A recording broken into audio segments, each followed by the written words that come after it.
parliamentary status that we are now in the period of interpellation. I so move, Mr. President. There being no objection to the motion, motion is approved. I move that we consider the budget on the Office of the President, its attached agencies, and recognize the distinguished sponsor of the Committee on Finance, Senator Sonny Angara, to sponsor the same and to interpellate our minority leader, Senator Aquilino Coco Pimentel. I so move, Mr. President. Before we recognize the good sponsor, I just see in the room our distinguished Executive Secretary, former Chief Justice, is with us today. Welcome to your Senate, sir. Maraming salamat sa pagdalo niyo dito. Senator Angara is recognized, the chairman of the committee, together with the minority floor leader, to interpolate the said budget. Thank Please proceed. you. Thank you, Mr. President. Thank you, Majority Leader, dear colleagues. Good morning. I just want to acknowledge, you've mentioned already our distinguished Executive Secretary, former Chief Justice Lucas Bersamin, Senior Deputy Executive Secretary Hubert Guevara, DES Annalisa Logan, DES Amante Liberato, DES Naelia Aguinaldo, DES Rico Judge Echeverry, USEC Leonardo Cervantes, from the PMS, Senior USEC Attorney Elaine Masukat, USEC Rodolfo Palatao the fourth, USEC Crisostomo Beltran, and USEC Mark Jimenez. Thank you. We're ready to accept questions. Mr. President, for the record, the budget of the Office of the President is 10,645,573,000 pesos, Mr. President. And for PMS, it is 812,968,000 pesos, Mr. President, for the record.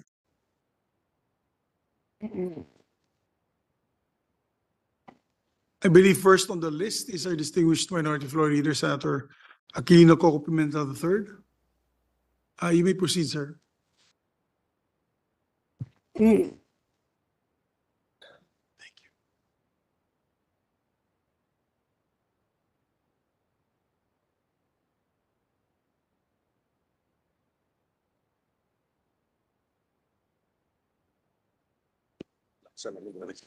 Thank you, Mr. President.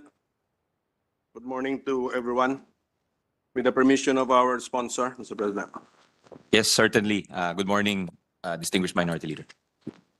We'll keep this very brief, Mr. President. It's just some policy questions, or including the policy on how the Office of the President's budget was crafted, Mr. President. According to the budget team, which appeared before us yesterday, their procedure in granting confidential intelligence funds was composed of the first step of the agency requesting for the said funds. So my assumption is that the President, kasi the Office of the President has both confidential and intelligence funds.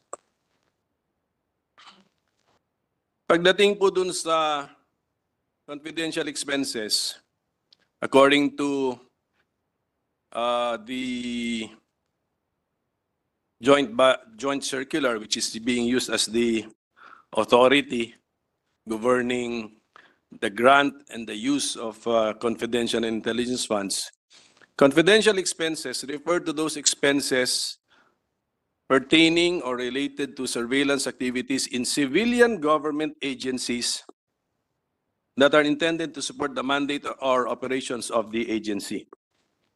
And I have no issue with the grant of confidential fund to the Office of the President, a civilian government agency with a multi-dimensional, multifaceted operations, responsibilities, and tasks. No problem sa concept of granting. So it's on the reasonableness na lang po ang ating titignan. Okay. My problem is with the intelligence expenses because our own governing document defined this as referring to those related to intelligence information gathering activities of uniformed and military personnel and intelligence practitioners that have direct impact to national security. Dito po ako may issue. I believe that the Office of the President is a civilian office, not a uniformed or military, composed of uniformed and military personnel. And even if it may have some of them, that should not be highlighted because the constitutional policy is we should always highlight civilian supremacy over the military. And I don't think the Office of the President is composed of intelligence practitioners. The President himself, and as well as his office, are consumers of intelligence already gathered and organized by the intelligence practitioners under, which are the agencies, some agencies under the Office of the President in the executive branch. So that is actually my question, Mr. President. Why did the Office of the President request for intelligence funds and at the level found in the NEP, which is around 2.3 billion pesos, if I remember correctly, Mr. President? Tama ba ako? 2.3 ba? Kailan siya naging 2.2? 2020. Yeah. Yeah. The question, Your Honor, is why did the Office of the President request for these funds at that level? Yes. So it's a compound question, Mr. President. The una is why did it ask, and then why at that amount, Mr. President? That is the amount that you mentioned, Your Honor, is the amount that it's been set for the last 4 years, since 2020. 2020, 2021, 2022, 2023, and now for 2024, Your Honor. So on the why, does the Office of the President believe that it is a composed of uniformed military personnel and it is composed of intelligence practitioners, Mr. President? I think we discussed this during the committee hearing, Your Honor. You raised this point, and the answer given by the Executive Secretary then is that the President is both the user and generator of confidential and intelligence information. And to make, as the Commander-in-Chief, he needs to make very crucial decisions. So the importance of information cannot be understated, Your Honor. And the possibility that he gets filtered information should be bypassed or should not be there, Your Honor. He should be the one getting, although perfect information is impossible in this day and age, but he should be receiving as reliable and as good, as wide as possible information, Your Honor. Well, Mr. President, the President of the Republic is the National Chief Executive. Control yun eh. The power of the executive branch is actually control, unless I'm mistaken. I will be corrected by our Chief Justice and Attorney Hubert Guevara. I think it's control. So below the President, kung around, let's round off, let's say 10 billion ang total CIF, tanggalin natin si 2.3, below the President would be 7.7 billion pesos worth of confidential and intelligence funds under his control, Mr. President. So, and then, similarly, ang Pilipinas, pinattern naman natin yung system of government natin sa United States of America. President of the United States of America is also the Commander-in-Chief of the U.S. Armed Forces. Just correct me, sir, if I'm wrong. No? And actually, the President of the United States is just briefed with the intelligence results of his intelligence community under him, around 16 agencies, I think. The intelligence funds go to the 16, not to the Office of the President of the United States of America, even though he may be, or he is the Commander-in-Chief of their armed forces. So, ayaw ko kung bakit yung good practices kinokopyahan natin, ayaw natin kopyahin dito sa Republika ng Pilipinas, Mr. President. Well, I'm not too familiar, to be quite frank, with the U.S. system, Your Honor. But I know they also have what they call the black budget, where certain budgetary expenditures are not disclosed publicly if they refer to spending on classified items. And In fact, unauthorized disclosures are punishable under certain laws, especially if it benefits a foreign government or it's seen to be detrimental to the U.S. government. But although we do borrow a lot of our institutions from the U.S., we also modify them to match or meet local contexts and conditions, Your Honor. So if you look at our Constitution, for instance, like the U.S. now is facing a shutdown because of the budgetary deadlock.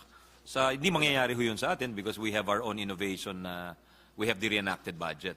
So I guess, although we borrow, we also adapt. So siguro, maybe I would like to think that our current budgetary setup is although it's not a static condition, and we here in the Senate, in fact, work to amend it, to make it better, to reform it. His Honor is certainly one of the most hardworking in this respect.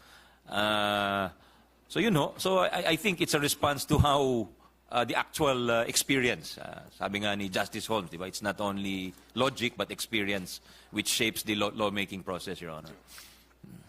So thank you for mentioning that black budget, Mr. President. Actually, yun totality of the 16 security agencies, Mr. President. And then, hindi kasama doon yung Office of the President of the United States of America. Well, my point, Mr. President, is that this joint circular actually is a joint circular of the COA and the DBM. The DBM is part of the executive branch under the direct control of the Office of the President. And what happens here is that intelligence fund usage, the reports are submitted to the Office of the President. Or before the intelligence funds can be tapped, they have to be requested from the Office of the President. And then our system says that that office itself has its own intelligence fund. So nasira yung controls and the checks system po natin. I mean, that's the entire checking system eh. That there is that Office of the President which controls, regulates, supervises, and checks the usage of intelligence funds.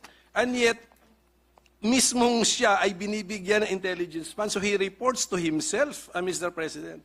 So that is the weakness of how we have interpreted and implemented this joint circular na participated in by the executive branch. That is the point, Mr. President. So, sayang kasi, iba kasi yung treatment ng confidential funds Mr. President, right? Reports are submitted sa iba.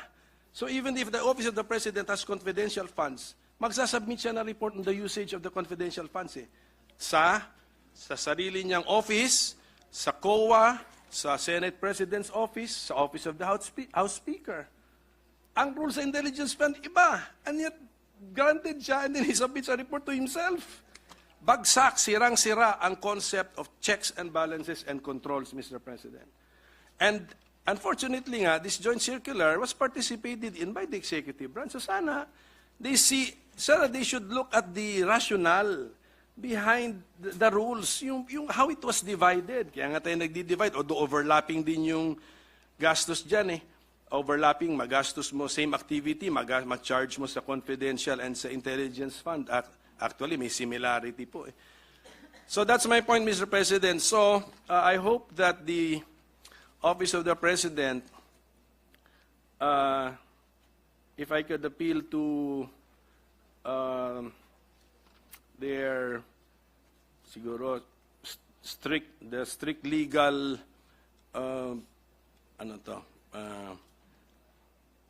strict legal aptitude of the people behind the Office of the President, let us be consistent with the issuances that we have signed on. So, ganun po sana. Ganun po sana. You are civilian office, wag natin i-confuse yung nature natin na meron tayong intelligence fund. Intelligence funds, you monitor, wag natin sirain yung controls. Wag bigyan ng sarili mo. But doon sa isang fund, no problem. No, there's no problem. And then yung levels po, napakataas. The our president is an Ilocano, so I appeal to his Ilocano nature to review the amounts. Also the amounts, medyo, kasi the amounts contribute to the bottom line of the budget, contributes to the deficit, which contributes to the debt. Na-establish po natin kahapon yung klarong-klaro. That's the flow chart, ladies and gentlemen. So I'll just make this appeal. Anyway, siguro in due time, kung meron tayong mga activist lawyers listening to us, maybe a case can be filed with the Supreme Court to test the legality of the grant of intelligence funds to the Office of the President, being a civilian agency. With the indulgence of the minority leader. Majority Leader, may I just respond briefly before you recognize Senator Tolentino? There are safeguards in the joint circular you mentioned, distinguished Minority Leader. It is subject to audit and documents are available to the Commission on Audit, and the Office of the President is not exempt from those requirements also. So if we're talking about checks and balances, then that is perhaps one. And ang maganda rin sa Office of the President is they have not sought to increase any of these amounts, at least for the last 4 years, Your Honor. Thank you. Yes, Mr. President, Senator Tolentino wishes to be recognized. With the permission of Senator Pimentel, who has the floor, Senator Tolentino is recognized. Thank you, Mr. President. Just a mere interjection, cum manifestation to the points raised by the good minority leader. Mr. President, I heard mention of the joint circular a while ago, which probably was used as the basis of the questioning of the good minority leader. It is Joint Circular 2015-01, issued by the Commission on Audit and other government agencies of the executive branch. Mr. President, siguro po just as a manifestation and to join the exchanges, perhaps the good minority leader should have, and with all due respect, referred likewise to a constitutional provision, which is probably germane to the discussion, and this is Section 28, Article 2 of the 1987 Constitution, which provides, and I quote, "Subject to reasonable conditions prescribed by law, the state adopts and implements a policy of full public disclosure of all its transactions involving public interest." And the interpretation, Mr. President, of this representation is that this provision should be read hand in hand with all the circulars, with all the provisions concerning disbursement of public funds. And, Mr. President, it would end up as a consequence, as a logical and legal consequence, that Joint Circular number 2015-01, although given recognition and imprimatur of various Congresses in several General Appropriations Act, should be supplanted by legislation, Mr. President, because under the provision which I mentioned a while ago, it made reference to subject to reasonable conditions prescribed by law. So it is incumbent upon the Congress to prescribe the conditions.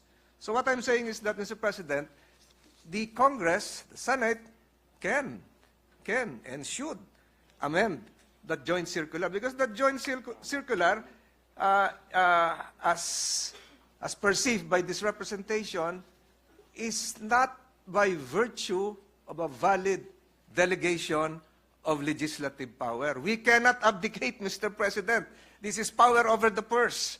So binigay na po natin lahat sa kanila. Sila yung nag-define. I have here the copy of the joint circular referred to by the good majority leader, Joint Circular 2015-01, dated January 8, 2015, and it made reference to all the terms, confidential activities, intelligence practitioners, referred to by the good gentleman. Perhaps if the intention is really to question the contents of this, a legislation should be made, Mr. President. Dapat tayo po yung gumawa ng guidelines, ng parameters. Although the Commission on Audit, as a constitutional body, can act. But, as again mentioned by the good minority leader, dadaan ulit sa Office of the President, iikot, involved sila yung mag-approve. Perhaps, Mr. President, it is about time that we pursue legislation giving flesh and muscle to the provisions of Article 28, Article 2 of the 1987 Constitution, defining the reasonable conditions prescribed by law. Siguro po, tapos na lahat yung pag-uusap ngayon. Intelligence funds, confidential funds, discretionary funds, liliwanag po lahat. If the good minority leader would agree. So lahat po siguro ng pag-uusapan natin about confidential funds, maaayos natin kung isa sa batas po natin the spirit of the provision, the constitutional provision I mentioned a while ago. Otherwise, with all due respect, we will be, this probably might not be the appropriate term, we will be continuously delegating our legislative functions to an interagency committee, which would, if time passes by, be considered as an abdication of our legislative functions. Yun lamang po, Mr. President. Lahat po ng pag-uusapan po tungkol sa confidential funds, siguro dahil hindi natin nagawa pa yung batas patungkol dito, and I have here the full transcripts of the Constitutional Commission deliberations tungkol sa discretionary funds. So, dapat po siguro tayo yung gumawa ng batas patungkol po dito. Hanggang saan po yung parameters? Is this was there a complete standard? Kung meron nga, sufficient standard? Were there constraints? Alam na po ito ni good minority leader. Was there an avoidance of undue delegation, etc., etc.? Was there a determinate or determinable standard? I don't think there is any. Kaya po tayo nagkakaroon ng ganitong usapin. Yun lamang po, Mr. President. If the good minority leader would want a response, this will be my continuing manifestation when we tackle all confidential funds issues, Mr. President. Mr. President, I completely agree with Senator Tolentino on his need for perhaps a law. Everything he said, I agree, except that he said his manifestation would be short. Mr. President. It was indeed short, Mr. President. That is already short for his standards, Your For Honor. his standard. That is already short. We welcome the Thank you, Mr. manifestation. President. We welcome the manifestation of our colleague, Mr. President.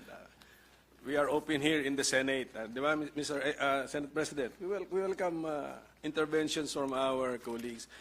And I think, I don't think Senator Tolentino was present when we met in executive session for the yung Oversight Committee Yes, the on this. Oversight Yeah. And I Committee, think that is the stand of the Senate President, that nothing prevents us from reviewing this joint circular and suggesting improvements, and if these are not entertained, by doing this by law, if Yes, necessary. that is correct. I think that's one of the.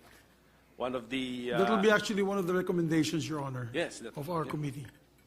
If you just go over the rules of our committee, of that committee, when we drafted it, that was one of our intentions. So the manifestation of Senator Tolentino is in line with the intention of the Senate President, supported by a number of us here in the Senate. Well, siguro, if I can just ask the lawyers in the Office of the President to look at 3.15 of that joint circular and then 3.16. Yun na nga yun. Intelligence expenses are defined in 3.15. Uniformed and military personnel and intelligence practitioners. 3.16 defines intelligence practitioners. In-enumerate yung mga ahensya ng gobyerno. Wala ang OP doon except doon sa dulo na 3.16.7, other NGAs which are expressly provided budget allocation for intelligence funds under the GAA and other laws. So it's the GAA which is now the legal basis for the grant of intelligence fund to the Office of the President. But where did the GAA emanate? From the Office of the President, the executive branch, di ba? Yun, umiikot eh. The grant of the authority or the power, umiikot, circular. the checks and balances, doon lang din, basically. But anyway, at any rate, Mr. President, that's just an appeal.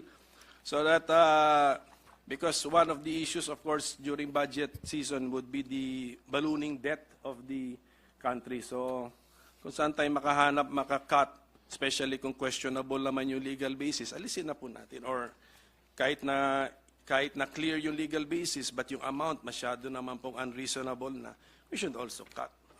That's just an appeal, Mr. President, because from my basic knowledge of the Constitution, the budget emanates from the executive branch. And the leader of the executive branch who controls the executive branch is none other than the President of the Republic of the Philippines. Okay, Mr. President, may I just find out how does the Office of the President fund the offices of the positions of presidential advisors, Mr. President? Saan doon sa programa ng Office of the President kinukuha yung funding ng mga yun?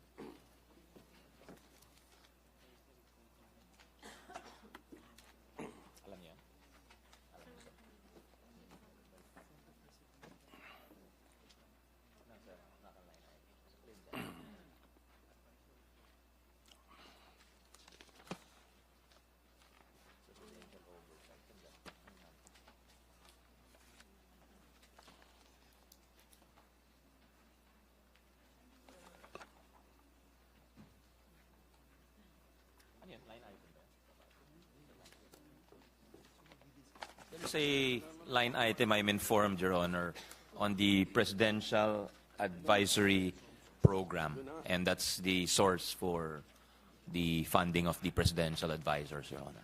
How much would that be for the 2024 budget, Mr. President? It is 85,693,000, Your Honor. How about special envoys? I think this is a practice. The President appoints special envoys. If there are expenses, where is this charged, Mr. President?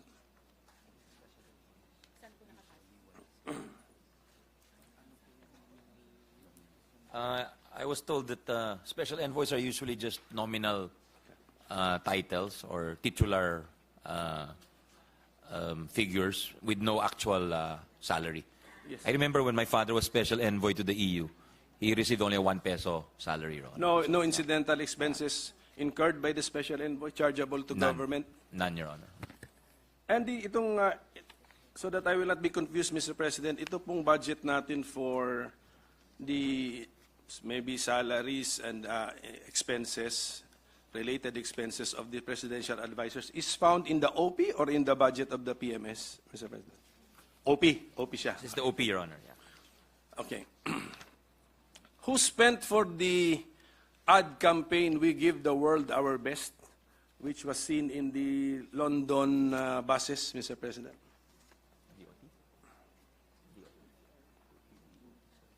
It's not the OP, Your Honor. Possibly the DOT. Hindi, iba po. Kaya that's why I'm asking, because iba campaign ng DOT, di ba? Love the Philippines sila eh. Kaya nga doon ako nasasayangan. Actually, Mr. President, nakita ko eh. Kung umabot yung We Give the World Our Best, it's an ad campaign in the buses of London, on the buses of London, gumastos tayo ron. Tapos, a couple of days or weeks later, Love the Philippines naman ang linunch. It was not the Office of the President, Your It Honor. was not the Office of the President. Okay.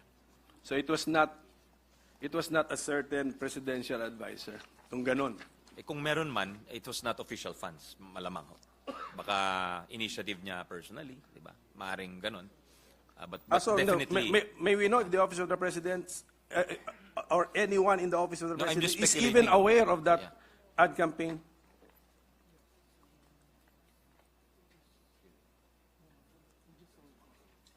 They're only aware of it in the sense that they also saw it, Your Honor, but they don't really know where the funding came from it. But definitely not the Office of the President, not the OP, Your Honor. No interest in finding out? No one in the OP, in the entire Malacanang, thousands of people in the Malacanang, no one was interested in finding out? They can find out, Your Honor, and inform you. Yeah, please. Yeah. Kailangan pa i-request pa pala dito yun, Mr. President.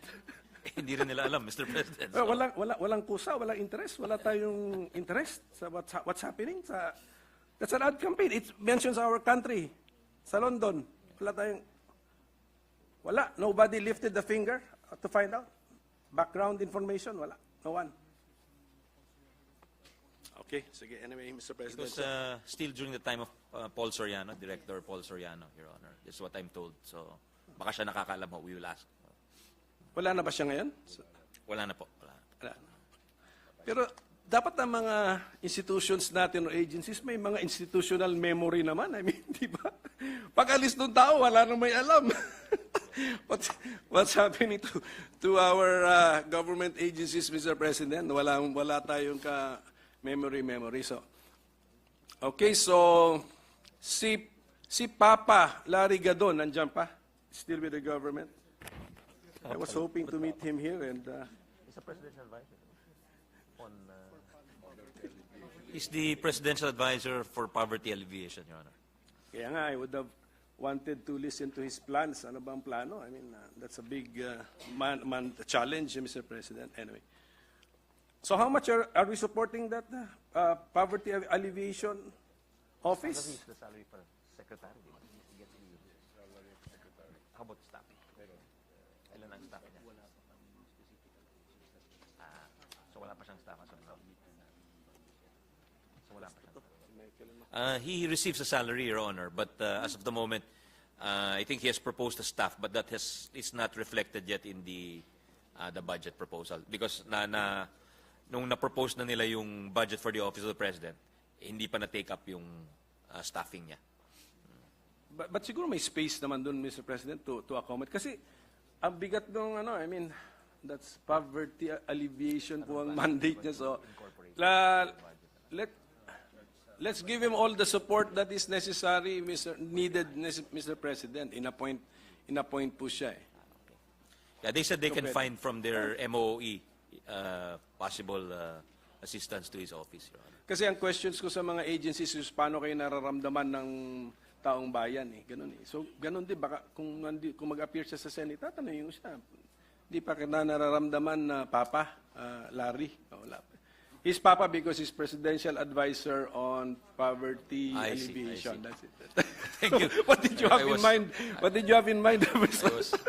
I was wondering, it's a curious designation, Your Honor. Okay, Mr. President.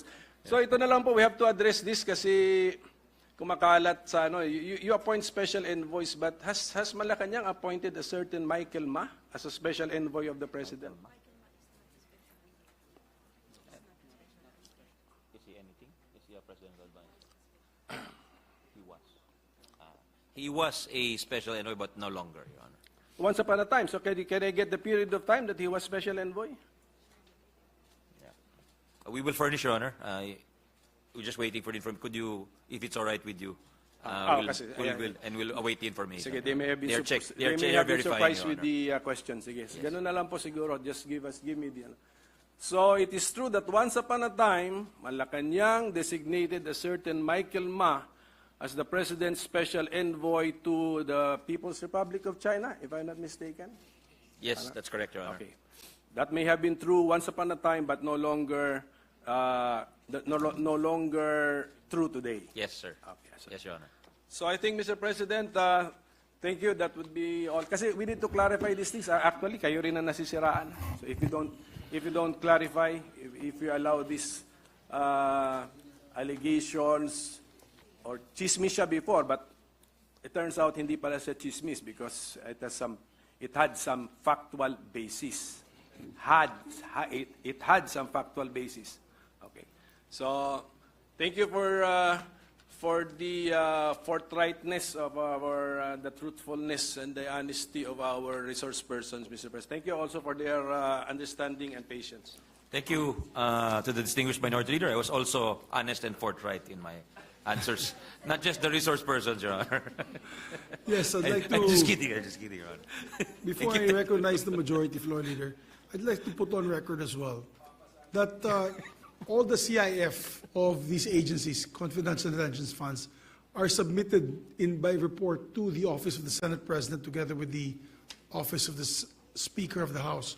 I just want to put on record that the CIF, or the Confidential Intelligence Funds report of the Office of the President, is one of the most detailed and comprehensive reports that I have seen.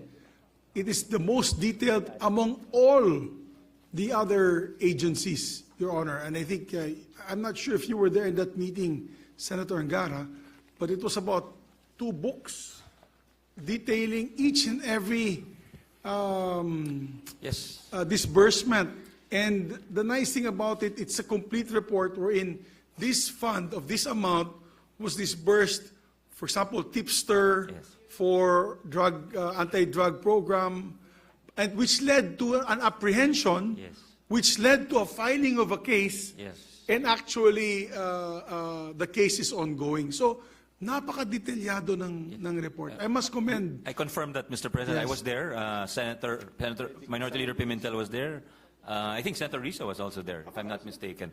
And I confirm that there was great specificity in the reports, even mentioning the venue, Your Honor, of The venue, of the time meetings. when it Yeah, happened. Yeah, the time. Even it's sort of like a semi-police report, but shortened, of course, abbreviated. Short of names, where names were not mentioned. Yes, so we really appreciate that. Yan ang magandang reporting. Na nakita ko saan talaga ginamit yung pera at saan ginastos, saan pumunta, at may kalarabasan. In other words, may kaso na na-file, may mga apprehensions. So we appreciate that. The others just 5 pages, 2 pages. Kaya pati kami naguguluhan dun sa mga CIF ng ibang agencies. Pero sa inyo po, I salute you guys. Your reports were very comprehensive and I would like to say detailed. Thank you. Just for the record. Thank you, Mr. Minority Leader, I President. think, also wants to comment. Yes, and I have also I have started actually going over the reports, Mr. President. Yes. Nakita ko na rin yung iba. So we're done with the OP. I just saw a question with the PMS, Mr. Sponsor. Yes, of course, Mr. President. We have noticed the great reduction from the GAA 2023 level for the PMS to the NEP of the PMS. Can we get an explanation? Mga 47% reduction? Ano yun? Ano yung red Tama po ba yun? changes? This was because if we compare NEP to NEP, it's hindi nagkakalayo, Your Honor. But Congress introduced some changes and amendments in this year's budget. Correct. Kaya may we know what initiatives on what PAPs were the congressional initiatives which were given This year, to this year. the PMS, Mr. President? Ito sir, galing PMS, hindi ko na mag- Ito yung increase natin. Hindi sir. Decrease yan. Ano yung in-increase? Hindi, tinatanong niya ano yung increases this year. Ito. Two MOA items that increased. Ito yun. Yan, ito mas complete sir. There was a budget increase for, are you sure? RTV? Wala kanya? Kanila to? For RTVM or Radio Television Malacanang, amounting to 46. Lahat to or ito lang? Sir, umpisa tayo dito sa PSMOEC. There was a request for additional budget for personal services amounting to 165 million. For MOE, 400 million. Capital outlay, 131 million, Your Honor. Including a budget increase for Radio Television Malacanang or RTVM in the amount of 46.65 million, Your Honor. Kasi kung hindi na po maulit yan sa this budget cycle, therefore, what would be the PAPs that they were able to do in 2023 na they won't be able to do anymore in 2024 because they have been deprived of these amounts?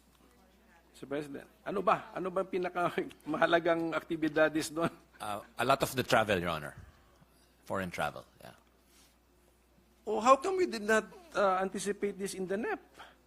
Because the President's budget increased sa travel niya eh. So dapat di ba logic na lang yun? You are the support staff of the Office of the President. He will travel. Umingi siya ng travel. And then now, you did not adjust at the NEP level? May we know who is the head now of the PMS, Mr. Yusek Attorney Elaine Masukat, Your Honor. Is he here? She's here, Your Honor. She's here. Such She's the Ma'am. beautiful lady in black, Your Honor. Welcome, Ma'am Elaine. So yun lang po yung tanong, di ba? I mean, napansin niyo na tumaas ang travel budget ng Office of the President, tama? Ginawa natin 1 billion na yata. Tama ba? Oh. PMS, you will wait for congressional initiative to supplement your travel budget?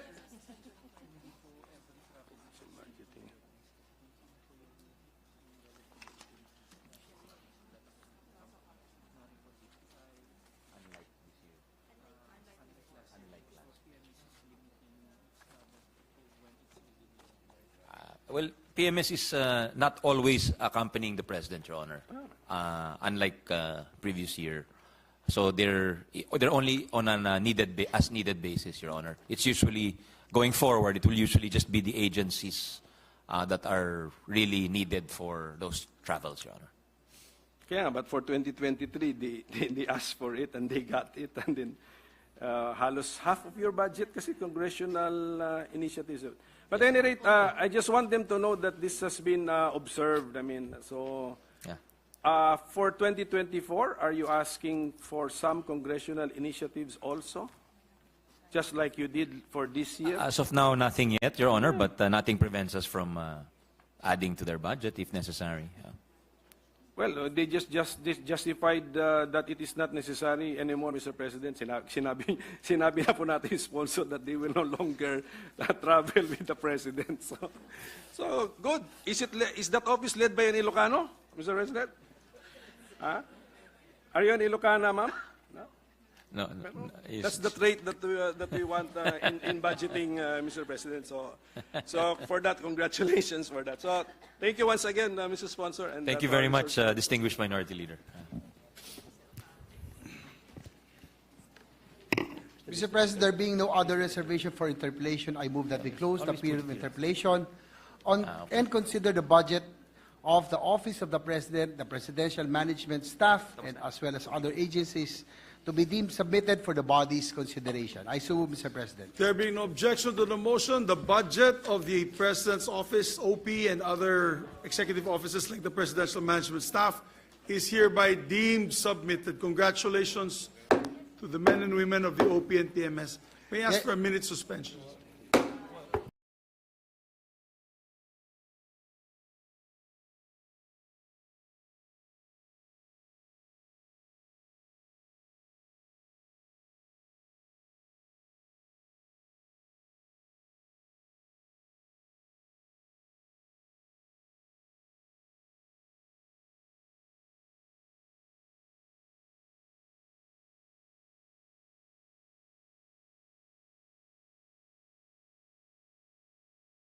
Mr. President, I move that they consider the budget of the Office of the Vice President and acknowledge the presence of its officials led by Vice President Sara Duterte.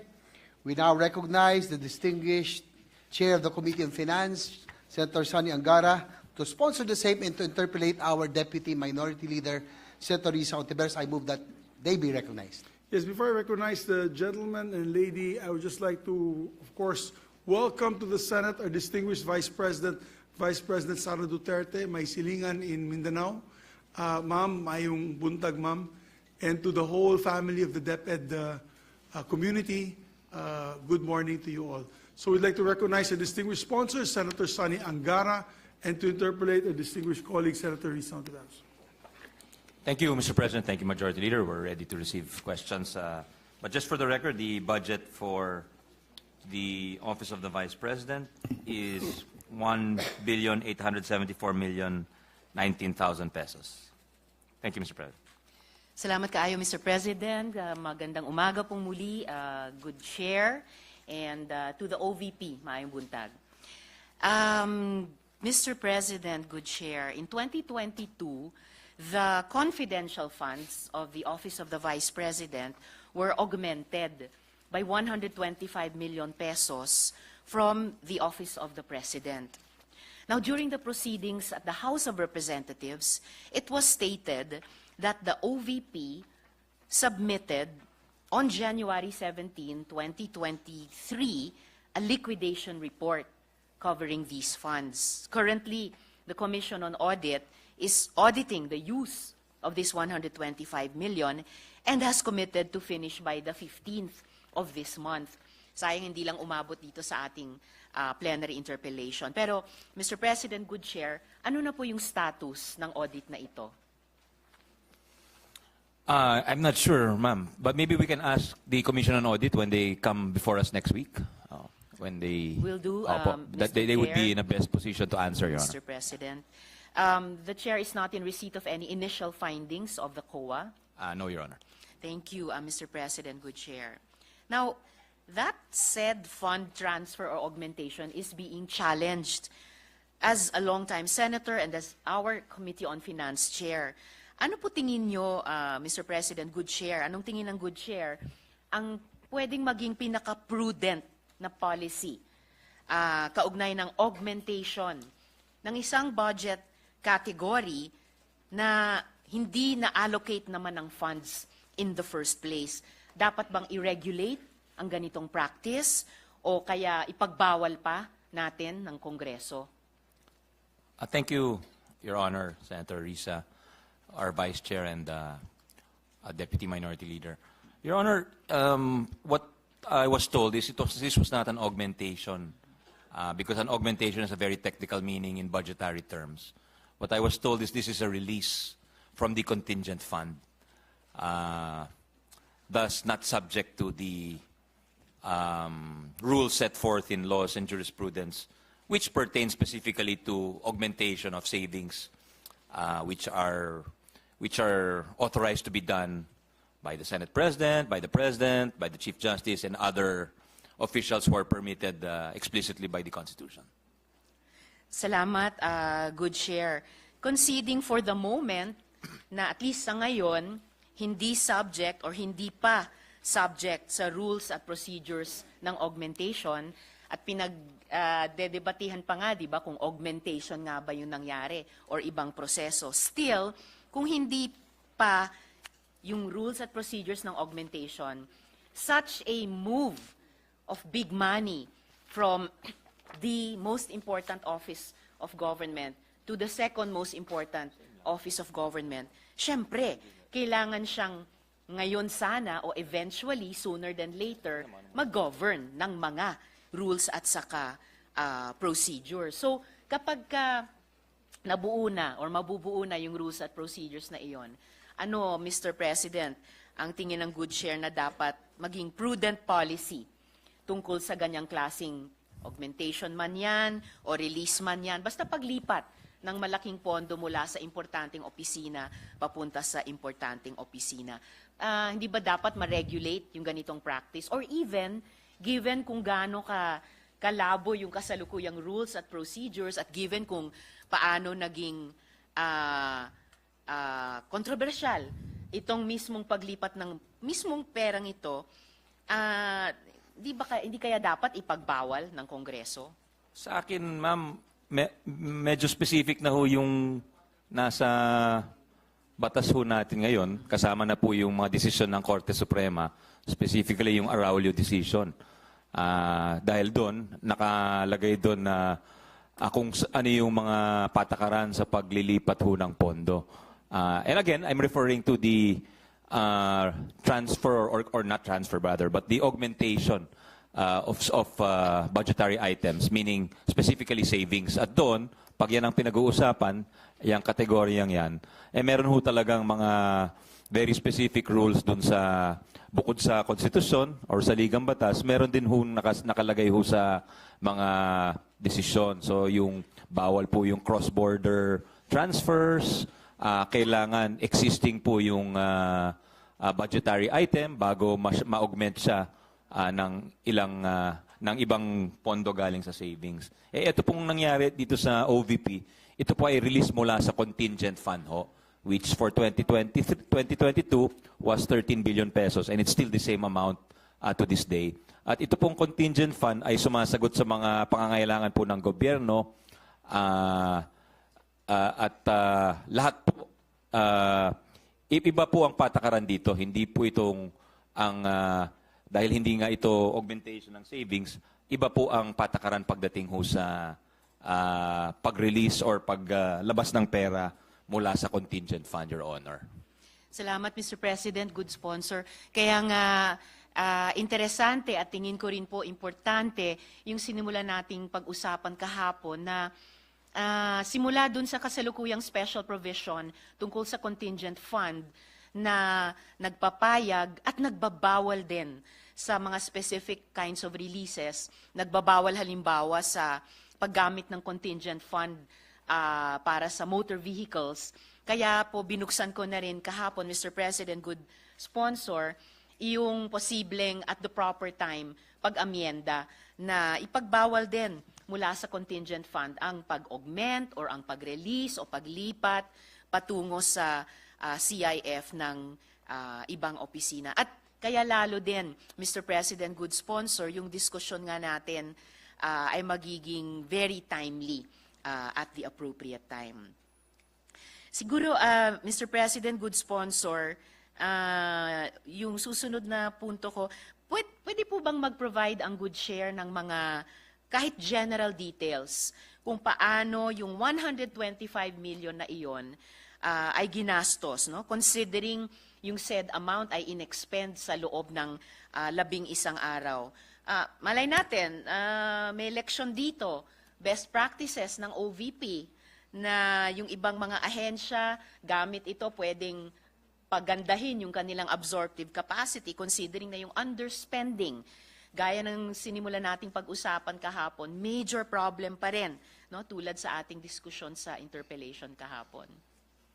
At ito po yung akibat po nung pag-implement nung yung safe implementation of the programs, activities, and projects of the Office of the Vice President to alleviate poverty and promote the general welfare. At nakita natin nung sa komite, Your Honor, napakarami pong program ang OVP from libreng sakay, yung pagbubukas po ng maraming satellite office, yung pagbibigay po ng tulong sa libing, sa paggamot, sa napakarami po. There's so many services that were provided by the OVP, Your Honor.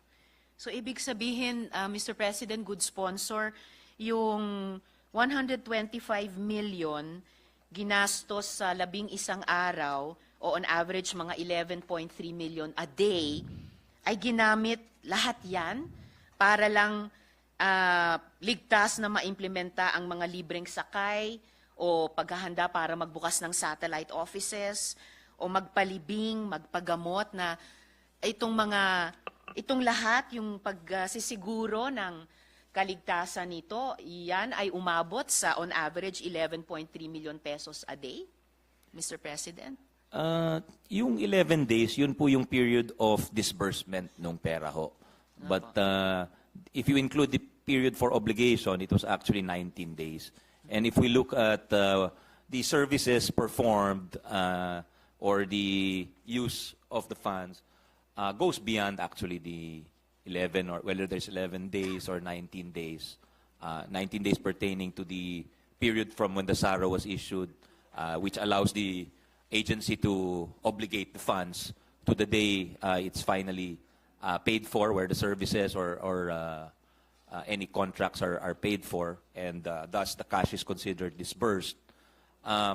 Does not mean that all the services or all the information, for instance, will be given on those days. Meaning, the information could have been given subsequent to the contracting and disbursing of the money, Your Honor. So, tapos yung confidential fund is used to ensure the safe entry for implementation of the programs and, of course, of the Vice President and her staff to various points of the archipelago. For instance, Your Honor, sa Surigao, sa BARM, in other provinces, meron ho talagang mga insurgency dyan. So kailangan siguraduhin na maganda yung pagpasok ng mga programa at saka ng party ni VP, and to guarantee that the program implementation is also always data-driven. So thus, the OVP was able to enter several geographically isolated and disadvantaged areas For instance, in San Remigio, where they distributed pagbabago bags, school supplies, and dental kits to grade 1 and grade 4 school children in 33 barangays. And the CF is also used for purposes of continuous monitoring and validation of claims, especially for those made in or lodged in the satellite offices. So sa Bulacan po, for instance, the Office of the Vice President validated complaints that there were persons selling OVP assistance and forms. So meron hong mga ganong instances na talagang kinakailangan ho. Sige po, Mr. President, good sponsor. Kahit sabihin natin, for the sake of argument, so ginastos yung 125 million sa 19 days, still, 6.5 million pesos a day iyon. So kahit itanong po natin yung ibang pinagkagastosan nila,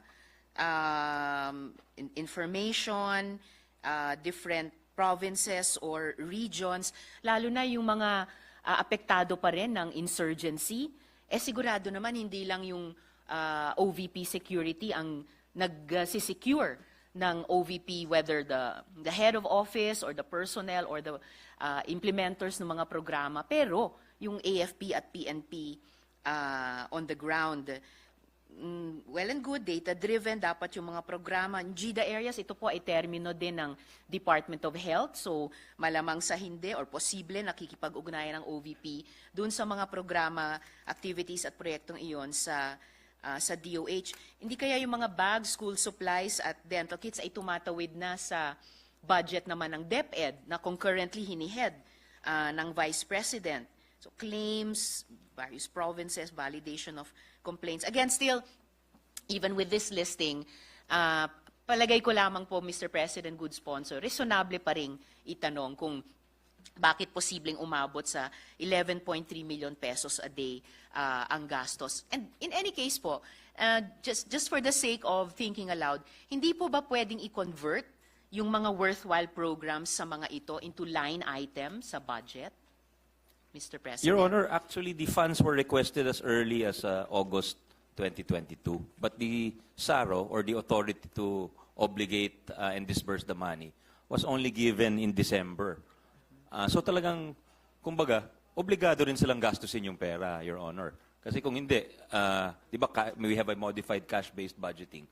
Pag you use it or you lose it. So, pag hindi mo ginastos yung pera, maaaring mawala sa ahensya mo yon, di ba? Yes, thank you, Mr. President. Good sponsor. Kung ano man, kung yung SARO na-release sa Disyembre, still, kaya yung interest at yung curiosity ng publiko, bakit at paano nakagastos ng ganyang kalaki sa napakaikling panahon lamang. And good sponsor, were any of the programs that the good sponsor mentioned funded with confidential funds? Sorry, could you say that? Or any Were of the any programs? of the programs that you mentioned, good sponsor, funded with confidential funds? No, Your Honor. They strictly adhere to the joint budget circular issued by the DBM and the COA, which lists the permissible expenses for CIF, Your Honor, from confidential and intelligence funds, namely yung purchase of information, yung rental of safe houses, and of course they were conscious of the or items which are not allowed to be spent under the said circular, Your Honor. So kung hindi po, paano sila pinondohan kung hindi dun sa CIF? Mr. President. Well, they have regular budgets also, Your Honor, which they can access for, they have budgets for MOE, for capital outlay. Those are all at their disposal. So lalo pong lumalaki yung misteryo kung paano ginastos ang CIF na 125 million sa loob lamang ng 11 araw. Kung hindi man lahat, pero kung marami sa mga binanggit na pinagkagastosan ay kinover naman ng regular budgets. At alinsunod sa utos ng COA, hindi ginastosan ng confidential and intelligence funds. So salamat po, salamat kaayo Mr. President, salamat good sponsor. Those are actually my only questions for the OVP budget today. I'll be back at the proper time to propose amendments to the OVP budget for the consideration of the good sponsor and the plenary. Salamat po. Thank you. Salamat Thank you, kayo. Your Honor, Vice Chair Senator Risa, and we'll be happy to discuss with you any possible proposed amendments. Thank you po. Maraming salamat po. Thank you, Mr. President. Thank you very much, Senator Risa. The Minority Floor Leader, Yes, Mr. President, the Minority Leader wishes to be recognized. you would like to recognize the Minority Floor Leader, Senator Coco Pimentel. Thank you, Mr. President, with the permission of our sponsors. Alam niyo po last year, kasi that this is, I think the Office of the Vice President last year received the highest ever budget for the Office of the Vice President. So, and this year we're increasing. No? Are we increasing, Mr. Chairman, in our committee report? The bottom line budget of the OVP.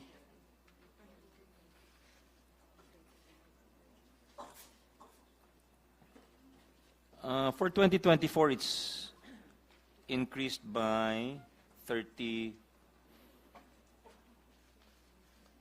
No, actually, it's in the Senate version, it's decreased, Your Honor. Correct. It should decrease because the Yeah. Senate committee report We adopted the HGAB yes, version, Your Honor. So, did not grant, our Yeah. committee report did not grant the 500 million peso confidential fund. Is that correct, Mr. That's President? correct, Your The Honor. effect is Yeah. that there is a reduction if we compare GAA 2023 to committee report 2024 on OVP. The reduction is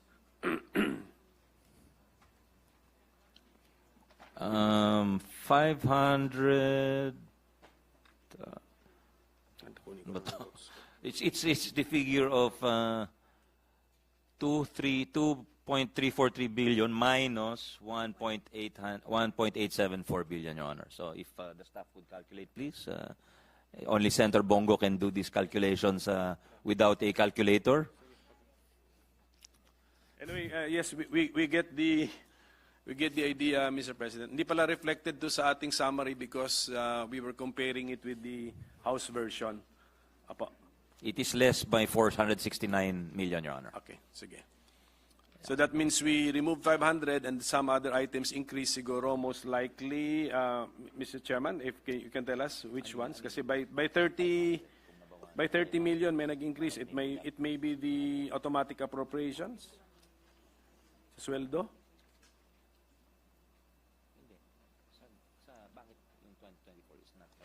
So, sweldo siguro. Sweldo. No, we're not talking about 2020.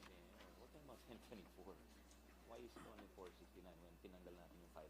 It should be 500. Ano nga, kung may 35, ano nga yung tanong niya?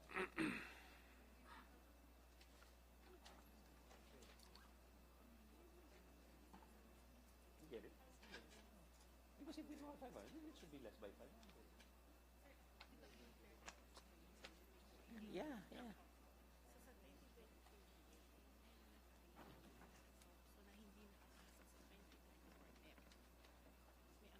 30-something. Binawasan na 500. No, but he's talking about the 2020. Ng 30 million ang sum items. Oo. Ano kaya? Why, kung tinanggalan yung 500, why is it not 500 less? Because your question, Your Honor, is, sorry, I think we're getting jumbled with the Yes, number of okay. versions here. What Yes, is the okay. question? Your question is, Okay. because your question is on the GAA of 2023, Your Honor. That's why narito kami. Nalito, Because it's 500 less than the NEP, but it's not 500 less than the 2023 Thank you GAA. for that clarification. Opo. So that nahilo means kami the momentarily. questionnaire was also confused kung ganon.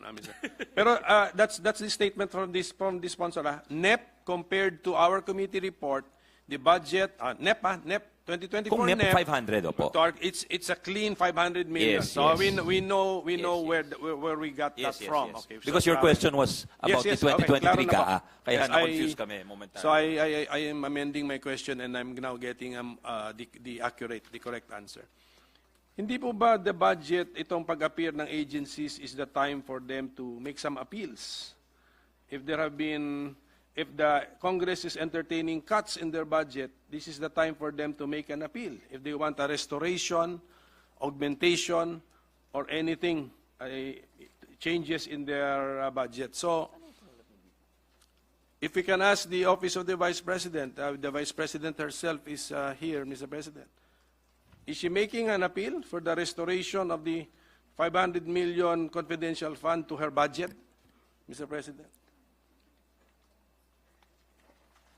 Your Honor, actually, we're in receipt of a statement from the Vice President we discussed earlier. And according to her, the OVP can only propose a budget to support the safe implementation of its PAPs, or programs, activities and programs, to alleviate poverty and promote the general welfare of each and every Filipino family. Nonetheless, they will no longer pursue the CIF or CF. And the reason why is because it is seen to be divisive, and as the Vice President, she swore an oath to keep the country peaceful and strong.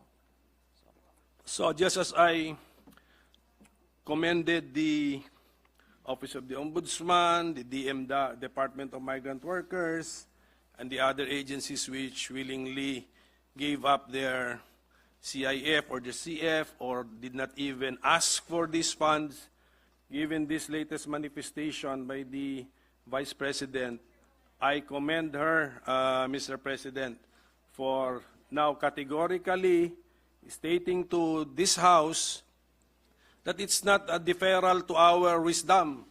She does not want it anymore, Mr. President. So if that is how I understand the statement, I commend the Vice President.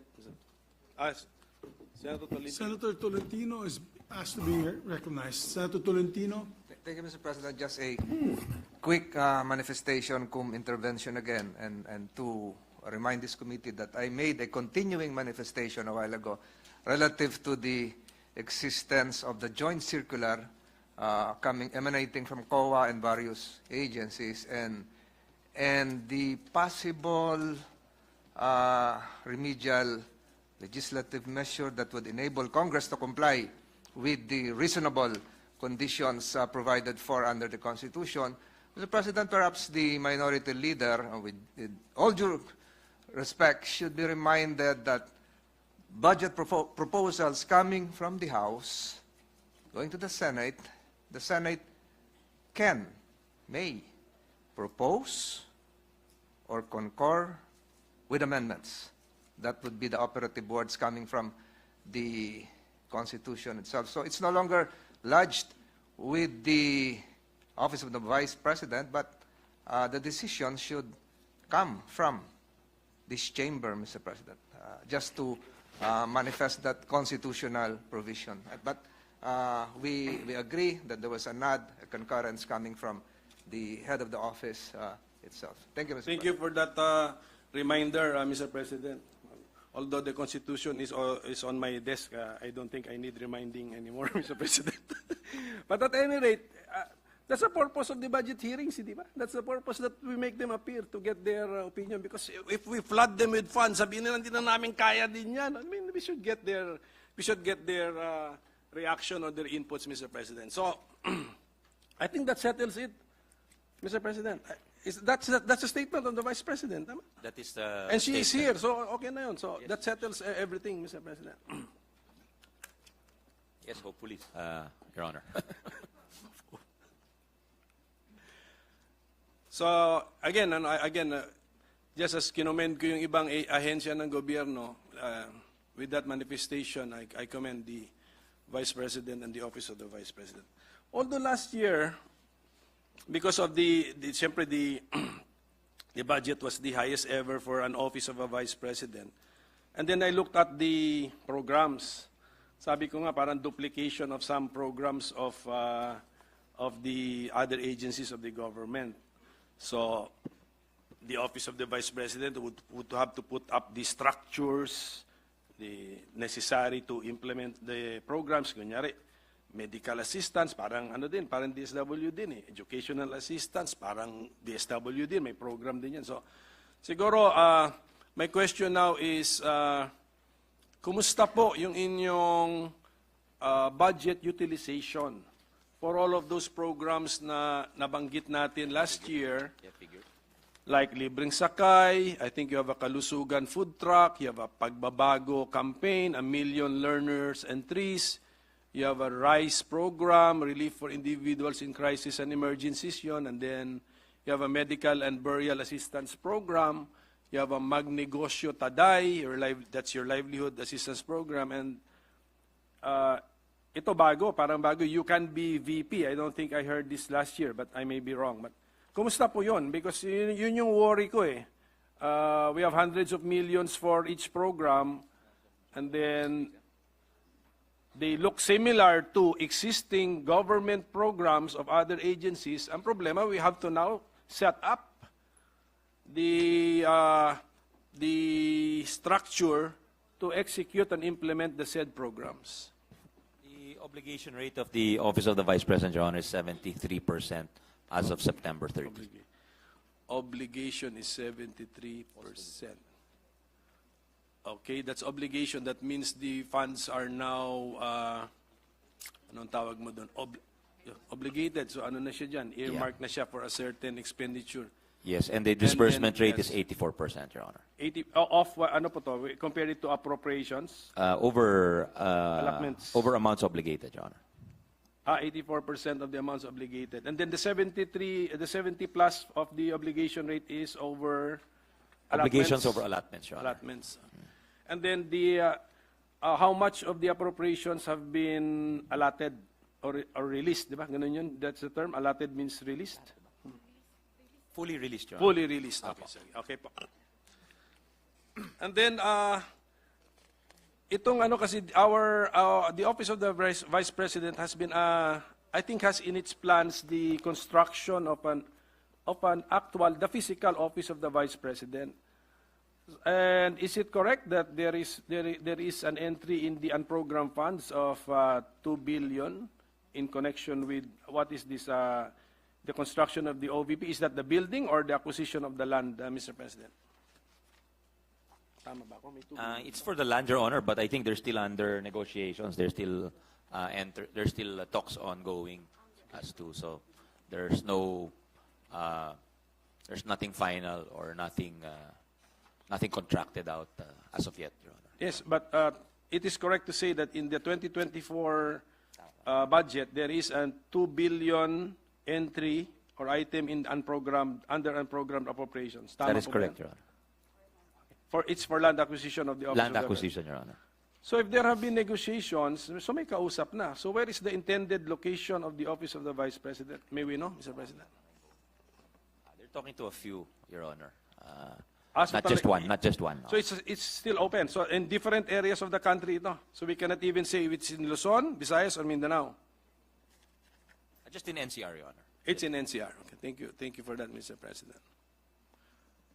But I think for this year, we we appropriated 10 million for down payment. So we have not used this kasi kung wala pang final contract, wala pang down payment. That's correct, Your Honor. Still unutilized. Opo. And then, the Office of the Vice President has its own security and protection group, Mr. President. Am I correct? Yes, Your Honor. Yes. They have, And I think they have 433 personnel composing this Vice President Security and Protection Group. yes, Your Honor. As of, yeah. The expenses for this VP Security and Protection Group are not lodged with the Office of the Vice President. It's lodged with some other agency. Am I correct, Mr. President?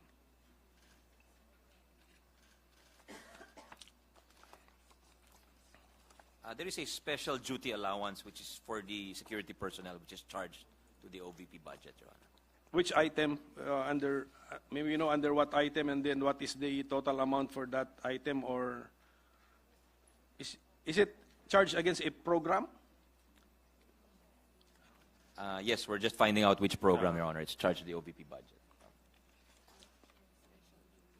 Yeah, there is a, this is the, there's an item for special duty allowance in the amount of 25,308,000, Your Honor. For 1 year na po yan. That's for Opo. 2024. Yeah. Yes, for 1 year, 25 million. Kasi yung bulk ng compensation ng mga security personnel would be found in their mother units siguro. So May we know so that when the time comes, may we know from what agencies the VP security group come from? PNP and AFP, Your Honor. PNP and AFP. So we'll just ask from them siguro yung budget for the 433 regular personnel composing the VP SPG.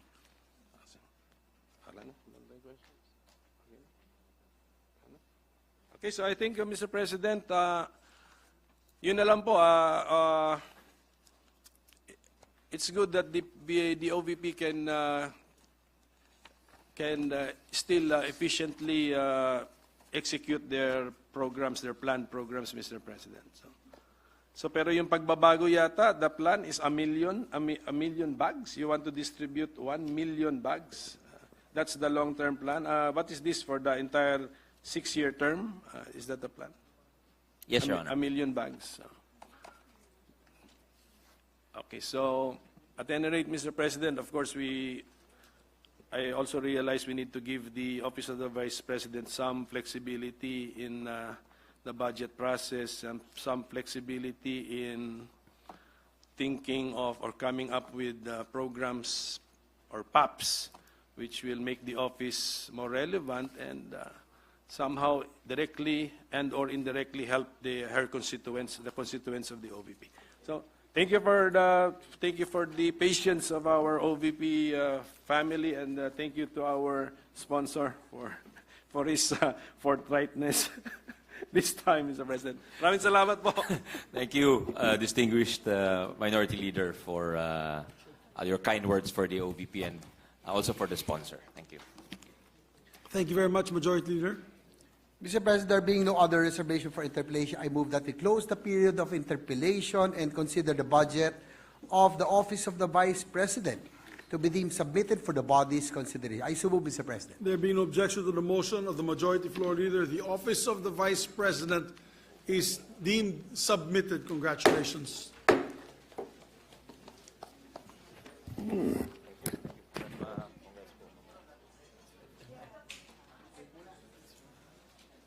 Session suspended for 1 minute.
Ang Batang Makabansa agenda.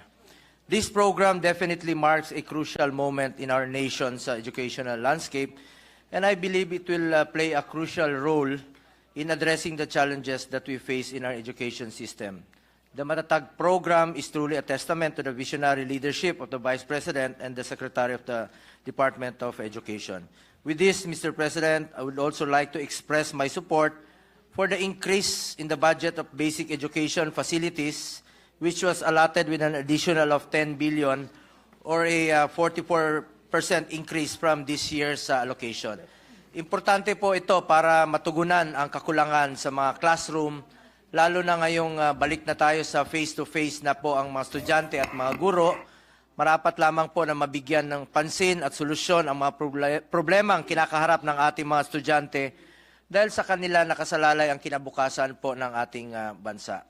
As discussed in the committee hearings, there is a total of 159,000 classrooms that must be constructed all over the country to bridge the classroom gap. In fact, sa pag-iikot ko po sa buong bansa, halos inilalapit po sa atin ng mga teachers, kulang ang kanilang mga classrooms, lalong-lalo na po sa mga liblib na komunidad, kulang talaga yung mga classrooms. Marami po ang nagpapatulong sa atin at nilalapit naman natin ito sa departamento, yung mga kakulangan po sa classrooms. Napansin ko rin po na may mga eskwelahan pa rin na hindi maganda ang kondisyon, sira-sira ang bubong o yero pa rin ang bubong, hindi maayos ang silid-aralan, maruruming palikuran, kahoy na pundasyon at marami pang iba. Pati po, yun po ang hinaing ng mga teachers natin. In fact, nung bumoto po ako nung last barangay election, mismo po doon sa syudad, kung saan po ang ating Vice President sa Davao City, marami po mga sementado na ng mga classrooms, pero marami pang naiiwan na mga classrooms na kahoy po yung bubong, sira-sira yung yero. So talagang kahit sa mismo sa Davao City, kulang pa ang ating mga classrooms. Hinaing po yan ng ating mga teachers. Inilapit po sa atin. I just want to share that when I voted, recently po yan, last October 20... Kailan yun? October 30. I witnessed firsthand the sorry state of the facilities in Buhangin Central Elementary School. May sementado, may kahoy po. Paano po makapag-aral na maayos sa mga bata kung yero po ang kanilang bubong, napakainit niyan kung kapag tanghali at hindi rin makatulong kapag umuulan. That is why I am with the Vice President and the DepEd in their efforts to improve basic education facilities. And I support, Mr. President, increases in the budget for this program. Second, Mr. President, as DBM Secretary Pangandaman mentioned during the DBCC committee hearing and during plenary interpellations, there is around 17 billion already earmarked for salary standardization 6 in the proposed 2024 budget. With this, government workers may expect increases in salary next year. Sana po matuloy ito at isa po tayo sa magsusulong nito at kasama po dito ang ating mga teachers. Nevertheless, I just want to take this opportunity to urge the DepEd to push for the needed increase in salaries and allowances of teachers. Pag-aralan po natin kung anong benepisyo po ang dapat ibigay sa ating mga guro bukod po sa kanilang sweldo. Despite the pressing challenges in public education during the pandemic, teachers were able to adapt and respond to the challenging work situations. They went above and beyond to ensure the delivery of education for their learners. It is therefore just incumbent upon us to recognize their devotion and invaluable contribution to the formation of our youth and society. Additionally, Mr. President, I would like to mention for the record the reduction in the proposed budget of the National Academy of Sports. As one of the authors of this law, along with the sponsor, Senator Pia Cayetano, Senator Sani Angara, and Senator Win Gatchalian, during the 18th Congress, we want to highlight the importance of NAS in developing the athletic skills and talents of the students in world-class sports facilities, while also focusing on their secondary education. Dito po sa NAS, pwede silang mag-aral, yung mga atleta at the same time mag-training, pwede po silang mag-training at the same time mag-aral. Wala pong masasakripisyong oras. Despite the additional budget for capital outlay and personal services in the committee report, hope we could find ways to further support the provision of scholarships of National Academy of Sports. Lastly, Mr. President, I laud the Senate for adding 3 billion in the budget of the Department of Education. At isisingit ko na lang po, hinahangaan ko po si Vice President Sara Duterte for no longer pursuing the request for confidential funds so that we could already settle this divisive issue. Nananatili po ang aking tiwala sa ating Vice Presidente at sa ating Secretary po ng DepEd. Iisang boto lang po ako dito sa Senado, pero bilang kasapi po ng Senate Committee on Basic Education at Vice Chair po ng Committee on Finance, ang posisyon ko, kung ano man po ang tinanggal na budget sa DepEd, dapat itong ibalik sa pamamagitan ng mga programa na makakabenepisyo sa mga kababayan natin, lalong-lalo na po sa mga classrooms na backlog natin. At ang makikinabang po dito dapat yung mga kababayan nating mahihirap. Hinggil naman po sa OBP, sana po mailaan natin ang mga programang makakatulong, lalong-lalo na po sa mga mahirap, katulad po ng medical, burial, and other assistance po na alam naman natin na nakakatulong po sa mga kababayan nating mahirap. Ngayon, isinasaayos na natin ang budget para sa susunod na taon. Unahin na po natin sana ang trabaho, unahin natin ang pagserbisyo at tulong po sa mga mahirap nating kababayan. That is all, Mr. President. I have no doubt that with the leadership of Vice President Sara Duterte and the continued support of all stakeholders, the Department of Education will achieve even greater milestones for our students and the education sector as a whole. Maraming salamat po, Mr. President. Thank you very much, Senator Bongo. Majority Floor Leader. Thank you, Mr. President. Mr. President, next to ask questions, Mr. President, is the distinguished gentleman. Yeah. Actually, may opening statement pa po. Yes, Mr. President, May you recognize may I the just sponsor? Yes. move that we recognize the sponsor of the measure, the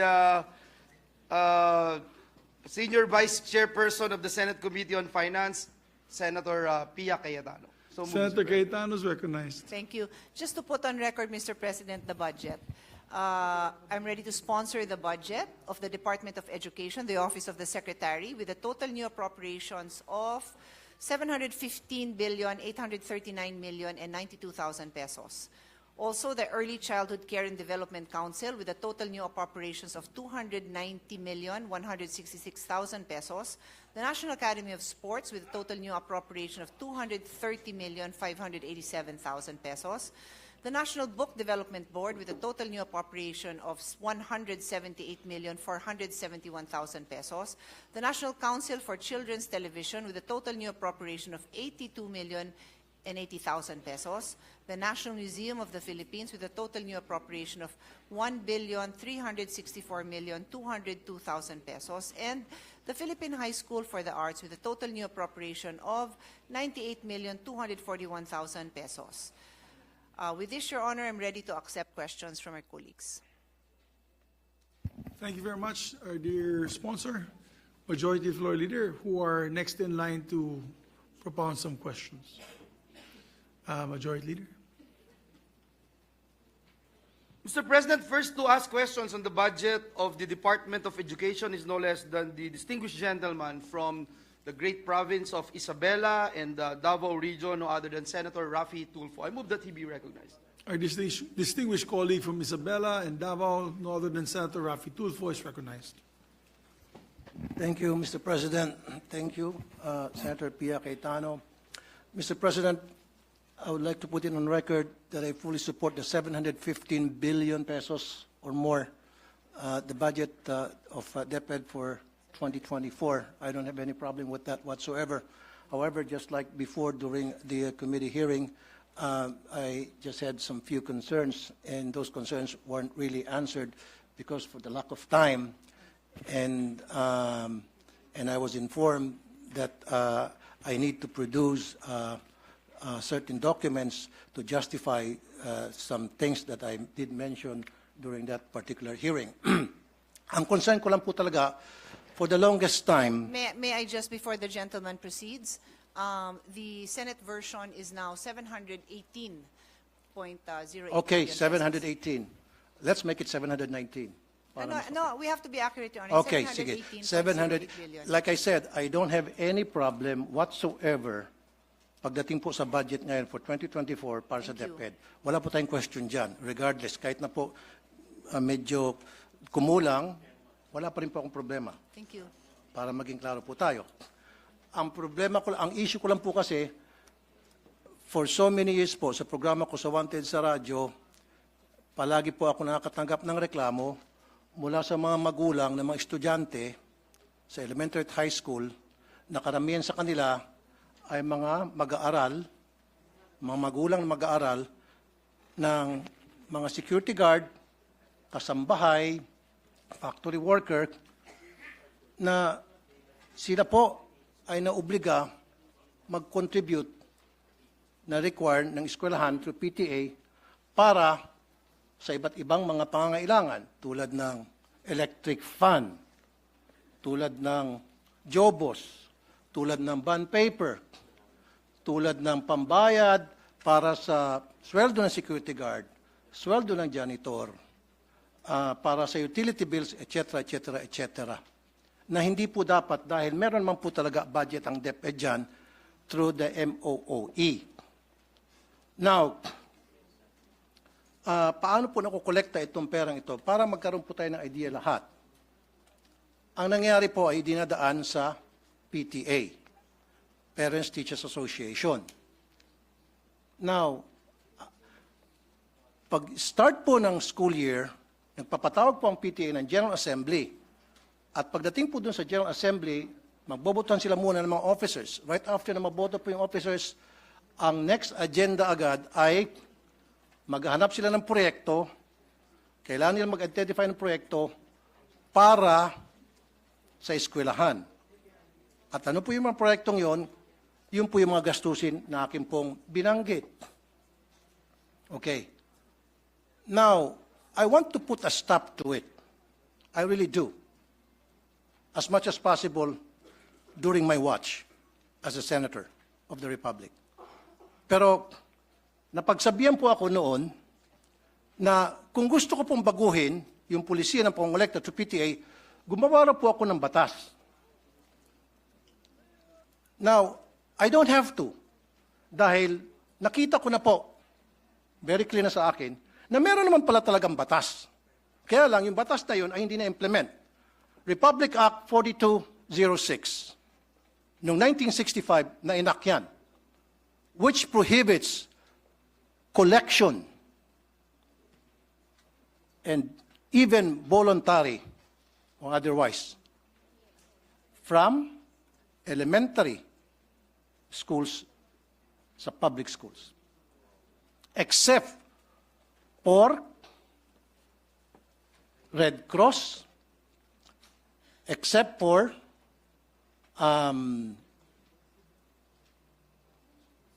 in fact, the only ones that was mentioned was Red Cross.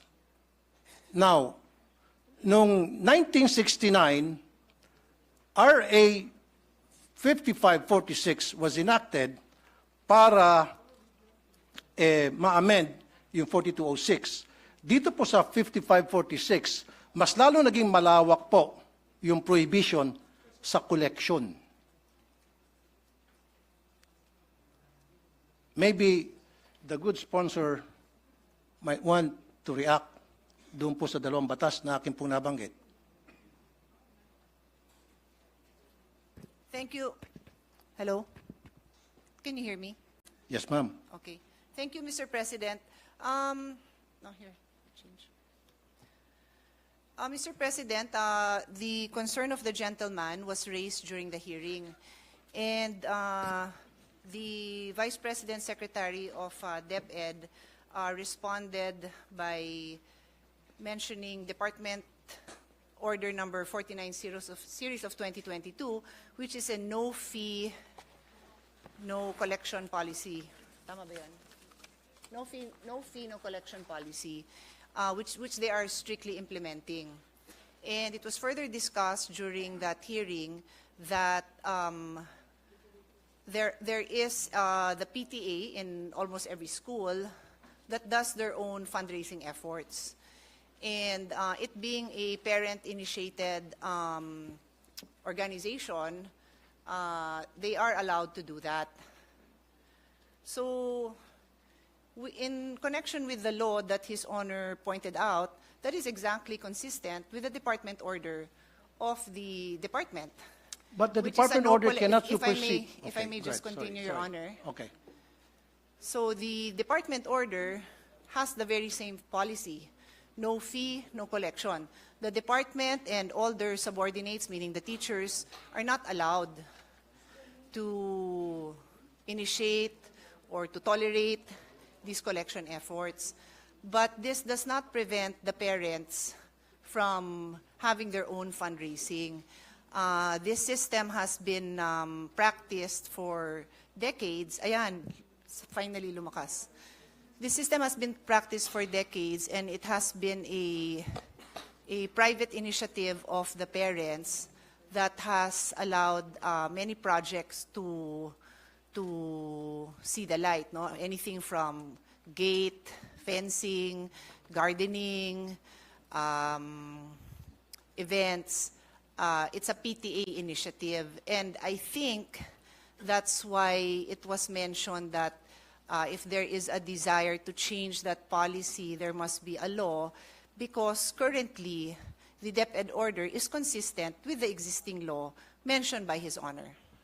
Okay, Mr. President, may I ask the good sponsor kung sabihin niya sa akin yung bang department order na yon at saan po doon sa dalawang batas na binanggit ko, RA 4206 and RA 5546, alin doon na nagsasabing pinapayagan na mangolekta ang mga eskwelahan o mga magulang para sa kontribusyon sa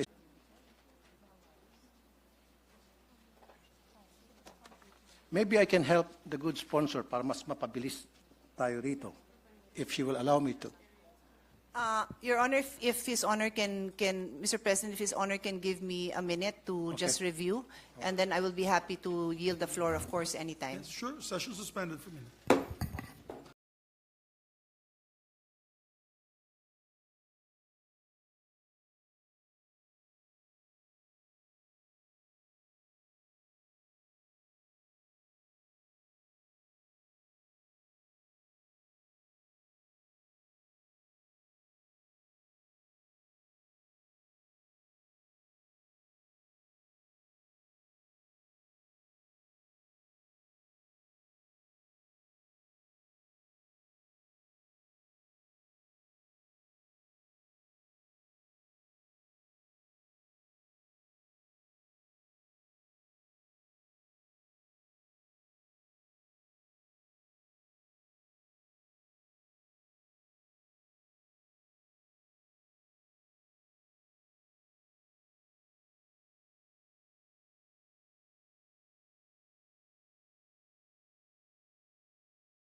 para lamang matuloy yung gusto nila mangyari ng eskwelahan na kumolekta. Ang point ko lamang po dito, Mr. President, Your Honor, Madam, mag-implement na tayo ng policy. Meron tayong law, then dapat it's up to the executive. Because the last time I was informed na gumawa ako ng batas para ma-implement na raw, mag-implement ng batas. Nagagawin ko, I don't have to because meron na palang dalawang batas, Your Honor. Yes. Your Honor, Mr. President, His Honor is correct in his paraphrasing or delivering the provisions of RA 5546 kung saan ho, and I will just read it no para clear Yes, ma'am. maintindihan din ng mga kasamahan natin yung issue po na malapit po sa puso ng ating kasamahan. The section 1 of RA 5546 states, the sale of tickets and or the collection of contributions in any form whatsoever by any person for any project or purpose, whether voluntary or otherwise, from school children, students and teachers of public and private schools, colleges and universities is hereby prohibited. Tama po sir, no? Yan, Mr. President, yan po ang tinutukoy ng ating kasamahan. Tama po. Tama ho ba? I agree. Yes, okay. So, nung ako ho ay nakikipagdiskusyon sa DepEd, aware po sila dito na bawal talaga ang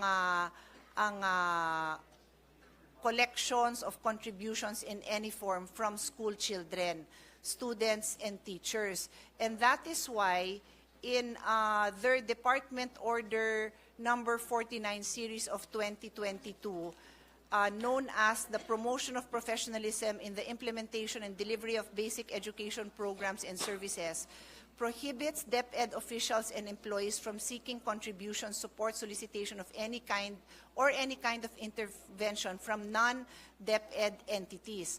It goes on to say, likewise, the department implements a no-fee collection policy wherein no fees shall be collected from learners in kindergarten up to grade 4, while fees on certain memberships may be collected from learners in grade 5 and above, strictly on a voluntary basis, e.g. Boys and Girl Scouts, Philippine National Red Cross, Parent-Teachers Associations. So ito po yata, sir, ang implementing order na hinahanap nyo, Mr. President. Is His Honor, do I respond to His Honor's question by pointing out this DepEd order number 49? Thank you, Mr. President, Your Honor. Pero can a department order supersedes a Republic Act? Mr. President, in my humble legal opinion, this department order is consistent with the law. But I am very open to hear His Honor's concerns kung meron dito sa department order na inconsistent. Kasi isa po ako sa naniniwala na hindi talaga dapat nagsusupersede ang Correct. isang department order. We are one with that. And Thank you. let the record show that the minority floor leader is nodding his head because for more than a decade, magkakasama kami always reviewing this department orders. Hindi ho tayo Okay. nagtotolerate na nag-e-exceed. Exactly. So, nagkakaisa po tayo dyan, Mr. President. Pero dito po sa RA 5546, Mr. President, Your Honor, Madam, totally pinagbabawal ang any form of collections, voluntary or otherwise, except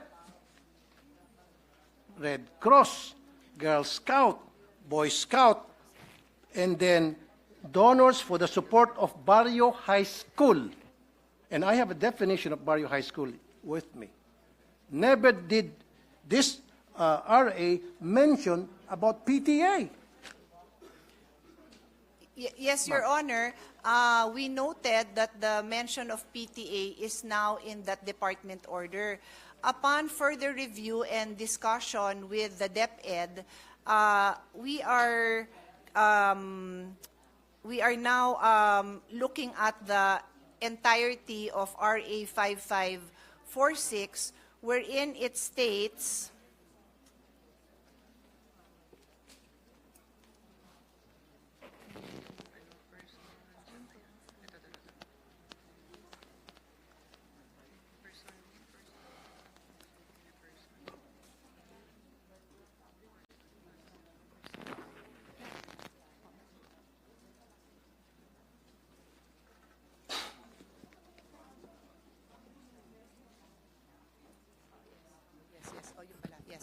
Thank you. Mr. President, when we look at RA 5546, Section 1, and I will read it again, the sale of tickets and/or the collection of contributions in any form whatsoever by any person for any project or purpose, whether voluntary or otherwise, from 1, school children, 2, students, and 3, teachers are hereby prohibited.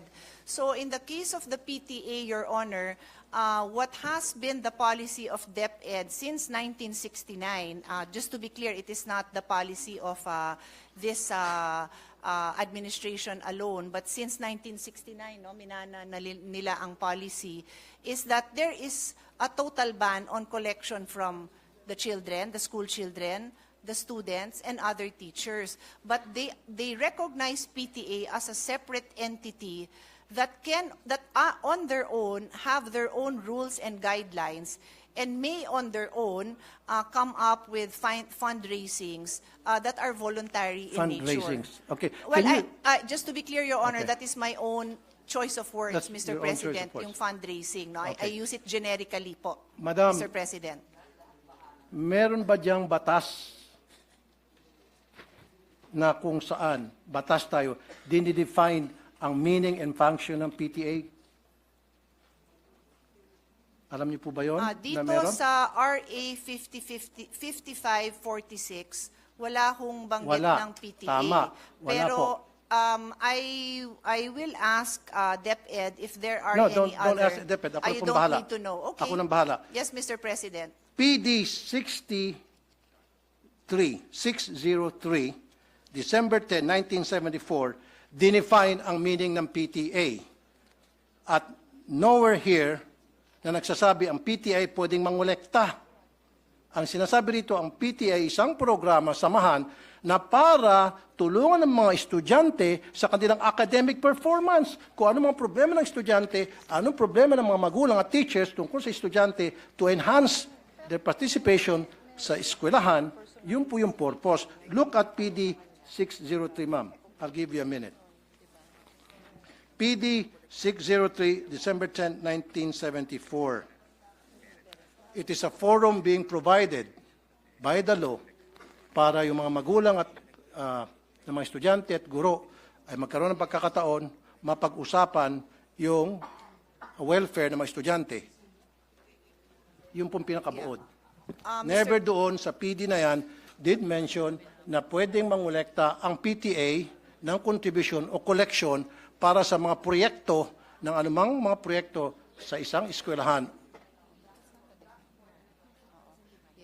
Mr. President, I will respond to his Honor's observation on the definition of PTA. Umpisahan ko po kung ano tong PD 603, no? This is the Child and Welfare Code. Familiar po tayo dyan. It's basically a law that governs, is meant to protect children. And Section 77, Section 77, just to be clear, malawak ho itong batas na ito kasi ito din ho ang naging foundation ng Foster Care Act na naging basis ng mga amendments natin on foster care law. So it's a very general law, quite detailed, no, in various ways of protecting children. So there is a section on home and school, Chapter 2 po ito. And Article 77, as His Honor correctly points out, mentions Parent-Teachers Association. It states every elementary and secondary school shall organize a Parent-Teacher Association for the purpose of providing a forum for the discussion of problems and their solutions relating to the total school program and for ensuring the full cooperation of parents in the efficient implementation of such programs. All parents who have children enrolled in a school are encouraged to be active members of its PTA and to comply with whatever obligation and responsibility such membership entails. Parent-teacher associations all over the country shall aid the municipal and the local authorities and school officials in the enforcement of juvenile delinquent control measures and in the implementation of programs and activities to promote child welfare. Mr. President, in response to His Honor's concern or conclusion that the Parent Teachers Association do not have the authority to collect. Tama ho, no, sir? Mr. President, that is the question, no? That the Parent Teacher Association, by definition here in PD 603, do not have the authority to collect. That is the question, Let me correct? rephrase what I said. Mr. President, Your Honor, I want a clear definition in our law that states that the PTA is allowed to collect contributions, voluntary or otherwise. Saan po sa ating konstitusyon, saan po sa ating batas. Yun po gusto ko para maging malinaw po sa atin lahat. Yes, Dapat po understood. nandito, meron po ba? In fact, ang nakita ko lamang pong definition ng PTA, which is, sabi mo, very vague, general, is PD 603, pinakamalapit. However, dito sa PD 603, hindi po sinasabi na ang PTA ay binuo para mangolekta sa mga estudyante ang mga eskwelahan. Mr. President, Your Honor, Madam.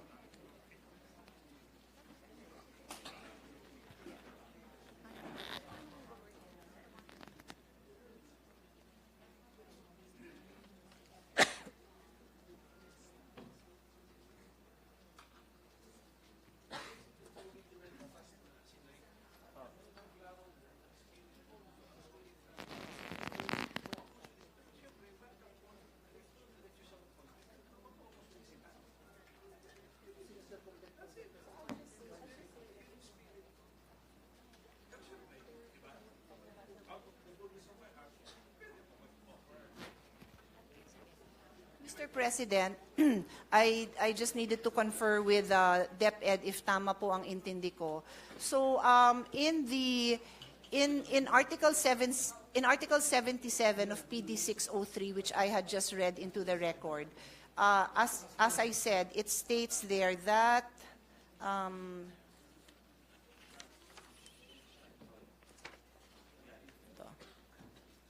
that every elementary school shall organize ito nga hong PTA relating to the total school program to ensure full cooperation of parents in the efficient implementation of such programs. To address, they are meant to create a forum to address the problems and the solutions. So the practice of DepEd has been to support to allow the PTA to follow the mandate of Article 77, and if they need to raise funds to be able to address these problems and solutions, including the implementation of the programs, then they are governed by their own guidelines in implementing those I'm programs, sorry, Mr. including President. yung at tapusin ko lang po, Sige po. including yung fundraising. Yan po ang naging practice ng DepEd since 1969 po. Practice is different from what the law says. You can practice anything you want. Pwede mag-practice ang DepEd. Lahat ng klaseng practice na gusto nila. Pero dapat nandoon sa batas. Pero kung wala sa batas yan, then yung practice na yon ay labag sa batas. There is actually, Mr. President, no sandali po. prohibition. Sinabi mo kasi, Madam, fundraising. So pwede mag-fundraising ang DepEd.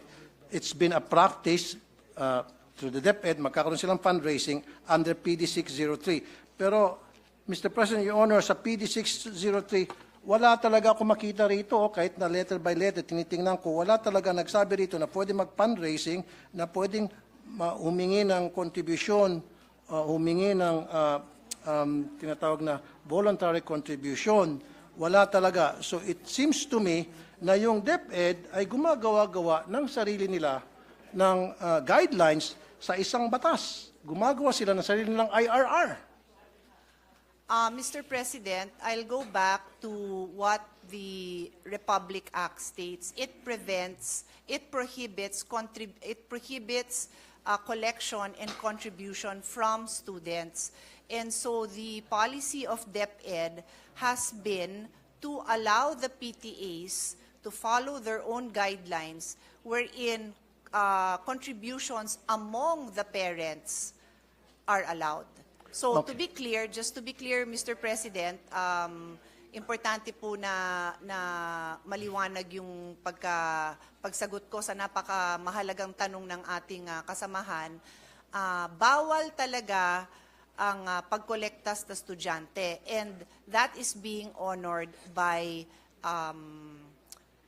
DepEd. In other words, hindi pwedeng maglabas ang DepEd, ang principal, ang teacher ng request or request for contribution na ibinibigay sa estudyante. Bawal po talaga yon. Bawal. So But, kung bawal po, bakit po Correct. nangongolekta pa rin sila sa mga estudyante, especially po sa Mr. mga hirap? President, I would like to clarify, never po sila nangongolekta sa estudyante. Wala po silang collection sa estudyante. Ang meron, so I'm that sorry, we can I beg to identify disagree. the issue. I The issue beg to disagree, ma'am. Ito po, lahat ng mga nagsumbong sa akin.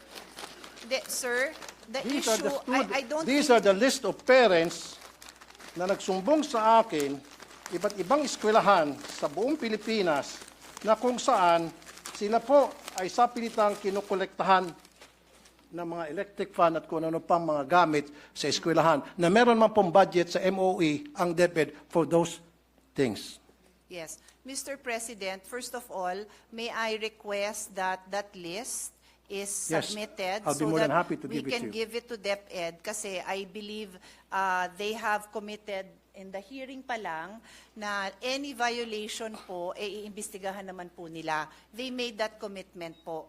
The only item left for the discussion on the floor right now is yung authority mismo ng PTA. So any direct contribution o collection sa estudyante, talaga hong iimbestigahan nila. So tama, ang pagkaintindi ko, Mr. President, sa issue is, so si PTA ba pwedeng mangolekta? And ang sinasabi po sa atin ng DepEd, the policy since 1969 has been to recognize the PTA's authority to decide among themselves. They have their own rules, they have their own guidelines to do their fundraising, that is a generic term that I'm using, among the parents. Hindi to sa bata, hindi apektado yung pagpasok ng bata, hindi apektado ang grade ng bata. Bakit ginagawa ng parents yon? Kasi kulang ang pondo. Yung sinabi ng ating kasamahan na nasa MOOE yan, meron yan pambili ng electric fan, idagdag ko na rin doon, ano yung mga kakulangan, di ba? Yung pagpaganda ng garden, driveway, entrance, kung ano pa man. Lahat naman po yan nilalagyan ng MOOE. Pero if I may call the attention of our chairman, talaga naman wala na ho tayo, nagbibigay ho tayo ng maraming pondo, but hindi ho talaga nakokompleto, no?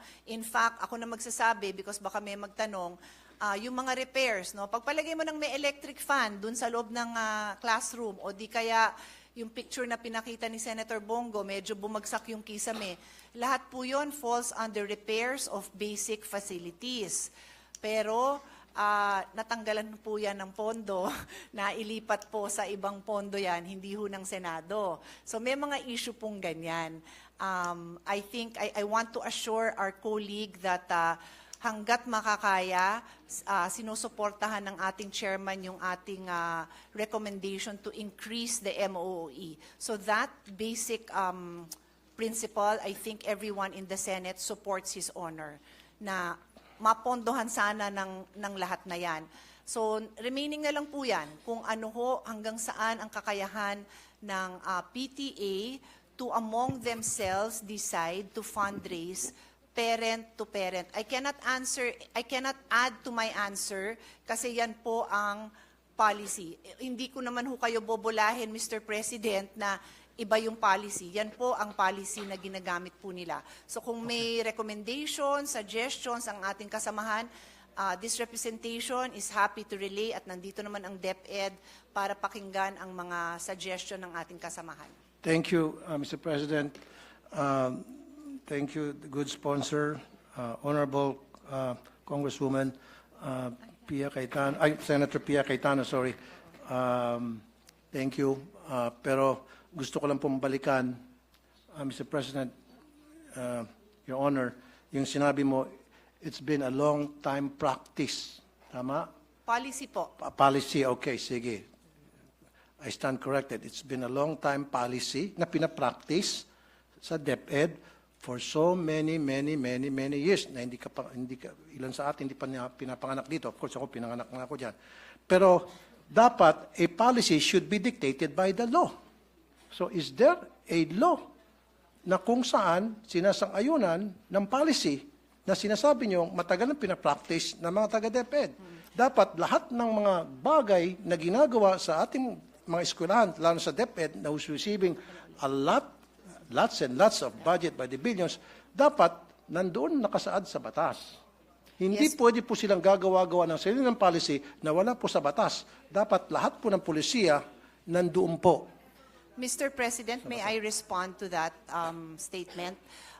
Mr. President, as I said, no, kaya ho ako nag-abalang ipaliwanag na ang PD 603 is a very broad law intended to protect the rights of children. Kaya nga po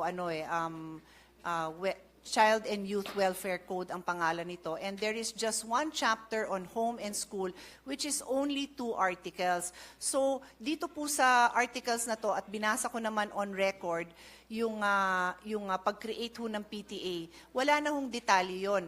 The fact, Mr. President, that there is no prohibition, that there is no provision that specifically or expressly prohibits the PTA from engaging in certain acts to pursue their mandate. Yes, there is. Mr. President, if I may just continue. My statement is, the fact that there is no provision that expressly prohibits the PTA from pursuing their mandate is in itself an accepted principle that there is no violation. It is a rule of statutory construction that what is not expressly or impliedly prohibited by law may be done. So yan ho ang ating statutory constructions when it comes to prohibited acts. So pag sinabi po natin bawal ito, then we need to produce that law that prohibits it. And so we do have yung dalawang RA na binanggit naman ng ating kasamahan. Meron nga hong RA na nagbabawal. Yes. But that is why I have been repeatedly explaining that since 1969, ang implementation ng ating DepEd dito, they believe that they have been implementing this in the true spirit of the law na nagsasabing bawal mangolekta sa bata. They cannot collect contributions from school children, students, and teachers. Yun ho ang specific wording of the law. Exactly. Sige, pagbigyan ko po, I yield my floor to Mr. the President, minority Yes, leader. Minority Floor Leader. thank you with the permission of my colleagues. The good sponsor mentioned statutory construction, which I used to teach in law school. We have to harmonize, and I'm thankful for the discussion. We brought out the RA 5546 and then Article 77 of the Child and Youth Welfare Code.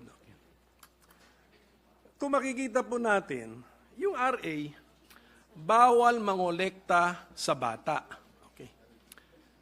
Actually, sino kinokolektahan mo kung nangongolekta ka sa bata of elementary school age? Hindi ba magulang din? So if you look at the spirit of the law, bawal mangolekta sa bata at sa kanyang magulang. Ang proviso sa dulo, kung out of the goodness of the heart of the parent, willingly, without any prompting or solicitation, magdodonate siya sa school, hindi bawal yun. Okay. And then, if you look at Article 77, shall organize the PTA, in-enumerate ngayon yung purpose ng PTA.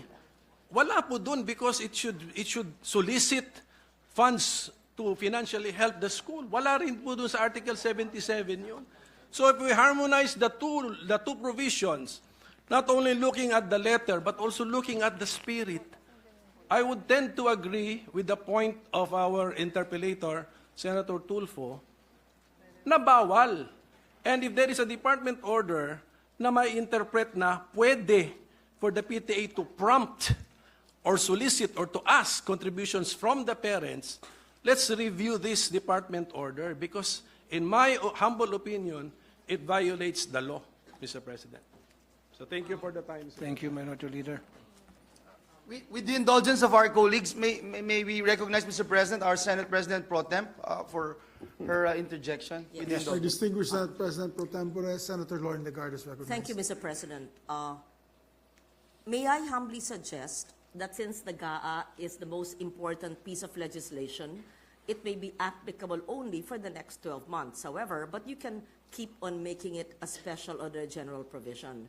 If it is the advocacy of the good gentleman, the interpellator, and if the vice chair and the chair would agree, then perhaps a draft of a special provision to reiterate an old law or a policy that may be general but may apply to that may be reiterated in a special provision for the DepEd budget to use a better word, prohibit, not encourage, no forced contribution when applicable, when reasonable. I leave it to you how to draft it. If, based on the conversations, discussions I've been hearing, while it is a very important thing and there are many other issues in the education sector, perhaps the way forward for the solution would be a special provision, if the chair and the vice chair would agree. That would refer to policies, department orders, and the old law from the 1970s, which I heard. So that's my humble suggestion, Mr. President. How that provision will sound, will be drafted, I leave it to the body.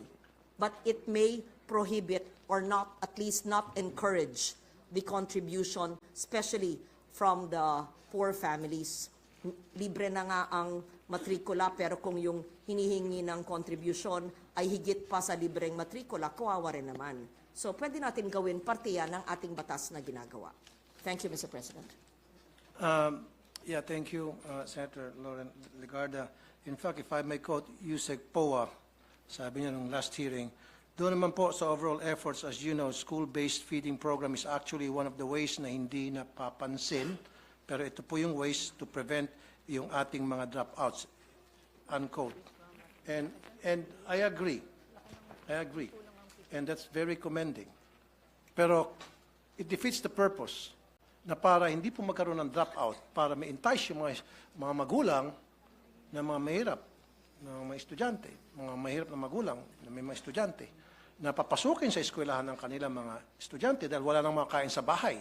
Di ba? Para naman mabusog pagdating sa eskwelahan. Pero pagdating naman sa eskwelahan, kokolektahan mo ng kung ano-ano.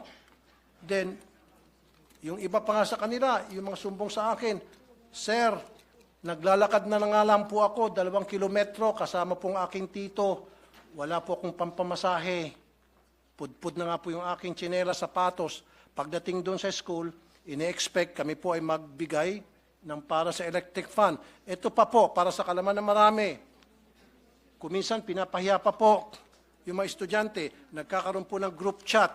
Nakalista doon sa group chat, sino-sino yung mga nagbigay at sino-sino pa hindi nakapagbigay. So yung mga hindi nakapagbigay, peer pressure, it's either gagawa ng remedyo para makapagbigay, masama sa listahan, matanggap ng grupo, or hindi na lang papasok kasi napapaya sila, magda-drop out na lang. Sayang yung feeding program. So what I'm trying to say here, Mr. President, napakasimple lang naman eh. Okay lang may PTA. In fact, wala akong wala akong against it sa PTA. Use it properly. Dapat yan, talagang nababantayan ng DepEd.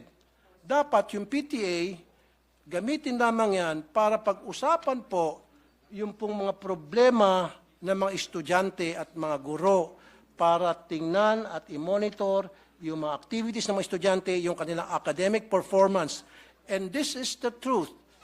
Your Honors, siguro meron kang estudyante sa public school, may anak ka ba? Maybe wala. Or maybe may staff ka na nag-aaral sa public school because marami akong staff nag-aaral sa public school here in the Senate saka sa RTIA at lahat sila nagsasabi na talagang pinipilit yung kanilang mga estudyante magbigay sa kontribusyon. Pag hindi ka nag-contribute, anong consequence? hindi ka na maging paborito ng teacher. Ikaw ay pwedeng maiwan, ikaw ay mag-scrub ng sahig. Ikaw ang mag-erase ng mga nakasulat sa blackboard. Marami pa pagawa sa iyo. Pero kung ikaw nag-contribute, go home ka na, maganda pa ang grades mo. Yan po ang madalas na mangyari sa iba't ibang mga eskwelahan. At yan po ay documented. At yan po, in-interview ko po lahat ng mga staff ko na may mga estudyante sa public school na nire-require po talaga sa PTA pa lamang, binoboto na agad kung ano yung mga pwedeng ma-contribute, anong pwedeng may ayos sa eskwelahan. Just imagine, Mr. President, Your Honor, every single year, kailangan mag-contribute ang mga estudyante para sa electric fund. Kung ipon-ipunin natin yung contribution sa electric fund every year, siguro baka marami ng warehouse ng electric fund dyan sa DepEd, kung saan dinadala yung electric fund. My question also, Mr. President, Your Honor, di ba meron pong MOE para dyan sa electric fund na yan? Ba't kinakailangan pa pagbayarin yung mga estudyante sa electric fund, sa jobos, sa pintura, sa bond paper, maging sa, ito pa po, sweldo sa security guard, sweldo sa janitor, pati ba naman sa kuryente. And I understand, Mr. President, Your Honor, Madam, meron po tinatawag na Special Educational Fund ang LGU. In fact, ang LGU nagbibigay din ng pera sa DepEd, Mr. President. Sana pupunta yung SEF. Now, my question is, maari siguro ang problema hindi nakakarating sa mga eskwelahan ang MOOE. Saan na pupunta yung MOOE? Kailangan siguro i-audit natin yung MOOE. Yan po ba ay nakakarating ng tama o baka naman nakakarating sa mga eskwelahan pero hanggang sa principal lang? Kaya may mga balita, si principal, magaganda ang mga bahay, magaganda ang mga sasakyan, pero sila teacher, kawawa. So si teacher gagawa ng remedyo at yun na nga, maningil sa mga estudyante.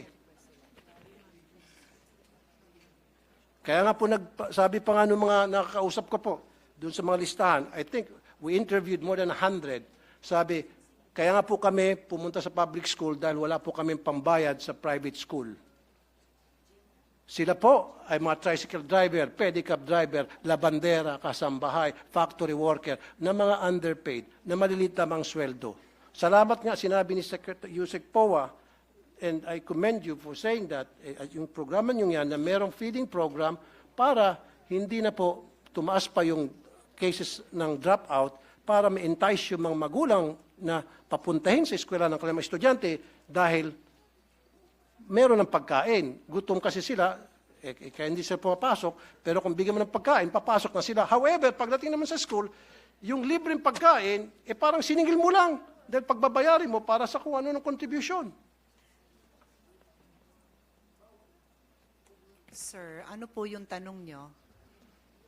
I'm just making a statement, Mr. President, Your Honor, kung ano po yung sentimiento ng mga pumunta sa akin, mga magulang, libo na po, sinasabi po sa akin. So what I'm saying is, we have to stop this wrong policy na kung saan nagbabiolate ng law ang kung ano-ano pong department order na ipinapalabas po ng DepEd para lamang pipilitin na makakolekta sa mga estudyante. Sabi pa nga ni Minority Leader Coco Pimentel, pag kinolekta mo estudyante, wala naman pera yung mga estudyante, para sino kinukolektahan mo talaga? In essence, yung mga magulang.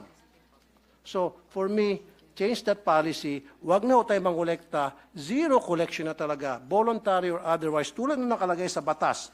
Okay, except for Red Cross, Girl Scout, Boy Scout, and Barrio High School.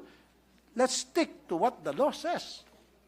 Stop na natin yan. Huwag na ho tayo magpalabas ng mga department order para we try to circumvent the law para makakolekta. Tuloy, ang duda nito mga magulang, baka siguro gusto nilang magpalabas ng kung ano mga department order para makakolekta sapagkat gusto nilang yung MOE hindi na makarating sa mga eskwelahan.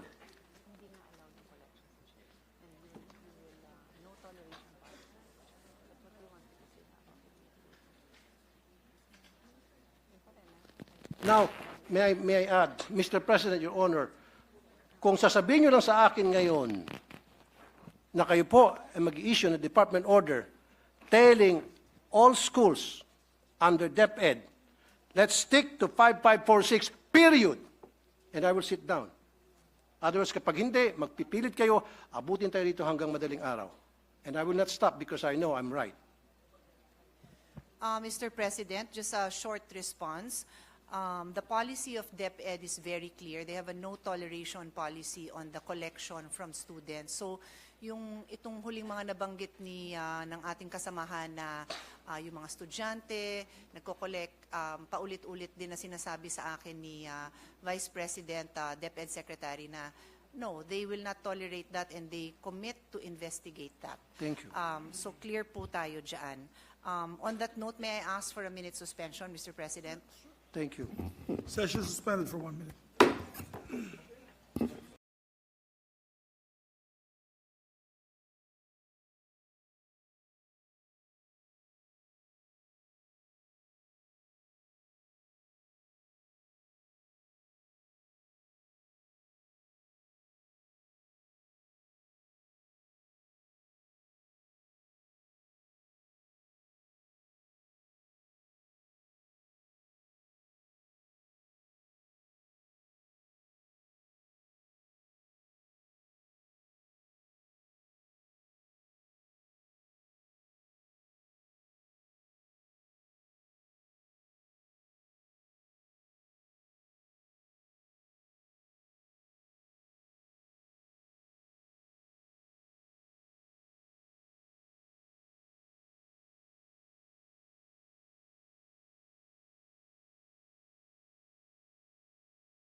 may we acknowledge, Mr. President, move to recognize the sponsor of the measure, Senator Pia Cayetano. So move. Yes, please proceed. Thank you. First of all, Mr. President, I'd like to thank our colleagues. No, I asked for a minute suspension to also gather the wisdom of the Senate. No, and I'd like to commend our colleague Senator Tulfo for raising this very important issue.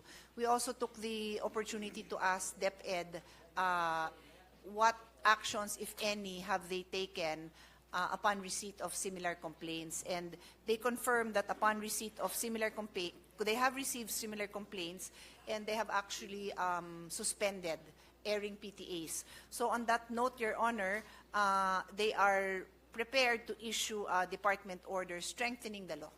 Thank you very much. Thank you. That's all, Mr. President, Your Honor. Thank you.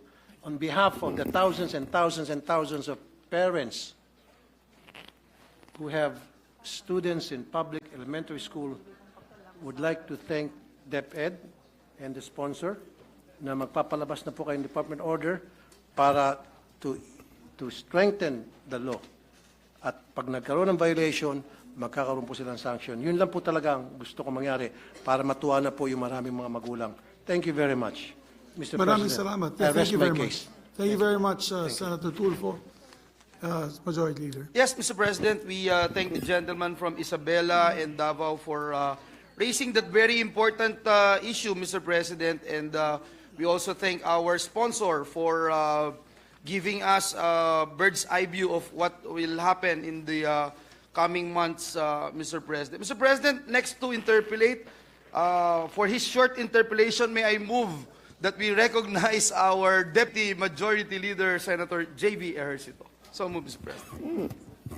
Senator, Majority, Just 2 Deputy points, Mr. Majority President. Leader is recognized. Yes, these are valid points for DepEd, Mr. President. Mr. President, Your Honor, Madam Chair, for the record, how many really is the public school classroom shortages in the country? Do you have an information? Yes, Your Honor, we have that number.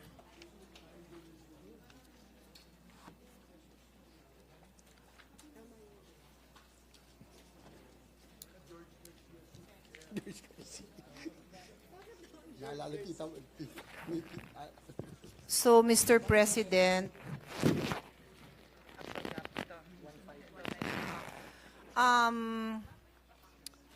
to be clear, Mr. President, we have different categories, yung new classroom, repair of classrooms. I'll just respond to the new classroom. No, I would assume that's the most commonly thought of when we think of a classroom shortage. So for the new classrooms, the actual gap is 158,779 classrooms. So for the record, that's 158,000 classrooms. Almost 159, Yes, almost 158,700. And likewise, is it true, Madam Chair, that of that number, a total of about 440 classrooms were destroyed in storms or other disasters? That seems to be accurate, Your Honor. I'm just worried, Madam Chair, Mr. President, because under fiscal year 2024, DepEd has an allocation of 19.6 billion for the construction of new school buildings. Is this accurate, Madam Chair? Is this in the National Expenditures Program? Yes, Your Honor. How much is the allocation for repairs? 6.5 billion, Your Honor. Yes, my concern, Madam Chair, Mr. President, under the GAB, I observed that there was an increase in the budget for the construction of new classrooms from 19.6 billion to 24.6 billion. However, this is my concern, which you mentioned earlier, that the repairs and rehabilitation of classrooms was decreased from 6.5 billion to 1.5 billion. Madam Chair, I'm worried because, as you know, we are in the Pacific Ring of Fire, always visited by about 20 typhoons, prone to calamities. And this is a low-hanging fruit, Madam Chair, because I was also a chief executive. I was a mayor once in my lifetime, and I know for a fact that it is much easier, faster, to rehabilitate and repair classrooms that can be used right away than to construct new classrooms. Kaya po nag-aalala po ako, what is the reason for the increase in the budget of construction of new classrooms and the decrease in the budget of repairs and rehabilitation? Because this is a new low-hanging fruit, Madam Chair. Yes. Mr. President, to be clear, so for the understanding of our other colleagues and yung mga nanonood nga po sa atin, tama po yung observation ni Senator J.V. Ejercito na ang ating ang nasa NEP, no, ito po yung lumabas sa DBM na budget ng repairs of classrooms is nasa 6.5. Tapos po nung dumating sa atin ang GAB, ito po yung version ng House of Representatives, lumiit po ang repairs of classroom from 6.5 to 1.5. So factual po yan, bumabaho ng 5 billion. So nung hinahanap po natin kung saan napunta, mukhang napunta ito dito sa construction of new classrooms. Kasi under the NEP, yung galing nga po sa DBM, it's 19.5, and then ngayon, under the GAB, coming from the House, it's now 24.6. So there's an increase, Madam Chair, of 5 billion Of for 5 new. billion. That's why for ang new. conclusion natin is nilipat po iyon doon. Siyempre po, tayo naman, lahat naman tayo dito, happy naman tayo, of course, for the construction of new classrooms. But we always study saan nanggaling yung pondo because we have limited funds. So kung yan ho ay nanggaling nga dito sa pang-repair, as His Honor pointed out, Mr. President, nakakahinayang naman kasi maraming repair na kumbaga sa less, it makes sense naman po, di ba? Imbis na magpatayo ka ng 4 walls Mas madali and magpatayo. roof Magpaayos. and another Mag-repair. bathroom, Yes. madali naman po magpaayos, di ba? Hindi naman po yung napaka-komplikado naman po ng architecture nito, di ba? Baka ho may problema lang sa bubong, baka ho yung banyo. So, mas marami ang mare-repair kaysa sa matatayo sigurong bago. So nag-aalala din po tayo dyan, and I thank His Honor for bringing that up because lagi ho tayo naghahanap ng mabilis pero maaasahang solusyon. So mabilis sana ho yung pag-repair. And likewise, yung classroom shortage that you mentioned, about 109, yes, yung binanggit natin.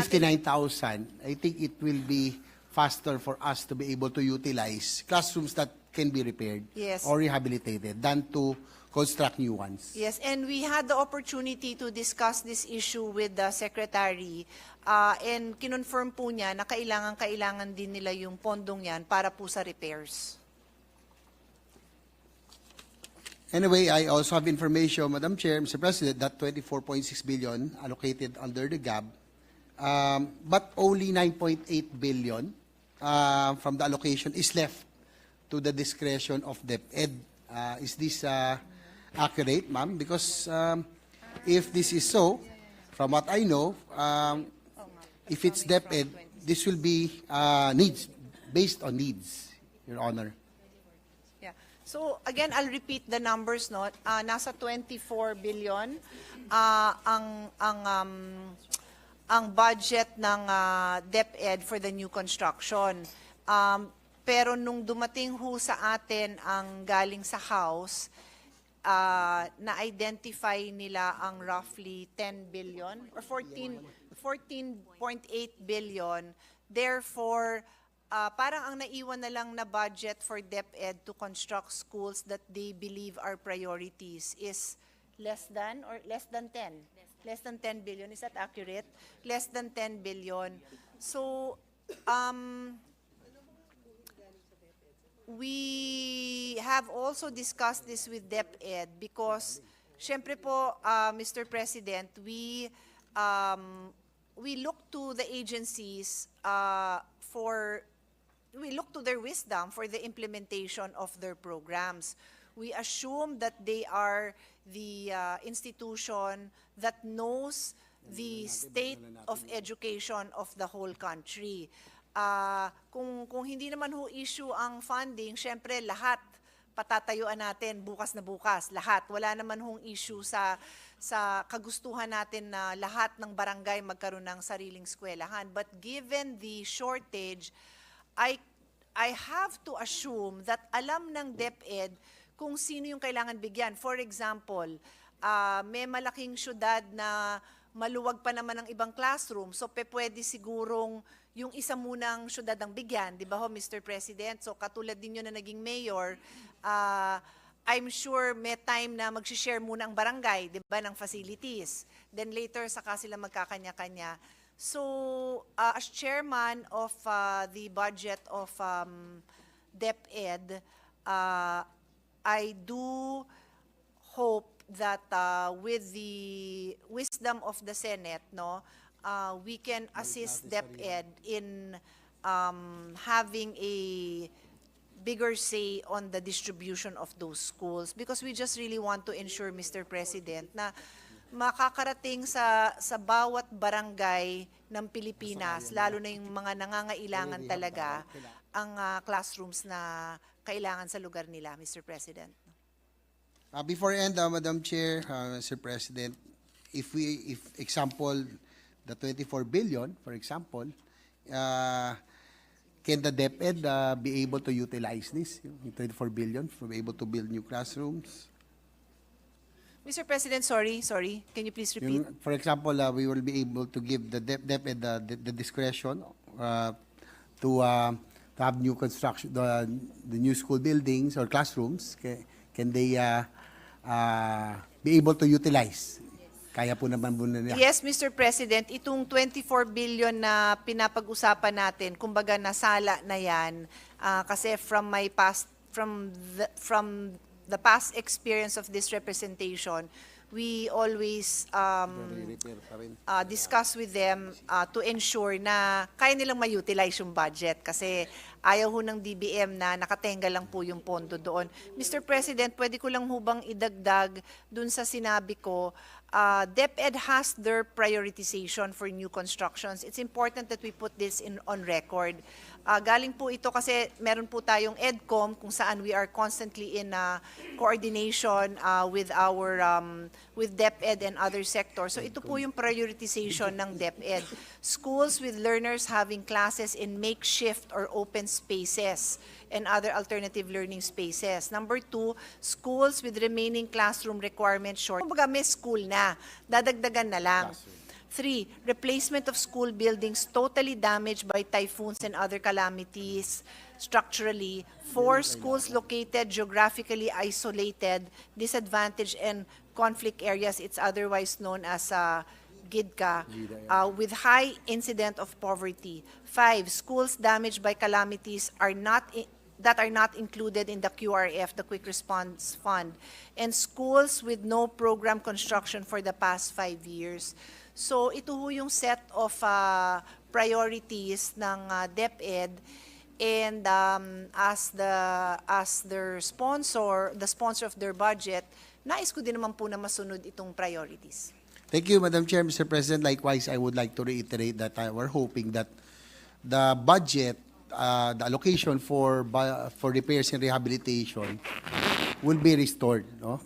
Because as I mentioned, I'd like to reiterate, this is a low-hanging fruit that the students will be able to utilize as soon as possible, because as I mentioned, we are being visited by a lot of calamities or even storms every year. May nakita ko mga nakatiwangwang because of lack of funding for repairs. So I'm hoping that we can restore this, Madam Chair, because I think it will be more practical and it can be utilized easily by our students. That's all, Mr. President, Madam Chair. Thank you. Thank you, Mr. President. Thank you to our colleague. Thank you, Mr. President. Mr. President, next to interpolate is our minority leader, but Senator Bato de la Rosa, the gentleman from Davao and Bohol, would like to make a statement, a manifestation. May I move that he be recognized, Mr. President? Our distinguished colleague from Davao and Bohol, no other than Senator Bato de la Rosa is recognized. Thank you, Mr. President, Majority Leader. Madam Chairman, good sponsor. Good afternoon po. First, short manifestation of support, manifestation of gratitude, and manifestation of appeal. Number one, I would like to manifest my support for the approval of the budget of DepEd. And number two, ako po'y nagpapasalamat from the bottom of my heart to our DepEd Secretary for forgetting about the confidential funds. And it spared the Senate from debates regarding this issue.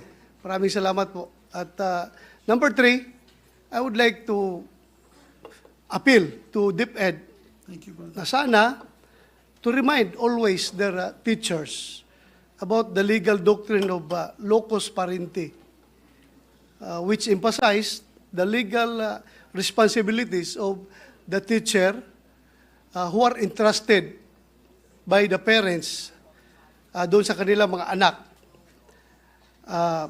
And in line with this, remind ko rin sila, itong Article 218 of the Family Code, the schools, its administrators and teachers, or the individual entity or institution engaged in child care shall have special parental authority and responsibility over the minor child while under their supervision, instruction, or custody.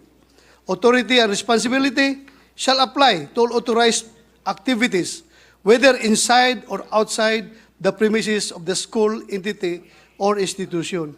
Kaya ko ito binanggit, Mr. President, dahil nga, sana, appeal ko sa kanila is that, Madam Sponsor, even without the confidential funds, sana siguruhin natin na wala na mga bata na ma-recruit ng CPP-NPA doon sa kabundukan at makipaglaban sa ating gobyerno at mamatay. Yun lang ang appeal ko, Mr. President, good sponsor, dahil nga, noong 18th Congress, the last Congress, no, we were together with a good sponsor nung nagkaroon tayo ng hearing about those missing minors. Lumalabas talaga sa investigation natin na ang mga bata na nawawala at napunta sa CPP-NPA ay nanggagaling dyan sa senior high school, grades 11 and 12, which is under the care of DepEd. So, Mr. President, good sponsor, sana isipin palagi ng mga teachers kung bilang second parents ng ating mga anak, these children are entrusted to them. Alam natin, during the hearing, palaging ini-emphasize ng mga school authorities na we cannot do otherwise because of academic freedom. They are free to choose kung gusto nila mag-rebuild or what. But sana, very clear dito sa ating family code na dapat may responsibilidad ng mga teacher pagdating sa pag-alaga ng ating mga kabataan. Kung ang parents ay ayaw na magiging rebuilde ang kanilang mga anak,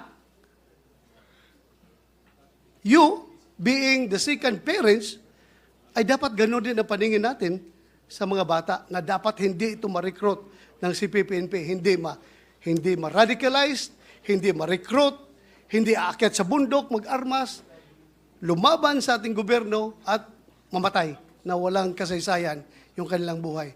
So yun lang po, good sponsor, ang aking apila sa ating Department of Education. Sana po nakikinig yung ating mga teachers ngayon. At sana, hindi na magdagdag. Because we are on the last stretch of our campaign against this insurgency. Pero ngayon medyo nabuhayan sila. Nabuhayan yung mga komunista dahil nga para lumalabas na talagang panalo sila. Nahinto nila yung DepEd from having their confidential funds which supposed to be used doon sa paghinto sa paglaganap ng recruitment doon sa mga kabataan sa senior high school. Another topic, Madam Chair, good sponsor, is about the salugpungan schools. Alam natin na itong mga salugpungan schools ay they are being run by the CPP-NPA, and during the last Congress, mainit ang bakbakan dito about this. And I was assured by the then Secretary, Madam Liling Briones, Secretary Briones, na wala na daw existing na salugpungan schools ngayon sa buong Pilipinas. And I hope, kasi itong mga salugpungan schools na pinapatakbo ng CPP, NPA, NDF, ay ito yung nag-sprout dahil sa kawalan ng DepEd sa kanilang area. So sana lahat ng barangays mabigyan natin ng proper educational institution, particularly sa basic education. Dahil susulpot na naman itong mga salugpungan schools at kawawa ang ating mga bata at a very young age ay napupunta na sa armado ng CPP-NPA. Kasi nga, as you record, according to DepEd, 55 lumad schools operated by the Salugpungan Taitang Igkagunon Community Learning Center Incorporated sa 2019. I hope hindi na ito maibalik. And 12.3% of the rebels who surrendered in 2016 to 2020 were minors aged 12 to 17 years old. Ito mga edad na ito ay obviously nasa basic education ito na edad. So I hope, Madam Chair, good sponsor, through the DepEd officials, i-remind palagi natin yung ating mga teachers about the doctrine of locus parente. Maraming salamat. Mr. President, Madam Chair, thank you po.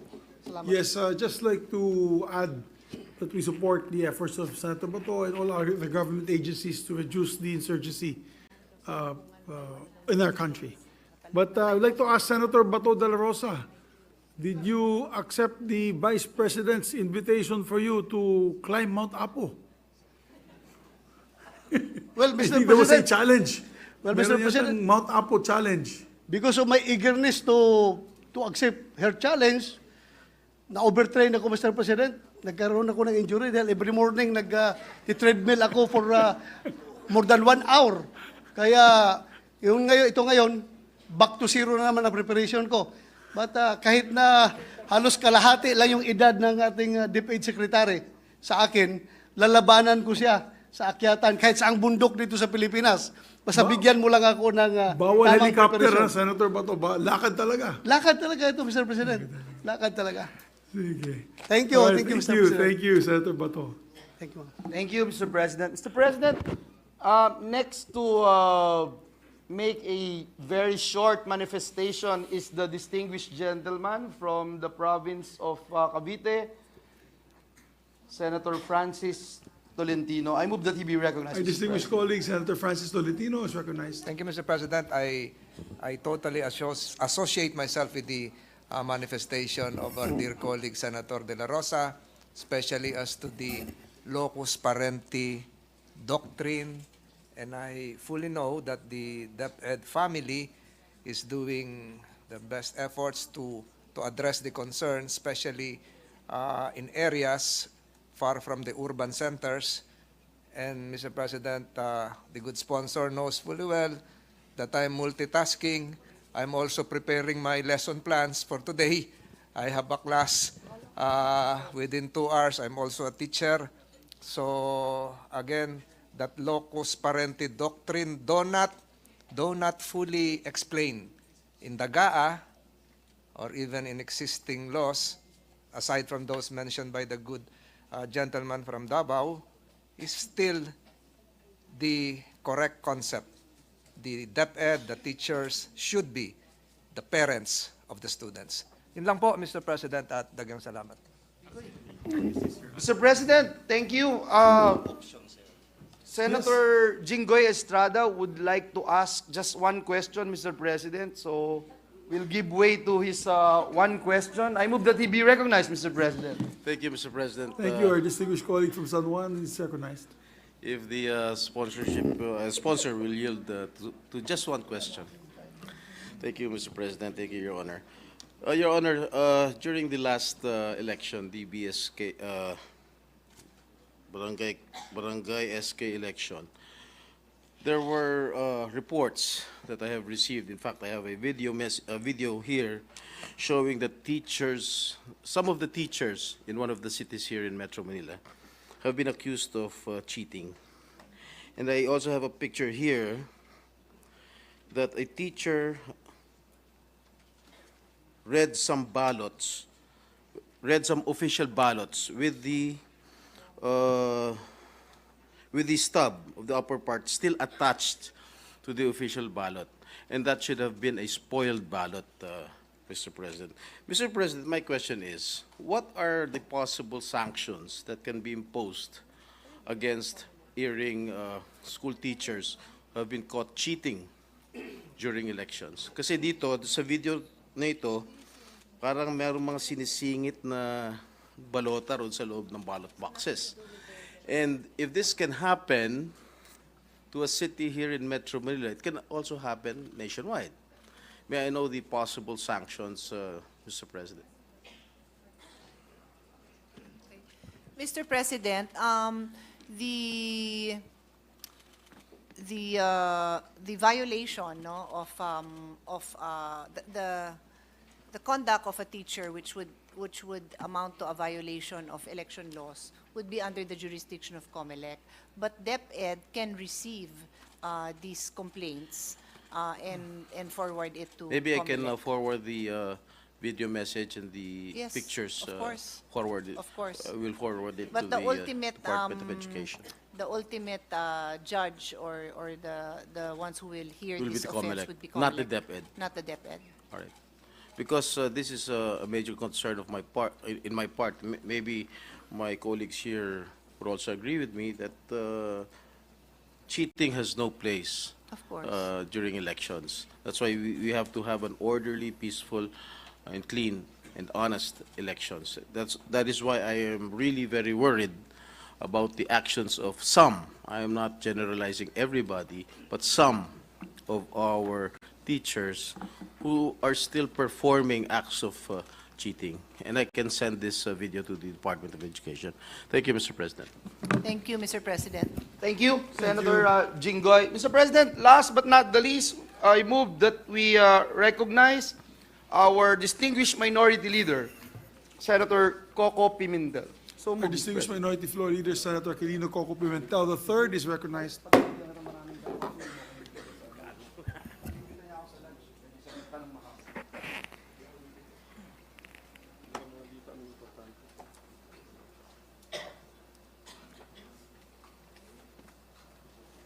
Thank you, Mr. President. With the permission of our sponsor. Of course, Mr. President. So, we are discussing the Senate Committee on Finance, the subcommittee, report, Mr. President.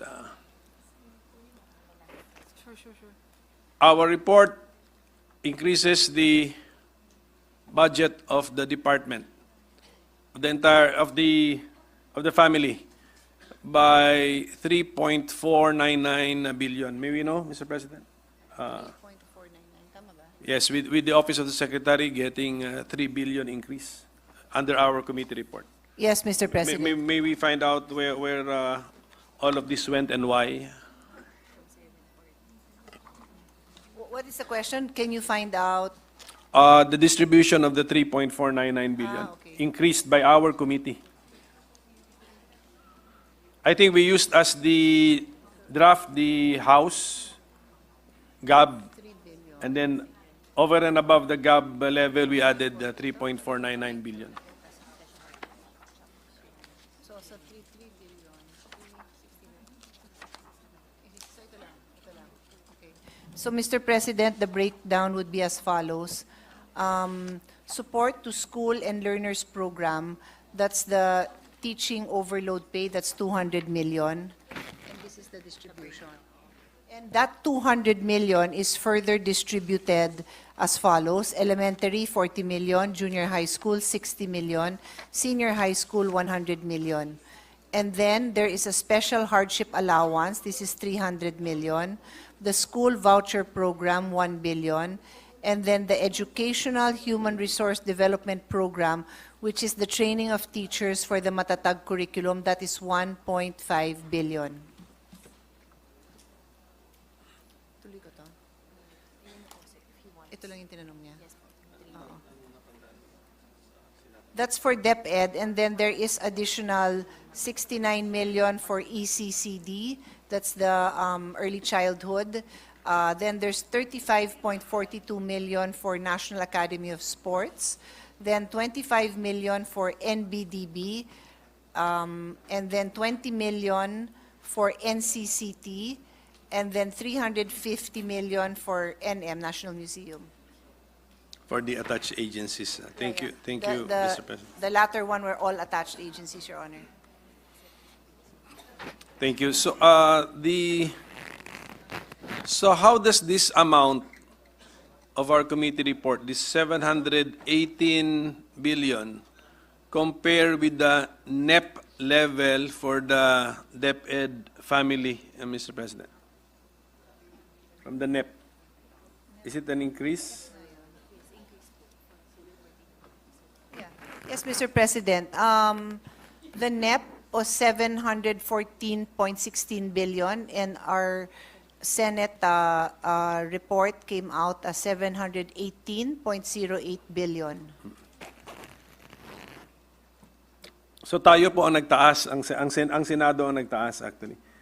Sa House po ba yes?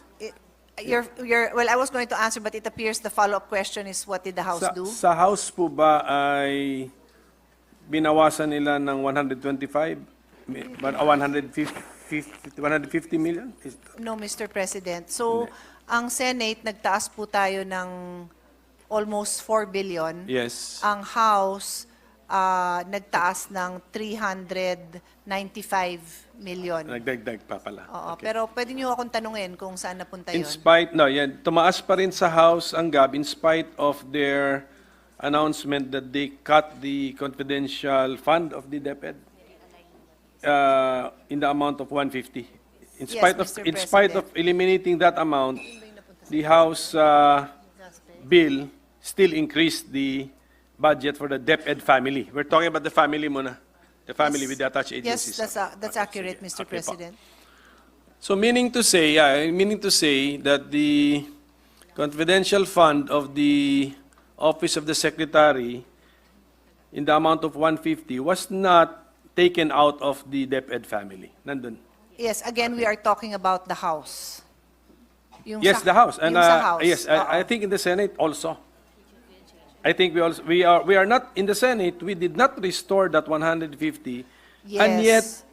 yet imbis na bumaba nga ang budget, that higher pa nga by 3.499 eh. So it's a Yes. Senate committee which augmented the budget of the entire DepEd family. Correct. Yes. I hesitate to answer, Your Honor, because I don't want to violate executive session, because there was some kind of decision made there, Your Honor, no? So, can I ask for a minute suspension? Session suspended.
dinagdag po.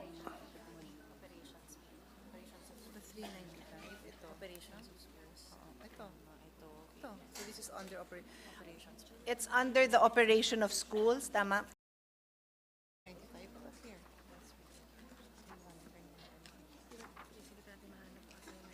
Hindi, pero ito ba, ano?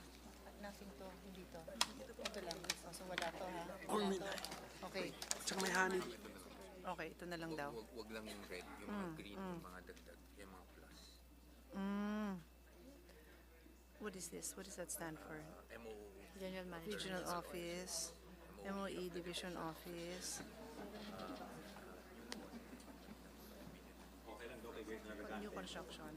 That yung 395 lang. Sabi 395. Kasi nag-move around to. Dead Valley, nasagot ko na yan.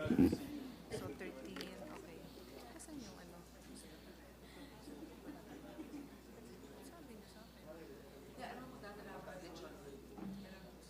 Mr. President, I apologize for the delay. I am reconciling different responses that I'm getting.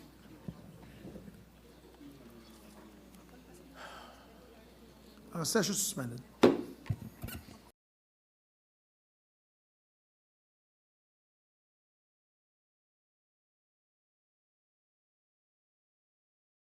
Obviously, we received this over the weekend. Yeah, no? na nga, that's So, the problem. our LBRMO, our in-house department assisting us, and the office of the DepEd need to reconcile. I would rather isa lang ang maibigay kong sagot kesa sa, so if His Honor could move on to a different issue, because I didn't know that they had different numbers, Your Honor. Ito yung danger, Mr. President, na certified bill ang budget eh. After second reading, diretso yung third reading, hindi natin alam talaga ano yung final na forma eh. So, this is an example, given to us over the weekend. Days. Pero imposible makabisado natin, and then the budget is being certified. That's why from the very start, this representation will question a presidential certification for the regular budget. A very predictable legislative activity, Mr. President. We can even predict when it will happen, Mr. President. So, okay, so with that, Mr. President, tayo naman, and the Senate Committee naman, we added 3 billion, as already stated by the sponsor, no? Yes. To the Office of the Secretary. Almost 4 years. But then our committee report also eliminated the 150 million confidential fund given in the NEP for the Office of the Secretary. That's correct. That's a statement of fact, right? What we have, Your Honor, is upon receipt of the GAB, we retained that amount in the GASPE as I reported earlier. Yes, because we're talking, what is before us now is the committee report. Right? Yes. This, our committee report. Our the Senate. committee Yes, report. yes. Okay. Yan po pinag-usapan natin. Okay, so just like in the budget for the OVP, and sabi ko nga, one of the purposes of this of hearings like this, where the agencies are represented, is for the agency to make a final appeal should they want some final changes to their budget, augmentation, restoration, addition, realignment, etc. So, if we can ask the agency concerned, the Department of Education, if they are making an appeal connected with the elimination. Yeah, well, that's what we did. We actually eliminated it. The elimination of the confidential fund of the Office of the Secretary to the tune of 150 million pesos. Mr. President, the Office of DepEd, the VP Secretary, has a statement, and I'll read it. We are all parents who want to protect our children. Ang seguridad ng mga bata ay seguridad ng kinabukasan ng ating bayan. Nonetheless, DepEd will no longer pursue confidential funds. We humbly request that the funds be realigned to the National Learning recovery program because we do not expect good scores for the 2022 PISA results coming out this December.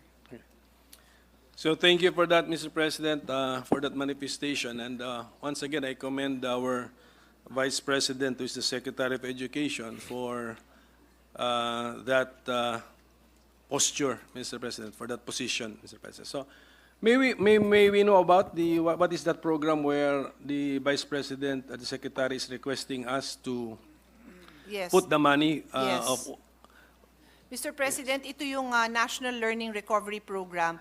Ito po yung extra effort and initiatives to train or to provide additional training for our teachers on the most basics, yung kanilang reading, comprehension, math, which is really the foundation of learning, Your Honor, Mr. President. This is a tutorial, Mr. President.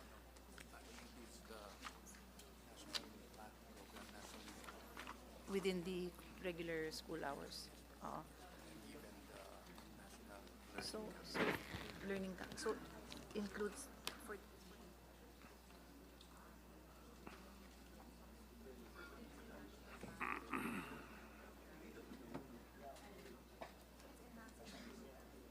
Anong pangalan? National Recovery?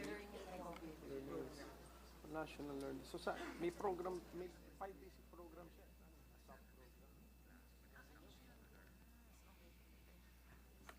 No?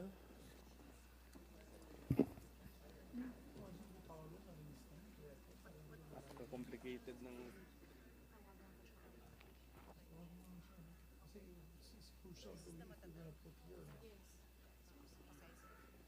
Mr. President, this is the National Learning, the National Learning Recovery Program includes, it has 5 sub-programs: the National Learning Camp, the National Reading Program, the National Mathematics Program, the National Science and Technology Program, and other similar programs to support learning recovery efforts. So that program has a sub-program, but per my records, the DepEd has 5 regular programs. Tama po ba yan? Education Policy Development Program, Basic Education Inputs Program, Inclusive Education Program, Support to Schools and Learners Program, and Education Human Resource Development Program. So is that National Learning Recovery Program a sub-program of the 5 programs? Of one of the 5 programs? No, Mr. President. Itong binabasa ko na National Learning Recovery Program and the sub-items there Yeah. are all under the basic education curriculum. Basic. Ano siya bilog? Yes, but aren't the programs of aren't the PAPs, the PAPs of the Education Department, anong tawag doon? Aren't they categorized into as falling into one of the 5 basic programs?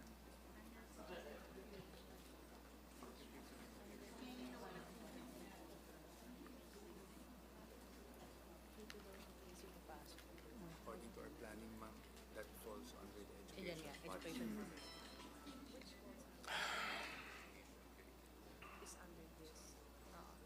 The basic educational curriculum that I mentioned is under the Education Policy Development Program. Correct. Okay. So dyan siya. Okay.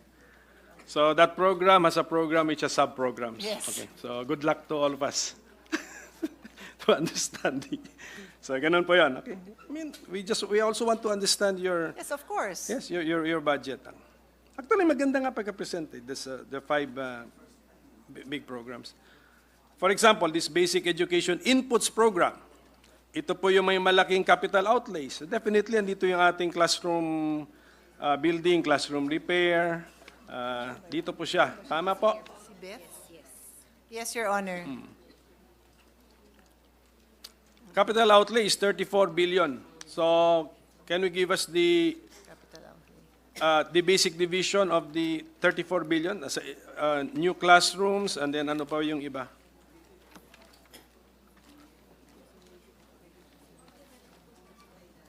capital outlay? What's under capital outlay?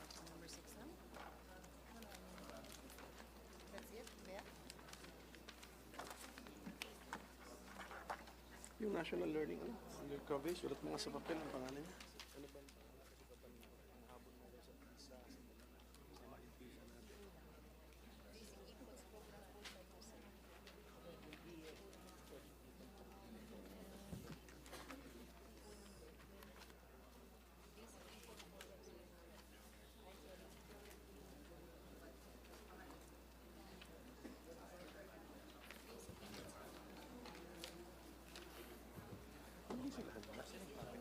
Masyado malaki yung na-budget. Masyado malaki.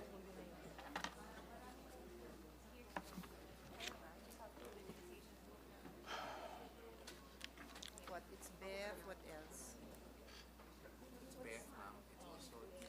Grace. Hindi ako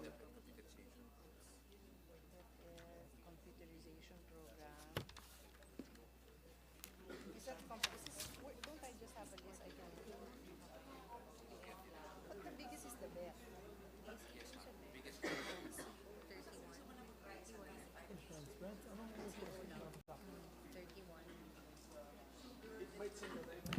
Again, sorry Mr. President, hindi the data we have is not presented as CO kasi the COs are tucked into each program. So for example, basic education facilities, may CO component yon. So I have to dissect each one to give His Honor an accurate response kung ano yung CO. But I'm really after the I think you've mentioned it earlier also the basic what's our total budget for new classrooms? Okay. Sige, yun simple lang po yun, Alam Mr. ko, apa. President. But that's the charge against the 34 billion, I think. Ilan yun? Ilan po yun? 24.6, Mr. President. Okay. That would be good enough for, what is our cost per classroom? Ngayon po ang ating 2.5 million, pero that includes a budget for parang support, no? Like nakakompute po yun na for how many classrooms, may bathrooms, ganun po ang computation on Mr. President.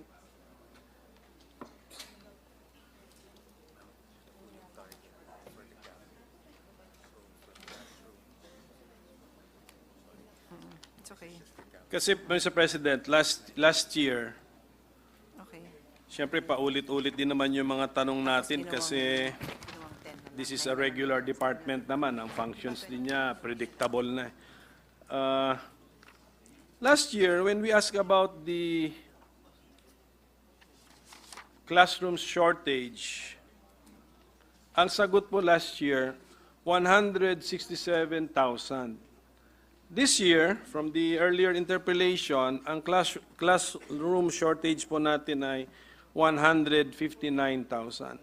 Is the claim that is it the claim now of the department we have built 8,000 classrooms? Ganun ba yun? Build 8,000 or may kasama Kaya repairs? kakalculate tayo. Solid 8,000 was built. Basta 8,000 new are made available. Mr. President, yes, that is actually a combination of new classrooms, repairs. In other words, 8,000 plus new classrooms are made available. Yes, okay. So yun po, to support the point of Senator JV earlier, that's why it's important that we bring back to, anong tawag mo doon? Anong condition yun? To usable condition, those who are in disrepair. So meron din siguro inventory naman ang department yan. Yes, Mr. President, they actually have a request for repairs. And this is the amount that we discussed with Senator JV earlier na nabawasan po under the GAB, under the House version, yung budget nila for repairs. Yun na nga. So in our committee report, dito lang po tayo sa ating committee, how much is the budget for repairs? Yung repairs, 6.5 billion, Your Honor. 6.5. So, no, 6.5. 6.5. Our committee report is 6.5. Our committee report, the Senate committee report. Yeah.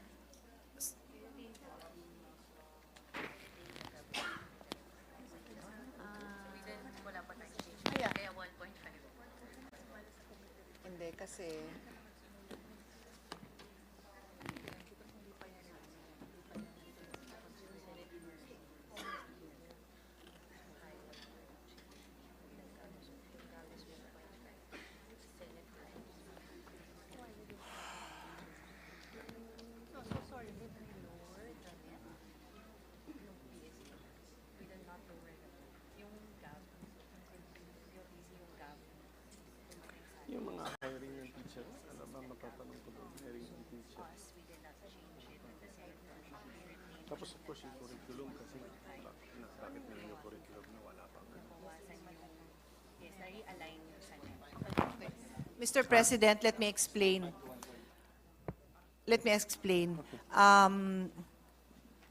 The discussion we had with Senator JV earlier is the difference between the NEP, which is from the DBM, and the GAB. We support the NEP version because we want to have a bigger budget for repairs. Correct. So, but officially, what we have in the committee report is the GAB, because in terms of the time constraints we had, then we just adopt the House. But that is not the personal, that is not the recommendation of the chair, and we have a lot of support from our colleagues. If I'm not mistaken, also the chairman of the Committee on Finance. So the committee report, 1.5B. Similar to the GAB. Yes. But we No, take but note we that- must own up to our own committee report. That's our committee report. That's our committee report. That is our committee Yes, report, that's our Your committee Honor. report. That's the Senate Committee's report. Ating gawa na po natin yun. Even if we borrowed it from somewhere else, gawa na natin yung pinirmahan. May pirma tayo ron sa committee report actually, Mr. President. So, 1.5 billion repair of classrooms. And if the House bill retained or even exceeded the level of the NEP, and yet there was a 5 billion reduction in the classroom repair level of the NEP, where did it go? Sa loob ng House bill or... Yes, Mr. President, as pointed out in the previous interpellation of our colleague Senator J.V. Ejercito, the House put 5 billion into the new construction. So Okay, construction pa rin of facilities, Good. but they put it there and they have identified, as pointed out by Senator JV, they identified the schools, the areas, and that's why our colleague, Mr. President, was expressing concern that DepEd would be deprived of their ability to determine what are the priority areas, and we put on record what are the guidelines for determining the priority areas. Correct. We should concede that DepEd has the data, the relevant data on where the classrooms are most needed. But then did our committee report retain the level of the House bill as far as new classrooms are concerned? Did we? Did For our the committee new- did our committee report retain the level of the House bill Of as far NEP. as new classrooms are concerned? Building of new classrooms. Yes, because Okay, so we yes, okay. we adopted the version of the GAB, Mr. President. Pero for the record, yung sinubmit natin po is the NEP version. So I believe that there are constraints that occurred precisely because of the timing of the submission, Your Honor. To just put on record that, like Senator JV, we support that the budget for the repairs would not be touched as determined, as provided in the NEP, and that the construction is still there, but not at the expense of the repairs that need to be done. Yes, the recommendation of our sponsor is, as far as construction is concerned, we retain the level of the House NEP, bill. Of the NEP, Of Your the Honor. NEP. If that's the NEP, then that would be 5 billion lower than the House bill. Yes, but that Level. 5 billion Goes would to- be for the repairs, which we believe is a low-hanging Yes, fruit. okay. Madali hong magpa-construct, madali hong magpa-repair. Opo, wala pong dispute doon. Agree po ako doon. So para po maintindihan natin, because tignan mo ako, I got the misimpression that we are 159,000 is the shortage of our classrooms. Meron na palang ibang classrooms but in a state of disrepair. May we know, ano naman sa inventaryo po ng DepEd, how many of these usable classrooms, so supposed to be usable classrooms, so ready to use classrooms, which are just in a state of disrepair, that by spending the amounts under the repair of classrooms, we can now bring them back into circulation and use by calendar year 2024. Mr. President, there are 202,000 classrooms in various states of disrepair. 200. 2,000. Yes, disrepair, yeah. That need to be repaired, in other words. Yes. In effect, the statement is 202,000 existing classrooms are not being used as classrooms because they are not fit to be used as classrooms. No, no. They are different. They're being partially used. Yeah. Some are partially used, but some would be not Yung totally unused is 20,750. out of the 202, or it's a separate number. Is that a separate number? Or that all is here? Okay. Mr. President, 202,000 as reported are in various states of disrepair. Of the 202,000, 20,700 cannot be used at all. So 10% more or less. Okay, sige. So ito. Okay, so sana merong is there a plan by the DepEd na compute na ba nila to bring this, sabi nyo, low-hanging fruits, we should fast-track their repair, o sige, to fast-track the repair of the 20,700 classrooms. Ano po sa study ng DepEd, magkano po ito? Mr. President, to give us an idea of the cost of of course, it's not a it's an average because they're different Yes, average, states. yeah. But the 6.5 billion that was in the NEP would have repaired 10,200 classrooms. So half of itong 20,700 na not usable, half of that will become usable. If you use the entire 6.5, but the 6.5 billion is under what? The item, that's for new. No, no. That's for repair. Right now, in our committee report, ang naiwan na lang for repair is 1.5. 1.5, yes, So this committee will propose that the 5 billion put in the new will be returned to the repairs, the line item on repairs and rehabilitation. So we'll repair as how many, requested. ma'am? How many, Madam Sponsor, how many? The 6.5 billion. Will be able to repair 10,200 classrooms. Okay. So if sana, if the Senate will get its way, after the BICAM maging 6.5, pwede namin masingil ang DepEd na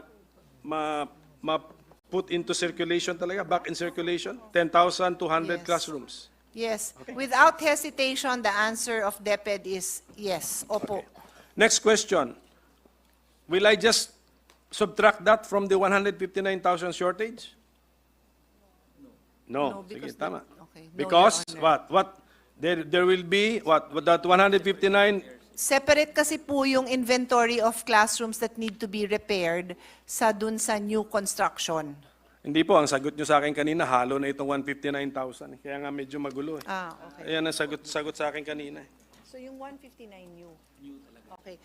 Mr. President, when I asked when His Honor asked the question, ako na nagkusang nagbato na halo-halo ba yan? No? So sinagot ako ng halo-halo. So ngayon, nililiwanag nila, hindi po. Yung new repair lang talaga.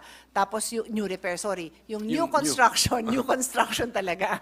Yung repair lang talaga. Walang new repair. So yung 159,000 classrooms need to be built. Need to be built.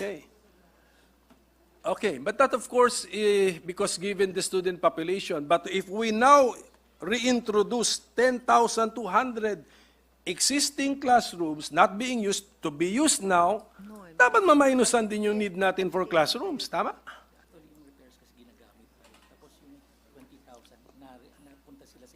In other words, hindi itong 202 mo, let's say lang napondohan yan. Tapos na si 159, hindi pa rin, di ba? Hindi pa rin eh. Parang Hindi pa rin eh. importation So, na. 180,000 is needs repair, but they're still using it. The 20,000. So 159 talagang kulang. Oo. Kumbaga ma-improve lang yung status, hindi na nagsisiksikan, gano'n. Oo. Mr. President,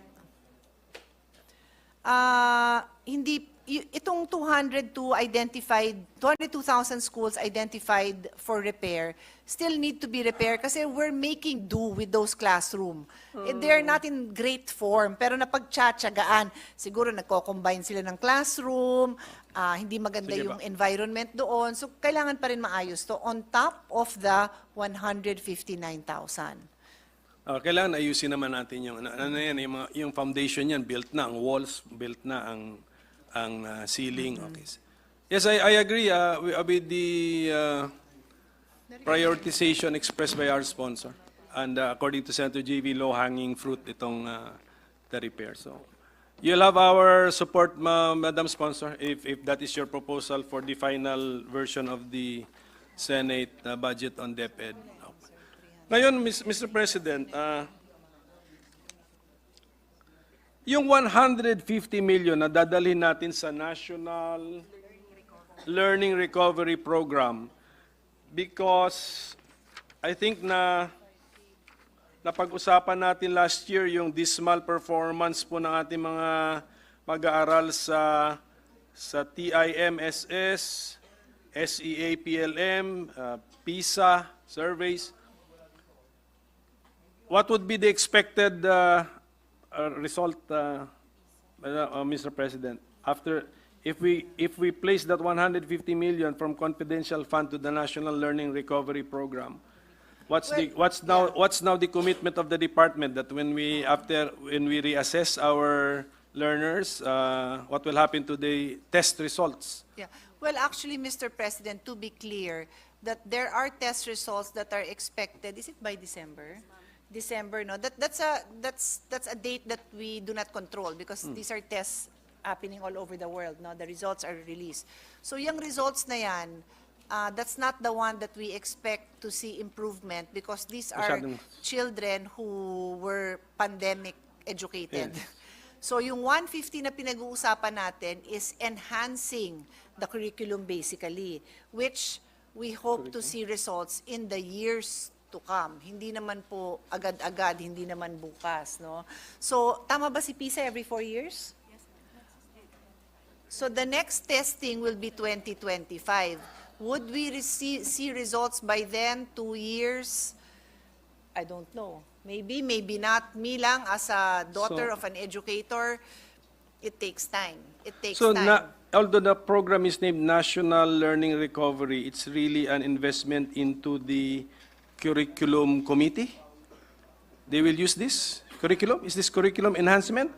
Kaya tinatanong ko kanina, is this tutorial classes, remedial classes, or improving the curriculum?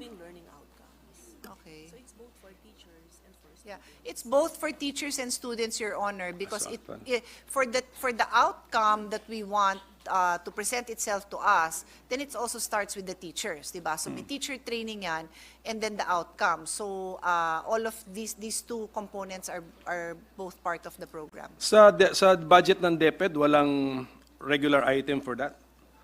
The teacher, meron. So we're augmenting that particular item? Yes, sir, yes, that is accurate. So that Mr. National President. Learning Recovery Program already has how much in before the 150, if ever we augment it by 150 million? 4 billion, Mr. President. 4 billion na po yun. Idadagdag natin. Yes, Okay, Mr. sige President. po, para klaro Mr. President, can I go back to His Honor's question, which I promised pag na-reconcile? So yung, di ba, I mentioned earlier that the GAB is higher by 395 million. And His Honor asked saan nilagay. So my response to that, Your Honor, is it is placed in the general management and supervision, specifically operation of schools. 11 million is in the division of Mandaluyong. 40 million in the division of Marikina, and 300 million in Bicol region. Is that how the department is organized? You just say Bicol region? Well, Ganun ba? actually, naka-lump sum siya. Hindi ho siya na... Kasi yung isa, when you say division, klaro yata yun eh. Marikina Division, Mandaluyong Division, at normally, least under the that's very clear. division, there's PS, MOOE, and CO. May breakdown yan. So it's a regional division. The Bicol Region Division? Ganun po ba pag-divide natin sa ano? Well, Sa dito struct- po kasi sa cities in Metro Manila, nakalagay division. Correct. It's a Department of Education, Yes. you know, the way they divide the territories. Pero sa Bicol, it's Region 5, Bicol. May breakdown. So it's broken down into various various divisions. Division of Albay, Division of Camarines Norte, Ayun, Division okay. It's But there. there is It's there. no, ano ba? Some have, there. o meron na ba? PS and MOE? Hindi. Pero PS, MOE, wala. Do I say na ano? Wala. Yeah, they are placed in MOE, Your Honor, Mr. President. Basta klaro po, klaro naman po. We just say 300 billion to Bicol, but sa schools division offices identified na. Yes, Your Yes, okay. Honor. Thank you, Yes, thank you. Mr. President. Now, just as we have, Mr. President, it's 300 million. yes, 300 Yes, million. oo. What did they say? Did they say billion? Ah, Yeah, so 300 million. million. Yeah, 300 million. So Sorry accounted for, that. so far, yung 355 million. Yes.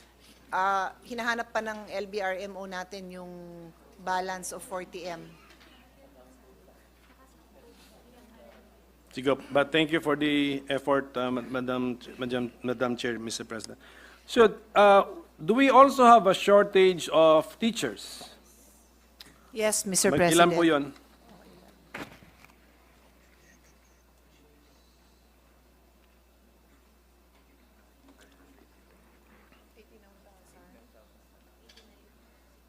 Our shortage, Your Honor, is 89,506. Okay. Under what program would fall the funding for the hiring of teachers? It falls under inputs to basic education. And how much, sandali, saan ba yun? Inputs to basic education inputs program, the total funding for that is 66.5 billion. And how much of that amount could be used for the hiring of teachers?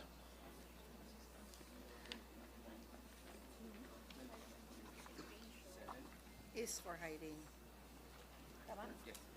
21.7 billion is for the hiring of teachers. And that amount would be good to hire how many teachers?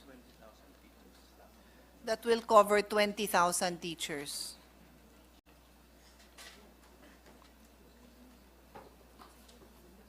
For the budget of 2023, how much did we appropriate under this program for the hiring of teachers?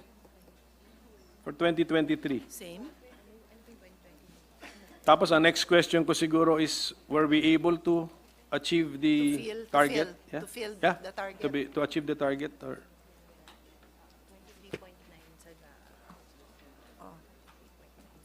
Last year. Yes, pero na-fill nyo?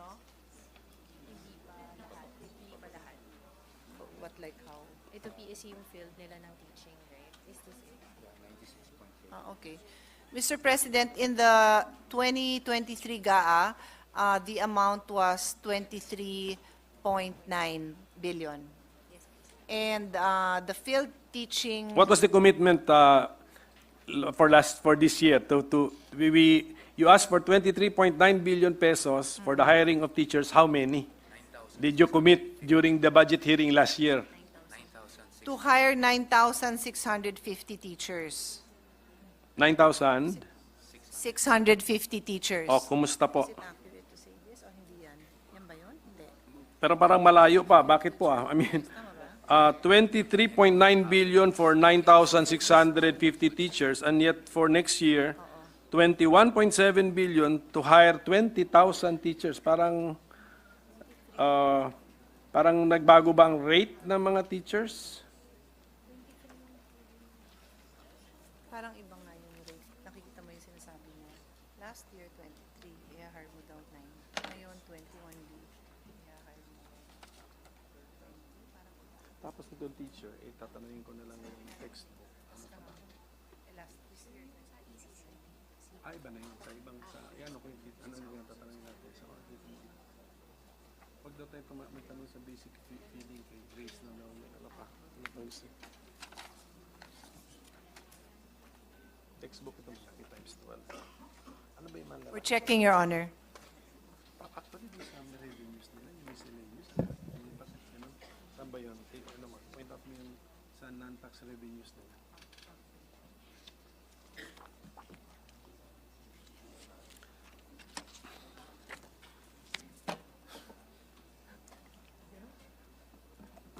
I mean, it's suspension. Session suspended.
Thank you, Mr. President, for the patience. We had to study this to give an accurate response.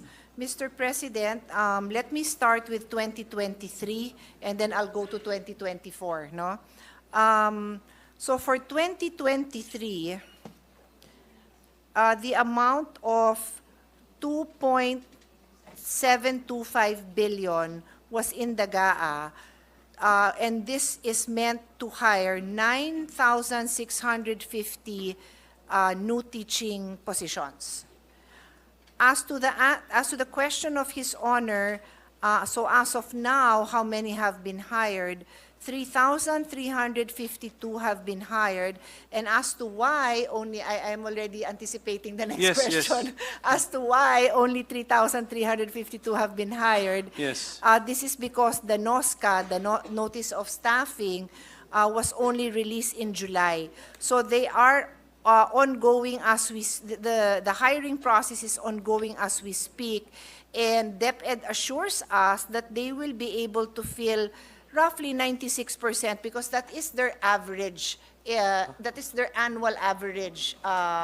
Every year, that is their average in filling the unfilled positions, Your Honor. And then, to move forward for 2024, what is in the GAA and the committee report, tama? Is 5.6 billion to fill 20,000 new teaching positions, Your Honor. And I already asked the question, again, are you confident? Because you have not filled 6,000 plus, but they are very confident, Your Honor, especially because they now have a civil service, what do you call it, an order? Or prime bronze, which allows DepEd to basically fast-track the hiring. We can submit that Yeah, what because- is that civil service Okay, thing? Yes. And then this NOSCA problem will not be repeated next year? NOSCA problem. Yeah. Oh, Yan ang maulit re- ba? is NOSCA is Like being every used as year the ba? excuse, eh. Kasi parang excuse nga yan daw si NOSCA eh. Earlier. Oo. Yeah. Okay. DepEd says they will make representations earlier. And I also, as we speak, Your Honor, I am also expressing I agree with that you need to coordinate with them earlier because we were told during this deliberations on the budget that many times DBM would tell us, not DepEd specifically, but tell me in general that they do not receive the requests early enough. So that serves as a reminder, Your Honor. So the facts that we're getting are as follows.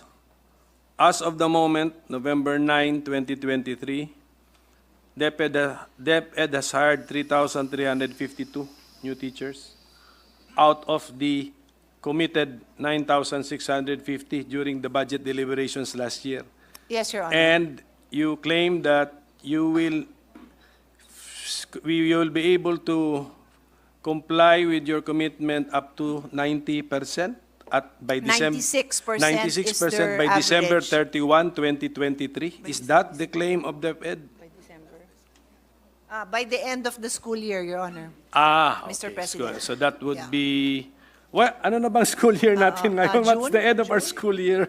July, Your Honor. July of 23. Okay, so I get it. Okay. That I now see where the confidence is based, Mr. President. Okay. So ganun din yung hiring of 20,000 teachers, ganun din yung cycle pala nun. It's July, it would be July 2023 to July 2024. That's our cycle. Okay. So this December you'll be yeah. So as early as December they are already recruiting for the following year, Your Honor. Thank you. So will this be a record number of hires if we are able to fulfill it, 20,000? Is that the record number of hires for one school year by the DepEd? Tuwing 20,000 daw, record ba yan? O? No, the highest was in 20... Ba't din natin gawin yun? Yung highest, kaya pala nila eh. Gawin, ambition. That's not the record, Your Honor. What's the record, ma'am?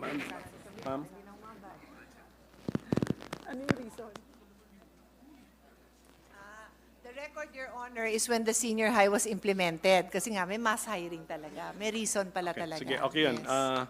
But now that it is now that the K to 12 is now stable na, it's in place. Will this be one of the highest number of new teaching hires? Alin dyan? Around 10. Do you know why bigla kayo nag-20? Hindi, ang laki ng gap. 6 lang ambisyon nila ngayon, but next at 20,000 times. Okay, we wish them all the best. Okay. Which is just implemented this year? Oh.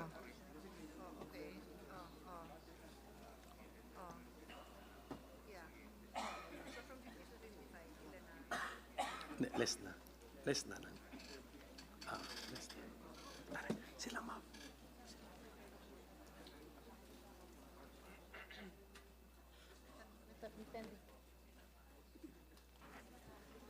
Mr. President, did you have a pending question? I'm not sure now. Yes, yung hindi yung if magiging normal. during an abnormal time or Oo. you are starting so, a program. So but they, now, they see that the number of 10,000 is about the norm? Okay. Yes. So, and then, kaya nga, in the budget for next year, the commitment of the DepEd is you are going to hire 20,000. Yes. Klaro yun, 20,000. Sige, so, we wish you all the best kasi kailangan 80, sabi nyo, 89,500 ng natin, shortage natin. We have to, and ibig sabihin ng shortage, ito mga shortages of classroom and teachers, based on a certain, theory or parameter that what is the ideal. So can we get that ideal? Kasi that affects siguro also the, that affects the performance of our students. So what's our, what does the DepEd follow? What do they believe in? What is the ideal classroom to student ratio? 1:1:30 is the ideal. Okay. But of course, we follow range of class size. Okay. For different case stages, alam mo, established na ito sa committee hearing. Check mo kung yung sagot nila tama sa sinasabi nila sa committee hearing. So, but where are we? Are we following this? I'll give him, the next question is going to be... 1:35 yung sagot nila kanina. I'll say each, tell me what the reality is, okay? Ano yun? So, ano yun yung sagot? Ano yung actual? Okay, okay. Okay, Mr. President, the response to that depends on the age of the student. So for kindergarten, 25 learners or maximum of 30 learners per session, and one teacher for 2 sessions. Okay na to, I'll just read it as isa. That's a problem. And then for the multi-grade classes, maximum of 25 learners consisting of 2 consecutive grades, grade 1 and 2, grade 3 and 4, grade 5 and 6, 1 teacher per class consisting of 2 consecutive grade levels, or 3 teachers for every grade, for every multi-grade school. Grade 1 to 3, 30 learners per class, maximum of 30 learners, 1 teacher per class. Grade 4, 40 learners per class, maximum of 45 learners, 1 teacher per class. Grade 5 to 10, 40 learners per class, maximum of 45, 5 teachers in every 3 class, or 5.3 as specialization factor. Grade 11 to 12, maximum of 40 learners per class, 9 teachers in every 6 classes, or 9.6 as specialization factor. Special needs education, maximum of 15 learners, 1 teacher for 15 learners. Alternative learning system, minimum of 75 learners, 1 teacher for 75 learners. Okay, so umabot pala sa 1:75 pagdating sa alternative learning. But alternative learning is a non-classroom setting. Sorry, what's the question? Alternative learning is not in a classroom setting. Non-classroom setting, So yes. I will not use that 1:75 kasi it's a class. It's the class, but not the classroom, no? It's a class, not the It's a class, classroom. Correct, correct. Yes. So, okay, as far as the classroom is concerned, DepEd has the minimum specs for a classroom. Minimum, the minimum specifications for a classroom. Kasi ang smallest natin na ratio is 1:25 eh. Yan ang narinig ko sa explanation po ng ating... 7 by 9 meters would be the specifications for a small classroom. Yes. Yan na yun. Yan na yun, the smallest that the DepEd can approve as a classroom, to be used as a classroom. Yes. Smaller than that, ano na yan, Reject. detrimental na to the, either to the health and as well as to the, not conducive to the learning of the students and also to the teaching efficiency of the teacher. Tama? Meron lang po sa lunch break natin, kagagaling lang ng isang teacher sa opisina ko, yun ang reklamo niya actually. Very cramped yung classroom niya. Quezon City ito. Yeah. Well, Ginagawa ba natin na yung isang classroom na in accordance with specs ay dinivide po natin in such a way na yung resulting area to be used as classroom, lagay ko ng quotation mark, would be less than our minimum specs? Because they'll split it. Yan ang problema nila. Yeah, sadly, Mr. President, there are what they call coping strategies where, let's say, a bigger classroom would be split, and then that split would be smaller. The split than- is below the minimum specification. Yes. And in-establish natin kanina, minimum specifications, masama na sa either sa health, hindi na conducive sa learning. Yes, yes. So in effect, ang theory doon, the entire time spent in that classroom is wasted, actually. Maybe not wasted, Yeah, but let's not say the bulk- not maximized. The bulk of and the time is possibly why did we allow inefficient. this? Well, I guess the alternative is to close it, and where will they study? A lot. And isn't the alternative guys precisely to bring back into circulation those classrooms in disrepair or build new classrooms? So, Of course, Your Diba? Honor. kasi baliwala lahat yung mga may Yes. minimum specs tayo for Yes, sir. Of learning. course, And of course, Your we Honor. we augment national learning recovery and yet But in some areas, Your Honor, the problem is buildable space. So if I may even add my personal advocacy is outdoor space. And hindi na yan talaga makakomply sa mga urban areas. ang reklamo ng teacher, hindi na daw sila maka-group work. Di ba? May mga ganyan ba? May mga group work ba? Wala na daw. Parang wala nang movement, wala nang elbow room to move. Anyway, I'm just giving you that feedback. At Yes, yes, during the they- lunch break, ako po yung They appreciate it, Your nakausap. Honor. So malaki ang problema because even if we have money pala, there is no buildable space. So what is now yung solution ng ating DepEd sa mga ganyang situation? Yeah. Mr. President, they're introducing mid-rise classroom. Which Demolish existing. Kasi lack of buildable space lang sa ang ating inaano eh. So we demolish the existing.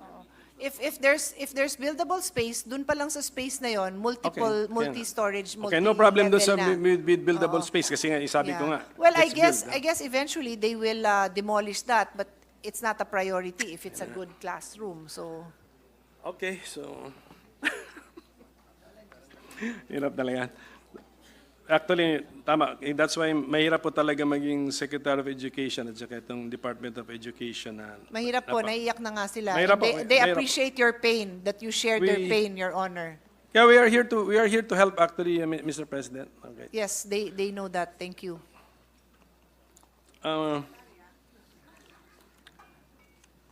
When we looked at the budget of the DepEd, there is this amount, 146 billion pesos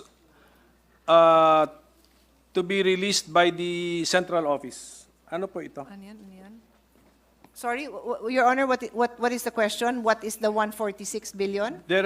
Kasi ganito pa, sa DepEd OSEC, there is a budget of 566 billion which will be released to the field offices. But 146 billion will be left with the central office. Ano yun? What is this amount for and how is it to be accessed by the stakeholders or beneficiaries, Mr. President? 146, ito I have. Tama po ba? Hindi, tama po ba yung figures ko? Yeah. Tama ba ito? Mr. President, 146 billion will be utilized through procurement of central management programs, activities, and project. These funds may also be downloaded further to the field operation units for implementation. Ito ba yun? Kasama to? Okay, that's as to control of the funds, no? Pero what is that 146 billion for? So, these programs, Your Honor, are government assistance and subsidies, school furniture, computerization program, textbook and learning tools and equipment, school-based feeding, basic education curriculum, general management, and supervision. It's good that the sponsor mentioned the textbook budget, because I noticed that it increased 12-fold, Yes. Mr. President. From, round off na lang natin, 1 billion, na for next year it's going to be 12 billion. Historically, what has been the level of the budget Ay, for malayo. the reproduction of materials like textbook? Malayo po doon, like His Honor said, mga 10, more than 1 billion. 1 billion lang po yung sa textbook. But just to, during the hearings, it was explained na, upon review, there's really a need to have new textbooks with the revised, enhanced curriculum, so they really have to invest in textbooks. So the 1 And billion... 1:1 also, Mr. President, kasi dati, ilan ba yun? 3:1 ba yun? Ngayon, 1:1 na ang target, Your Honor, Mr. President. So are we reprinting existing textbooks or new textbooks pursuant to the Matatag curriculum? Mr. President, they are procuring new textbooks. Yes, and then what will happen to the old textbooks, Mr. President? Totally useless na ba yung mga yon? They can still be used as supplementary material, reading resources, Mr. President. So the textbooks that we will be printing will now be reflective of the new curriculum? Yes, Your Honor, Mr. President. What was the process followed in adopting this new curriculum, Mr. President? Ang alam ko yung law, there is a curriculum committee ba? And then, what is it? Then, it reviewed the curriculum, came up with changes, and then?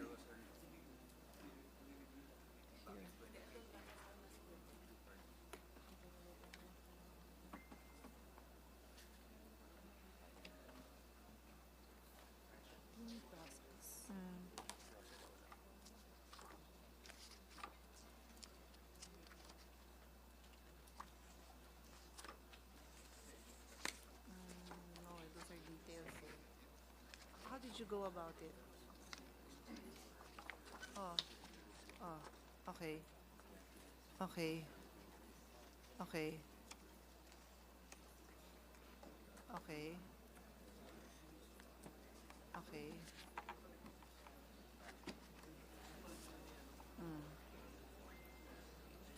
Okay. So dinatnan nyo na yan and then more consultations. Okay. Okay. Mr. President, in 2019, a major review of the curriculum was initiated, and this was finished already during the term of the Vice President, Secretary of Education. And what they did is they used these recommendations. They conducted more consultations and reviewed it, and until they came with the final draft papers and curriculum guidelines. So I can present to His Honor the flow chart, but that's it basically in a nutshell. Okay, and basically, what are the improvements under this new? Is this the curriculum called Matatag curriculum? Ito ba Yes, yung yes, Your Matatag Honor. curriculum? Yes. What would be the? Lagyan na natin sa quotation marks, improvements under the Matatag curriculum. Yeah, I have it. But what is 11,000 what? Learning items? What do I call this? Competency.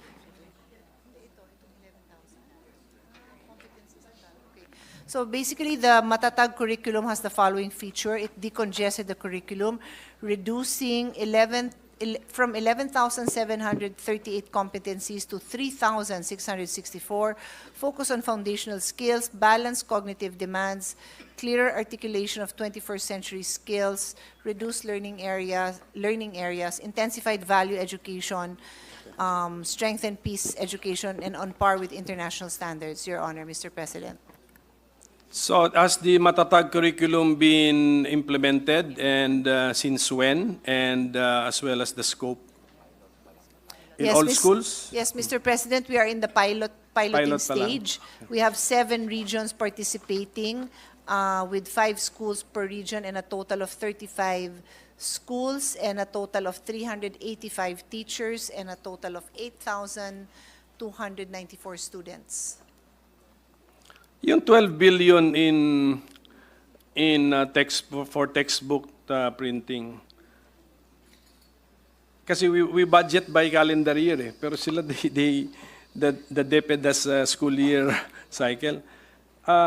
If that's approved and given to the DepEd and released in January, start printing new books pursuant to Matatag, and then distribute them in the middle of the school year, or Mr. at the President, start it's of the new targeted school? for the new school year. For the new school year.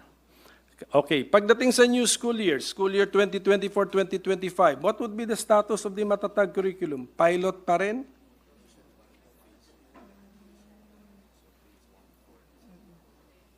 Yes, Mr. President, it's a nationwide phase-based implementation. So that means they roll it out by phases, and the first phase is grade 1, grade 4, grade 7, Your Honor, Mr. President. Last na to. So meaning to say, So pati yung textbook. pati yung textbook pala, this is a multi-year Yes, Mr. plan. President. That sample lang ito, 12 billion, and then the following year, another what, 12 billion again? More or less, Mr. President, because that 12 billion is for grade 1, 4, and 7, which is the first phase being rolled out. So we are already, so we have already decided that the rollout, the full rollout, phased, although in phases, of the Matatag curriculum will happen in the school year 2024-2025. So, Piloting to just tweak it. what is the, why are we pilot testing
Next interpellator, the gentleman from the great city of Taguig and Pateros, no other than Senator Alan Peter Cayetano, to interpellate the sponsor.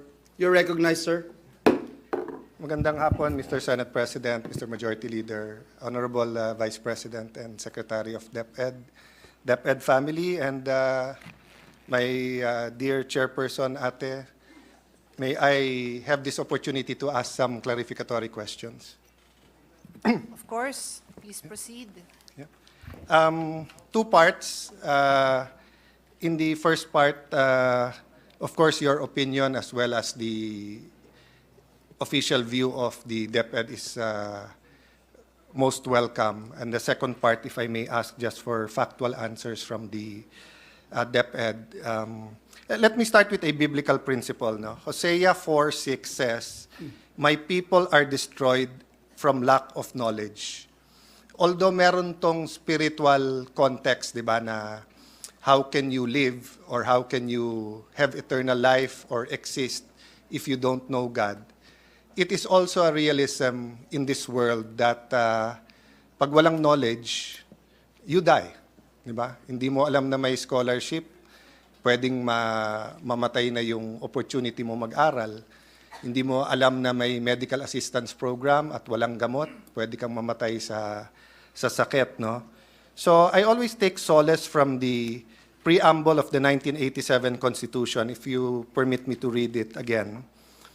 "We, the sovereign Filipino people, imploring the aid of Almighty God, in order to build a just and humane society and establish a government that shall embody our ideals and aspirations, promote the common good, conserve and develop our patrimony, and secure to ourselves, our posterity, the blessing of independence and democracy under the rule of law, and a regime of truth, justice, freedom, love, equality, and peace, do ordain and promulgate this Constitution." So it gives me solace na may hope at meron tayong aspiration. But of course, ang tanong ng taong bayan parati is how? Paano natin maabot yon? And I think the sponsor and I and all the senators and the Vice President agree that education is key. Education is the great equalizer, no, which is often quoted. So, may I ask if the sponsor agrees that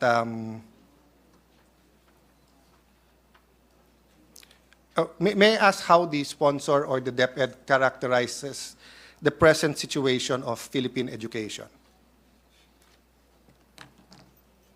How do you characterize the present situation of Philippine education?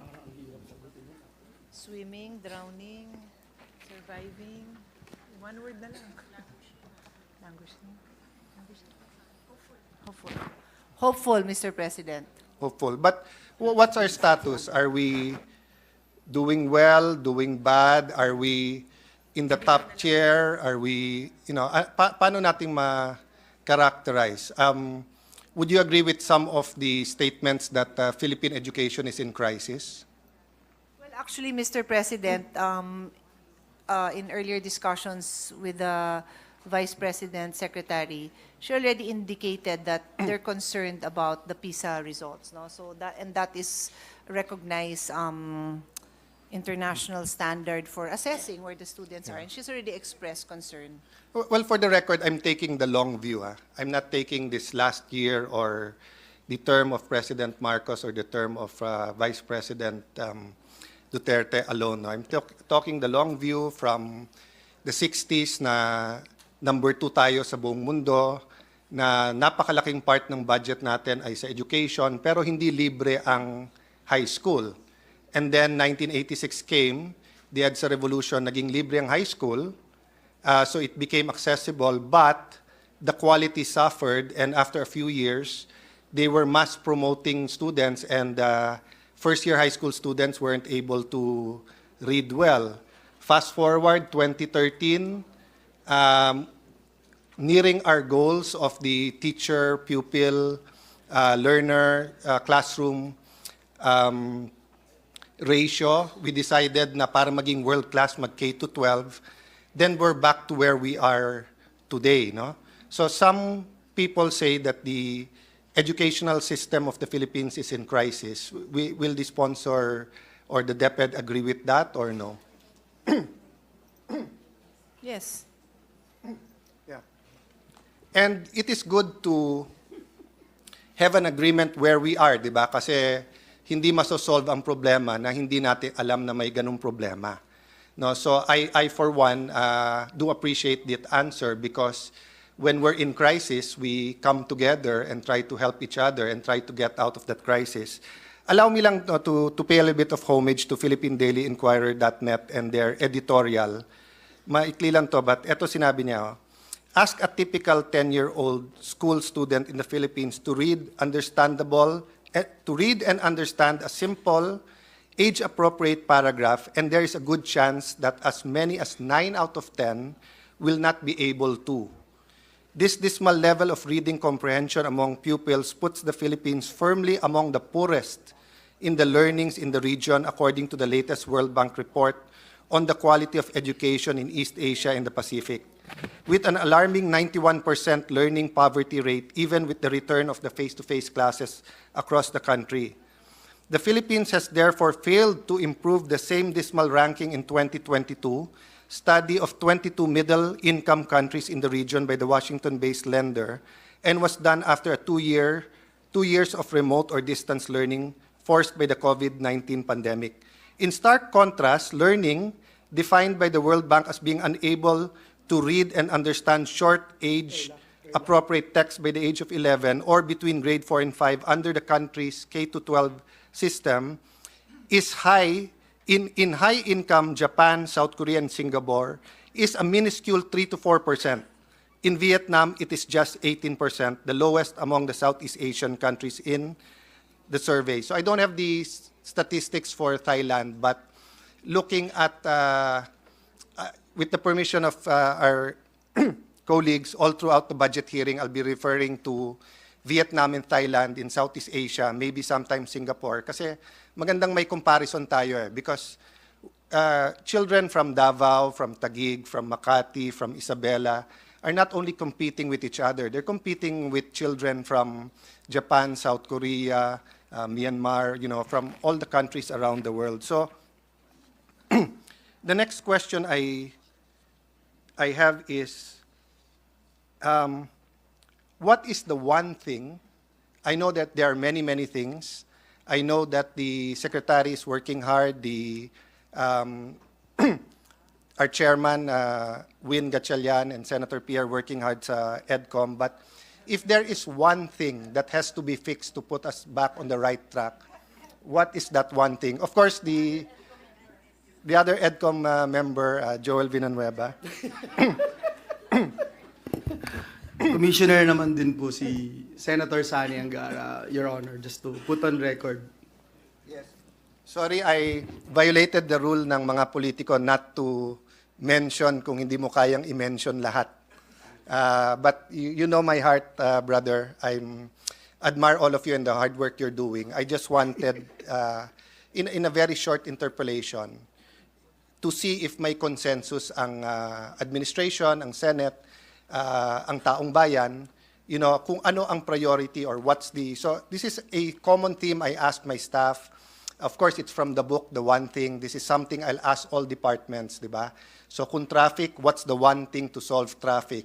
Kung mataas ang presyo, what's the one thing to solve it, no? I do understand, I've heard the discussions earlier. You had a long discussion during the budget hearings where the Vice President answered the questions directly, no? But in essence, what do you think the one thing is that we can do? And it doesn't have to be strict naman one thing, but you know more or less what... I usually talk long, so pinapaikli ko para one thing na lang instead of the several things. Well, I will not respond in the parameters that you gave one thing. So I will give you 5 things. Because it is a complicated questions. So, So what are those I five won't go into details, but quality of education is one, which is basically the development of holistic curriculum, which requires training of teachers, setting a national standard, increasing STEM. That's the one, quality education. The second is accessibility and inclusivity, ensuring that those in the remote schools would have access to education, promoting inclusive education, which is a law that we just passed, improving access through scholarships to deserving and underprivileged students, and distance learning. Third, technology integration. I think that's quite easy to understand. Fourth, health and safety. Integrate health and nutrition program in schools, establish guidelines, physical and mental health, so on and so forth. And five, cultural and values education. I think it speaks for itself. That includes, recognizing, understanding our Philippine heritage. Six is partnership and collaboration, engaging with the local communities and the private sector and the international education organizations, and of course also the parents. Seventh is research and development, promote research in education technology, pedagogy, policy making, establishing a national database, and encouraging innovation. Well, thank you for that answer, and definitely, yan ang mga mechanics o yan yung susi. No? But the discipline of having one thing is the belief that, like a series of dominoes, that if you push the first one and have a real focus, susunod-sunod yung iba. May I just venture a idea, just something to think about, because I've been thinking about our beloved city of Taguig. Since 1992, I've been advocating quality education there when people did not see the value of education. And looking back, parang pareho pa rin eh. It's returning to the quality time or having classes from 7 to 3 or 8 to 4. No, so I'll go to that later. But for me, if I was governor of Metro Manila or mayor of Taguig, or if I had to make a plan with EDCOM, yes, it won't be that simple. It's very complicated. Lahat ng sinabi mo tama. But what's the one thing that will return us to the right path? I think it's having enough time for the learners to actually learn. Kasama na lahat doon, syempre. Kasama na yung training ng teachers. Kahit 8 hours yung pasok mo, kung hindi trained yung teachers, of course, if you don't have the technology, of course, if they're not safe, no? But as I said, as a discipline, kailangan may isang target and then bullseye talaga siya, and then we really focus on it, no? The reason I say that question is because I do want to propose amendments sa budget. If you propose that 8 items, all of us will just keep saying dagdagan natin, pero hindi naman madadagdagan. But if we all say that it's really the classroom, or really more teachers, or really more, then we can have a little bit of a focus. But I'm not saying I'm correct. I just wanted to venture that. And in going to that, let me go to K-12. I had the privilege of being, I don't know if it's a privilege or the problem of being only one of 2 senators who opposed K-12 back in 2013. Baliktanaw lang po.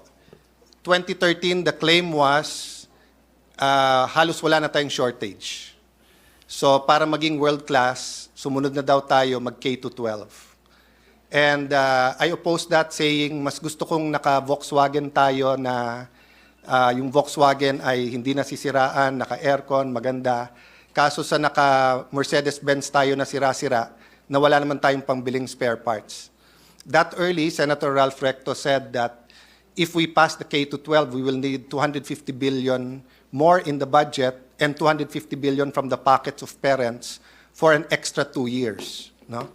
CHED also promised that they will take out 1 year from college at ililipat sa senior high school, which they did not do right away. In the middle of the Duterte administration, in the cabinet, I asked that question, and 6 months lang ang tinanggal nila. No? So, again, I don't want to complicate the issue. May I ask, in the view of DepEd, what were the 1, 2, or 3, or 4 goals of K-12? And isusunod ko na yung next question ko. Because the next question is, I would like to ask if they're of the opinion that we should continue the K-12 or to go back to the K-10. or have some kind of mix like a K-11.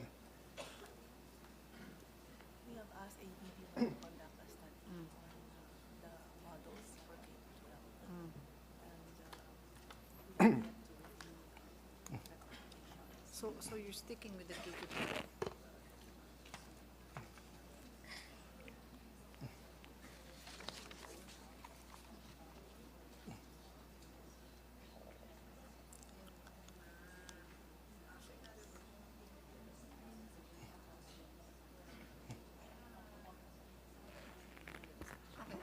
Okay. Yeah. Mr. President, they are currently reviewing different models for K to 12, and that actually includes a model which would be like K to 10 plus 2. They have asked ADB to study this, and they are about to review the recommendations of Okay. ADB. Let's go back to 2013. Noong 2013, sabi nila less than 5 countries na lang ang hindi nag-K-12. But dun sa less than 5 countries na yon, 2 of them had very good educational systems, including Cuba. So it was not proven that K-12 is better. The argument of then Senator Angara, and to his credit, no, he meant well. He's done so much for the Philippine education. Sa unang EDCOM, talagang on point yung kanyang mga recommendation. No? But ang point ni Brother Armin at ni Senator Angara noon is that there are certain jobs in Europe, especially engineering jobs, na kung kulang tayo ng plus 2, hindi nila makukuha. Kinumpute ko yun less than 1% of Philippine population So bakit yung 99% ipla-plus 2 years natin, tapos yung for the 1%. He said, because that is only one of the reasons. But the main reasons for K-12 is one, better prepared for higher education. And then kung hindi mag-higher education, employable na. And then develop na ang skills nila. And then may entrepreneurship. And then may middle level skills development. So what I did during that time is to compare the K-12 curriculum with the curriculum of Philippine Science High School. And the only difference was free time. Philippine Science High School was already on the initial K-12, following a K-10. The only difference is that we were spending 3, 4, 5 times more per student in Philippine Science. Of course, may exam din sila. So competitive din. Then DepEd. No? So to be fair to DepEd, it's not. You have brilliant students. I love Philippine high school, but we're also spending so much more per student, per teacher sa Philippine high school. So in the first 2-3 years of K-12, Philippine Science High School just added free time. Ganong kakalokohan yung sa K-12 nung umpisa. So sabi, because we needed time para sa mga tracks. So let me go to that. How good are our tracks nowadays? Sa senior high.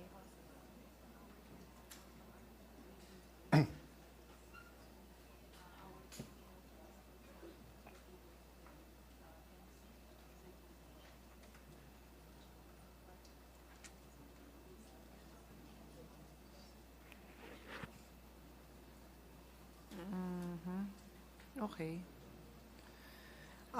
According to DepEd, Your Honor, in 2018, those who took the TVL track, and Senator Joel can respond to this, they were able to get their MC certifications. How many took the test? Well, then the second part of my response is, but most, as His Honor pointed out, still went on to college. Yes. So how many took the test? I don't have the number. Do you have The point is, and I'm not blaming DepEd here because you can only do what the government gives you money for, no? But meron ba tayong parang Don Bosco na pag tinignan mo at sinabi mong electrical electronics, pag-graduate doon, halos hindi na kailangan mag-college, sa galing niya sa electronics at electrical. With the indulgence of my two colleagues, my ate and kuya, may I just interject and spread into the records as well the challenges facing K to 12, which is the lack of tech voc assessors, for instance. Not even talking about teachers here, but assessors, in order for you to be assessed. And because at the end of the day, you wanted to make sure that you get the national certification that you need, which has been or has become a passport for employment. But if you don't have enough assessors for the tech voc track, you don't have enough teachers, trainers for the tech voc track. You don't have enough facilities. For example, if you're in one particular area wherein you can only offer very limited courses, only because that's the only courses you can offer, even if it is not in demand, Your Honors, then still, K to 12 will continue to fail if we don't have all these inputs that should be in place, Your Honors. Thank you for that, Mr. Senate President, Mr. Majority Leader. In fact, yung sasabihin ko nga is pabor nga sa DepEd na eto yung pre-namis ng K to 12 pero hindi binigay sa inyo yung resources para nga ma-implement nyo. That's why when you are answering kamusta yung tracks, you're giving the best that you can, but your best is not good enough because the country did not also give you the best that it can. So for example, no, how do Filipinos learn how to drive? Sa Amerika, it's in high school. May driving school. With K to 12, dapat meron tayong ganon. Sa Germany, accountants and accounting assistants, they don't have to go to college. Pag-graduate ng high school, sa atin ba may kumpanya na as a general rule, as an exception, yung sobrang galing kukunin nila, di ba? So naging overgrown na practical arts at saka home economics yung atin tracks. Yung sports high schools natin, meron ba silang Meron ba silang oval? Meron ba silang football field? Meron ba silang high performance gym? Wala. Ang usapan dun sa tracks, yun ang promise nung K to 12 no? So para tong isang lalaki na nagpropose sa babae na pag pinakasalan mo ako, langit at lupa ibibigay ko sa iyo, pero nung pinakasalan na, sinabi na tapos na eleksyon. 'Di ba? So the point I want to make here is that we're facing a crossroad and we have to make a choice. If we really want K to 12, we have to pay for it. And DepEd has to come out with an amount and we have to all work together how to come out with that amount. Ang pinaka-basic dyan is yung bumalik nga tayo to 7 to 3 or 8 to 4. May I ask that question, Madam Chair? Ilan na ang schools ngayon, let's say in Metro Manila, ang shifting? Or ilan ang schools na hindi shifting, kahit percentage? We can get all the statistics later on, but just for the purpose of discussion, no? Just to bring out the points. So how many are on a single, what's the right terminology? Walang shift, meaning whole day. Not just Metro How many are half day? How many are two shifts? So, Mr. President, the number of schools implementing a double shift, 2,280. Number of schools implementing a triple shift, 32. Number of schools implementing quadruple shift, 3. Number of schools implementing a combination of 2 or more shifts, 499. So a total of 2,814 schools have more than one Yeah, shift. can I clarify? Two shifts means morning and afternoon. Yes. One shift means whole day ka. Tama ba? 6 hours. 6 6 hours hours. is the norm. Ngayon. Pero nung tayo high school, it was 7 to 3 or 8 to 4. Nung bago ba mag K to 12 or what, 10, 15 years ago, was it always 6? Sino bang old-timer? 6 No, ba? I was already in high school during President Cory's time. It was 7 to 3. The only exceptions was like LaSalle Green Hills na half day sila. 6 sa public school. Public school has always been 6. That's the response I'm getting. I don't think so because if that was the case, meron ba sa DepEd na inabot pa si Nilo Rojas? Wala na. Rosas? Wala na eh. Mga bata na lahat so yung institutional memory. Anyway, I'll make my point, no? So ilan yung 6 hours? And all the other schools, Your Honor, ilan total schools natin? We have about 44,000. So this is ano na, nationwide. So out of 47,000 schools, there's around 2,814. Who are on There the two is shifts. 2,815 that have double or more Okay, shifts. but the statistics I seen in Metro Manila, it's about what, 1/3 of Metro Manila is on a two Well, I shifts. would assume the bulk of this is Metro Manila, no? Yeah. And Calabar Zone. Your Yes. Honor. So ito ang point. So before you only had grade 1 to 6, walang K, and you had 4 years of high school, pero you had 6 to 8 hours of school. 'Di ba? And then 40 lang kayo sa classroom. Now you're 45, you're 50, and you have 4, 5, 6 hours and an additional 2 years. So it doesn't make sense. 'Di ba? And then ngayon, less homework then. You know, all these international studies, I won't argue, we have to look at it, but we have to also look what works for the Filipino.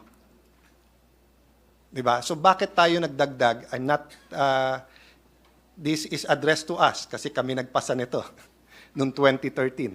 Diba? Why would we add 2 years? Dagdag bawas eh. We add the 2 years, put the burden there, and then did not put the resources, so less hours nandun. So I want just to throw this question nga, di ba? Whether you call it K to 10 plus 2, K11, etc. The point is, more hours, let me go through it, no? The optimal number of hours in school, whether it's 6 hours, 7 or 8, including lunch break and including extracurricular, including PE, including chess club, debate club, and everything in school. 40, maximum 50 in a classroom, all facilities, etc., etc. I know it's going to the ideal. I'm just saying you can't have it both ways. Eh. Hindi ka pwedeng mag K to 12 and then sasabihin mo ayusin lahat yon. Hindi ko na ma-compute in my mind. I was asking Senator Coco yung, sabi niyong kulang na classroom, 150,000 times 2.5 million. So I don't know the math. So how much is that? Is it 300B or 3 trillion? Sinong magaling sa math? 420 billion. Around 400 billion. Okay. So if it's 400 billion, it's doable. 1 trillion ang DPWH budget. If we get 10% of DPWH budget every year and put 100 billion in classrooms for the next 4 years, we'll make it. If it's 75 billion in the next 6 years, we'll make it. I know I'm preaching to the choir. Alam kong gusto ng DepEd more classrooms. Alam kong kailangan din ng teachers, etc. But ang point ko, either we're determined to fix Philippine education and kung anong meron sa pinakamagandang private school ay maibibigay din natin sa public school or we're not committed. But the way we're doing the budgeting now and just saying we're doing the best we can will not solve the problem. We had an opportunity in 2016 to pause the K to 12. I do understand why President Duterte in the recommendation of then Secretary Ling said no, kasi hindi naman niya alam na magkaka-pandemic. Kasi kung alam natin na magkaka-pandemic at maghihirap yung private school, magsasara, and maglilipat sa mga public school yung mga estudyante, baka kinonsider ni President Duterte noon yung suspension ng K to 12 because he was actually thinking about it. Eh. He was looking at the numbers already because one thing he was doing is looking also towards granting the free college, which he eventually did. Kasi remember, may second part yan. So I'll go to my last point. No? So the theory was, we will make K to 12 so good na walang magda-drop out that when you graduate, pwede ka nang hindi mag-college at employable ka na. It was so good na dapat magiging irrelevant ang TESDA. Because ang TESDA pang out-of-school youth. So, ang magiging twist ng TESDA, they will come up with a better technical education program na parang pang-college na. But when Senator Joel and I were, together with Senator Angara, questioning nga yung TESDA, so far they have no role in the accreditation ng programs ng DepEd schools, no? So I'd like to throw to the chairperson and the chairperson of the Committee on Basic Education another question. 25 years ago, sineparate natin yung Department of Education, Culture, and Sports because ang keyword was trifocalization. And I believe in focusing. That's why I pushed for the Department of Migrant Workers. I believed, even if I spent a lot of time as DFA Secretary sa OFWs, I believe dapat may nakatutok. But right now, I really wonder if the people in DepEd wants a say in all three. Or people in CHED want a say sa DepEd, or people in TESDA want a say sa tracks ninyo. So there's nothing to stop the three from speaking and talking, but ako, I do not see the logic that we will have certain tracks that TESDA dapat ang authority, pero hindi TESDA ang nag-accredit sa ating mga schools, no? So let me ask this last question. If you have the numbers, if not, I will get it from you later. What is the per capita spending per student right before K-12, and what is the per capita spending now or proposed for 2024? We can go back to that later. The only reason I ask that is for a guide for all of us. Kasi if we were spending it much more before K-12 and we're spending much less now, and I'm talking about in real terms, not in nominal terms. No? Mr. President, we have figures for 2023 and 2024, but offhand, I don't have the figures in the past. No? May I just give that to the EDCOM to take a look at? Diba? If you look at the per capita spending ng Philippine Science, and ng DepEd before K-12 and now, it might be a guide for us to see if we're, if we're going on the right direction. Okay. So just to shift to the local. Just for the record, I have a chart that shows. When I saw these figures, I asked for the comparison for other countries, and we're at the bottom of the bottom of the bottom in terms of spending per student and learning outcomes. It's a chart on PISA. So, yeah, sobrang layo natin. Well, let me leave you with, some encouragement that in many localities, there are innovations, incentives, because the cities and provinces now have some money. And I'd like to ask, I don't need it right now, but on hand, have there been some changes or some innovations in what the school board and the SEF can pay for? Because 20 years ago, when ang problema was classroom, medyo, and Secretary Jokno was part of this, medyo very strict na 1, 2, 3 lang ang pwedeng paggamitan ng school board. But when technology came in, people were expecting meron move nun na magluwag. So I don't really know, but I do know that there are many local government officials and superintendents na napakagagaling, that if you give them a freer hand of innovation in the school board level, they'll be able to use the SEF better. At this point, I don't even know whether it's legislation or just a joint memorandum between DepEd and DBM. So is it still as restrictive as it was before, or medyo niluwagan nyo na? Lumuwag, di ba? Lumuwag na, di ba? Tama ba? Oh, yeah, it's expanded. It's been expanded. Okay. So,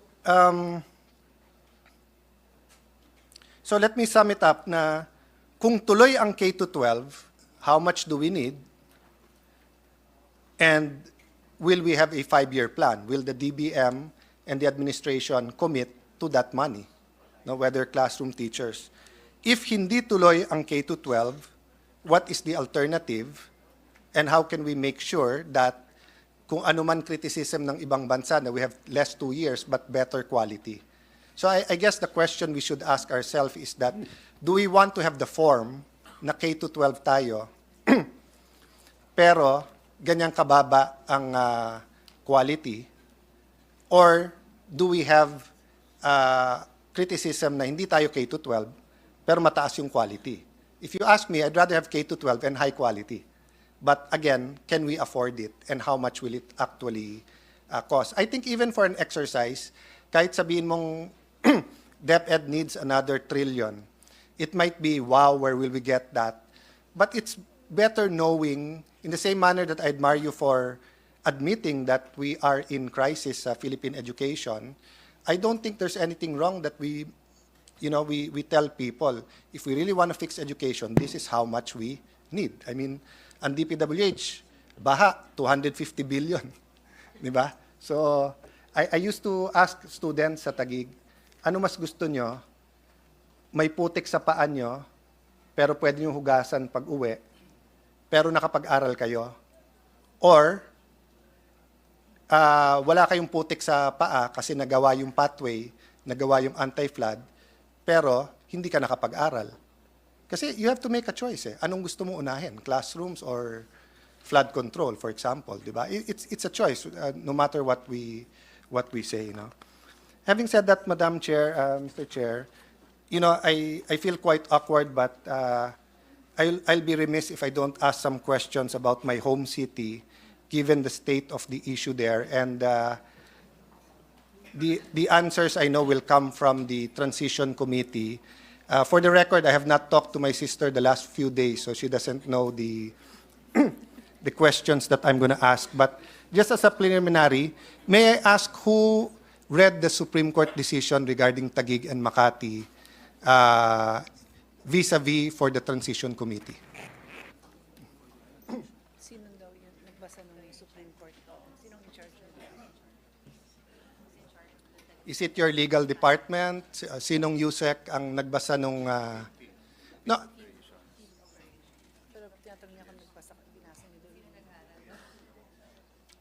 So do you confirm that you read the Supreme Court decision? The dispositive portion of the Supreme Court decision. Well, that's one reason you're taking so long in the Transition Committee, because you're advising the Vice President, you're leading the whole Transition Committee, but you have not read the whole decision. So do I have a commitment that you will read the whole decision? Yes, the answer is So yes, Your Honor. how do you characterize the dispute between Makati and Taguig vis-a-vis the schools nowadays? Is it a political dispute? Is it a legal dispute? Is it a financial dispute? Hindi ko nasasagot ko. Sabihin sa akin.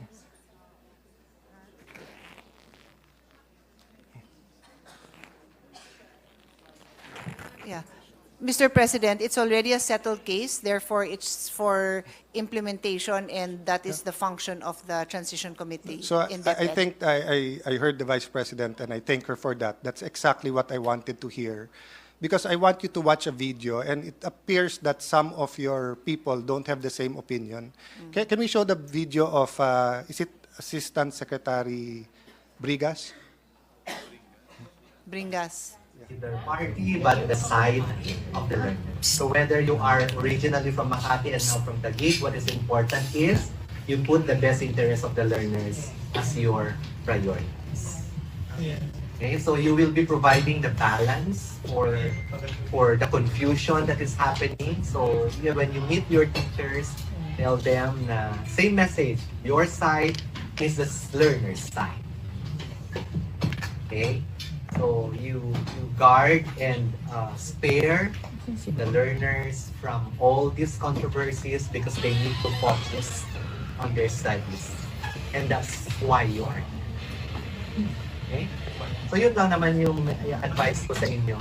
So that when the time comes that there's going to be transition, alam nyo na you did not take sides, you focus on the side of the learners. So whatever is for the benefit of the learners, that should be your priority.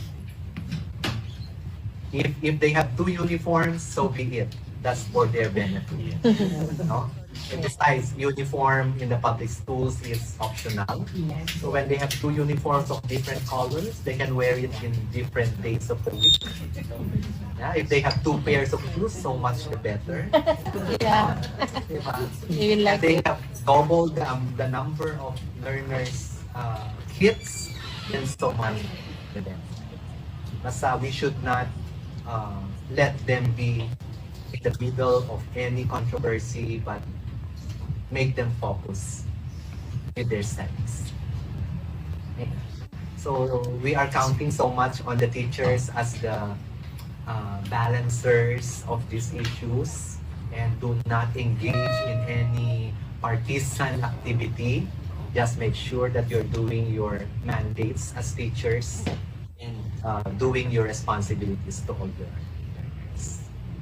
So if you do that, hindi naman kayo magkakaroon. So first and foremost, I'd like to thank the Vice President that when the letter was written to her, that meron final and executory decision, DepEd acted upon it. So ma'am, I appreciate that. Having said that, I thank the Assistant Secretary for saying importante at priority in learners. But I take offense dun sa tawanan about the uniforms and about being neutral, politics, etc. You know, the mayor of Taguig and Makati are elected officials. Hindi ito mga bata na nag-aaway. You're trying to make light and funny of a situation that is very crucial to these children. So let me start with a specific question. What is the policy of DepEd regarding uniforms? Okay, uniforms are not mandatory. And is it correct? The reason is not the science behind it, because the science behind it is solid. Uniforms are very advantageous to students. The reason is because our people are poor at wala silang pambili ng uniform. Kaya tayo hindi mandatory. But for cities who can afford, they can provide uniform. Is that correct? Correct?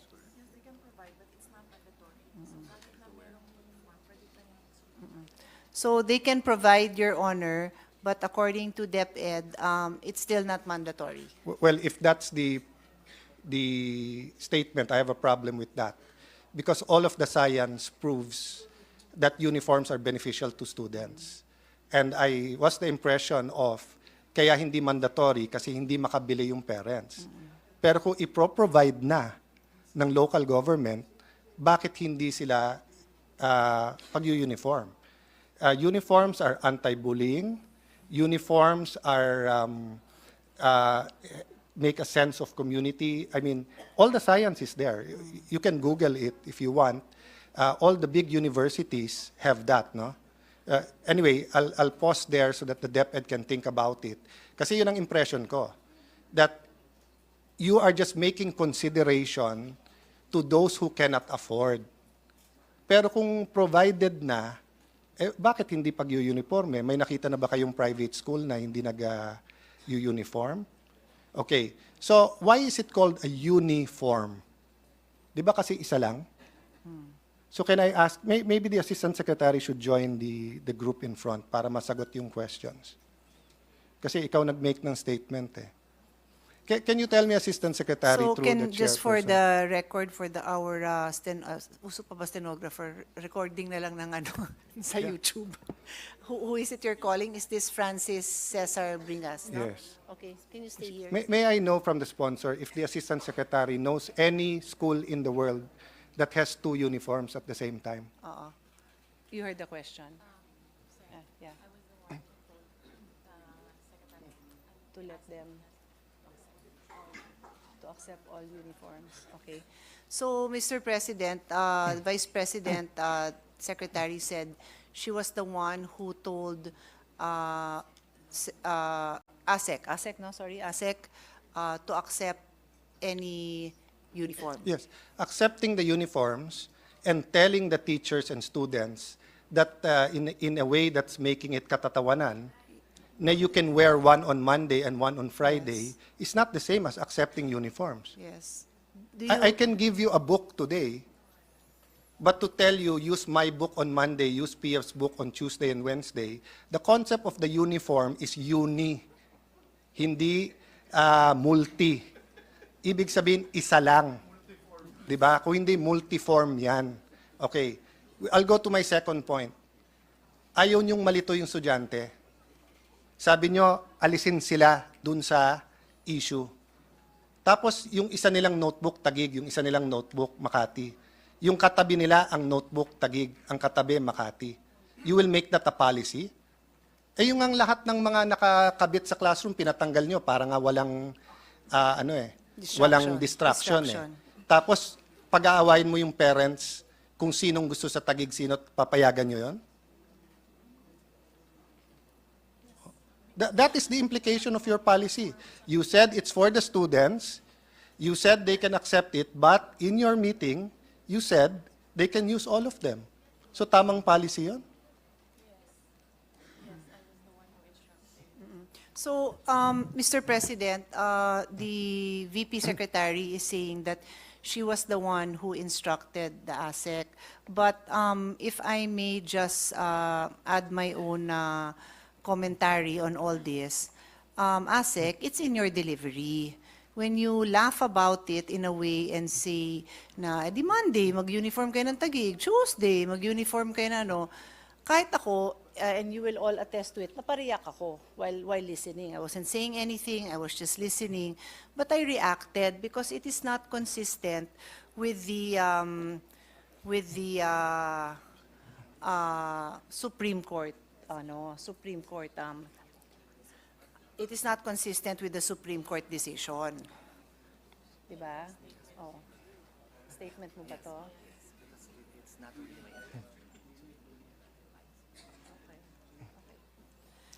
Mr. President, ASEC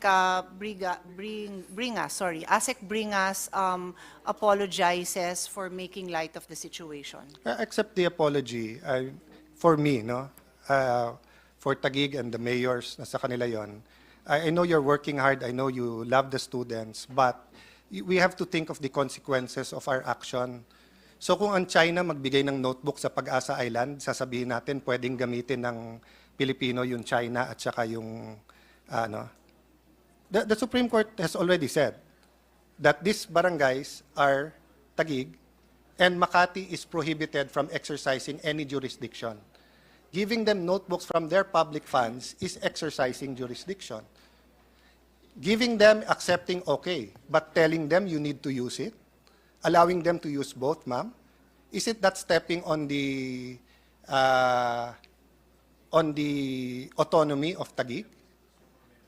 DepEd doesn't have full authority under the DepEd schools in any city in the country. It's a joint responsibility with local autonomy. In fact, if you look at the basic education law, it is the principal who has that authority, not the secretary. Isn't it correct? The answer, so I can...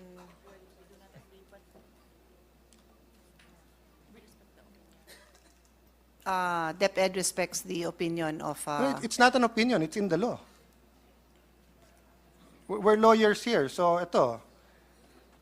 Basic Education Act, Republic Act 9155, consistent with national education policies, plans, standards.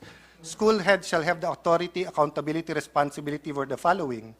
Number 7, administering and managing all personnel, physical, fiscal resources of the school, etc., etc. Then there's 1 to 8. The Assistant Secretary and the Secretary says this is all for the benefit of the learners. In the memorandum reshuffling the superintendent of Taguig, what law did you violate or disregard?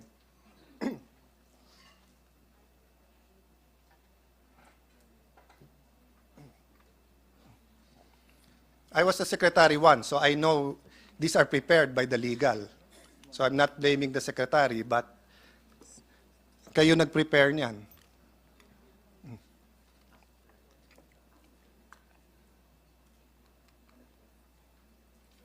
Can we ask His Honor, Mr. President, for the date of the reshuffling, just to be sure they're aligned with the same Yeah. incident One that His time lang Honor is naman kayo thinking of. nag-reshuffle, di ba? In the middle of everything, Okay. na wala namang gulo, na may nagsasabing ng gugulo, tinanggal nyo yung superintendent ng Taguig, di ba?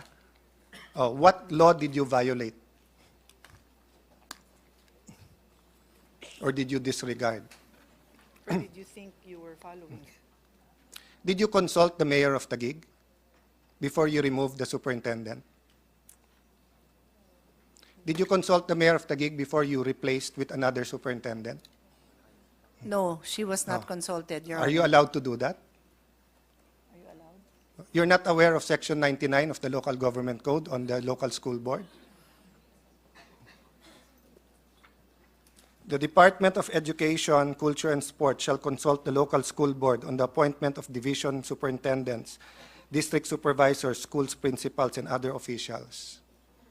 I've been in Congress since 1998. I've always insisted in the proper consultation. So, sabi nyo may gulo sa 10 barangay, may 28 barangays ang Taguig. Naka ilan libong meeting ang superintendent sa opening ng classes.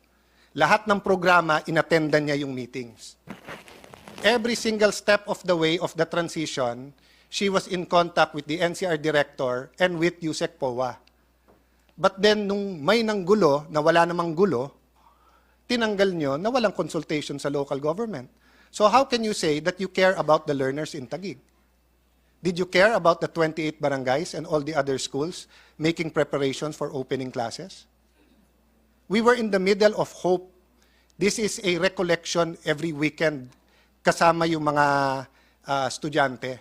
The superintendent played a key role there. Pero ano sinabi niyo? Pack up, umalis ka na, lumipat ka na ng Marikina.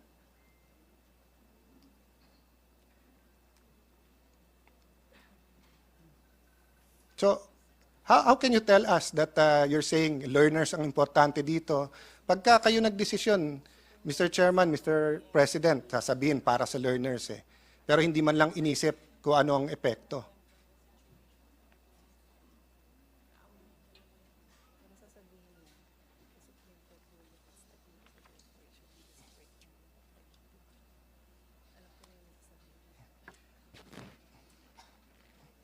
I mean, it's suspension, Mr. President. Session suspended.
Mr. President, what was your last question? Sa haba, nakalimutan Kaya ko nga na ako yun. rin eh.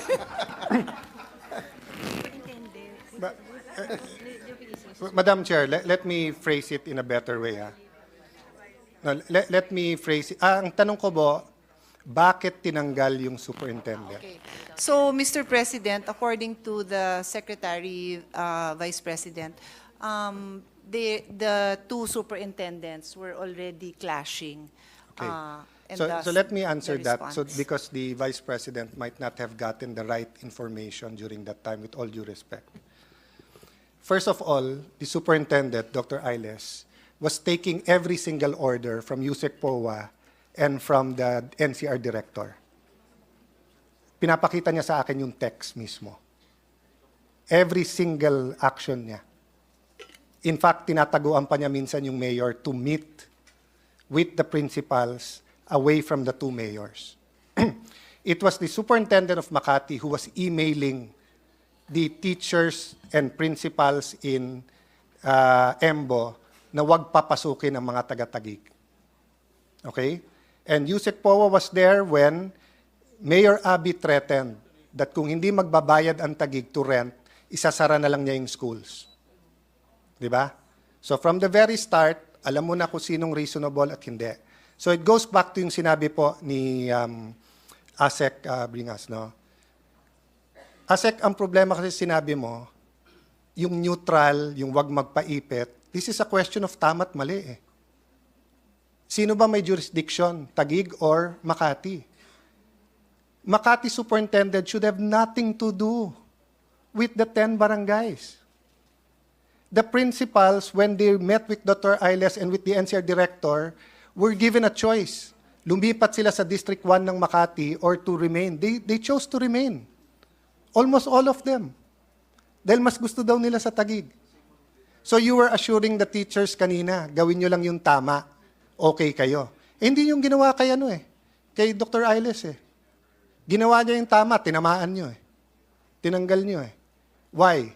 Because of the PR effort of Mayor Abby na saying may gulo doon. I have the videos now if you want to see it. They barricaded the schools. There are no people barricading the schools, which goes to the next point. Who is guarding the schools right now? Kaninong security guard? Sa DepEd ba? The answer is no. Yeah, kaninong Not DepEd. security guards? Alam nyo? Makati? Contracted by Makati, Oh. Mr. President. And why are you protecting them?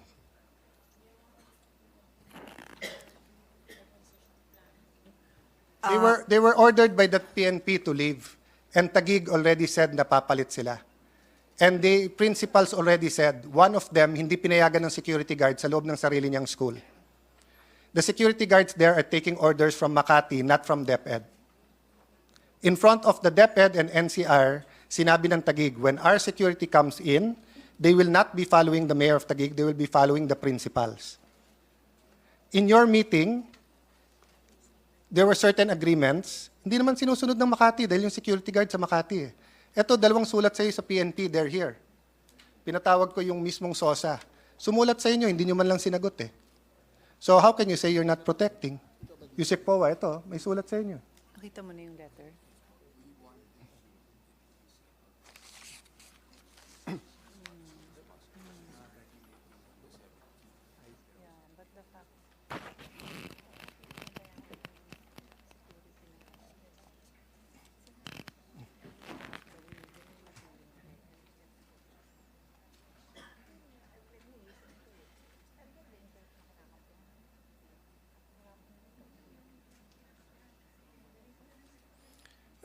Mr. President, Madam Chair, for the record, Makati has no authority anymore over the areas.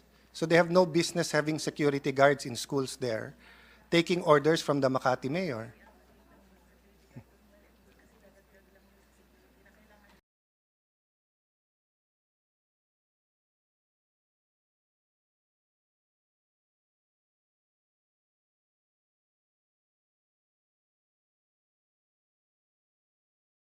And favoring yung Makati security guards.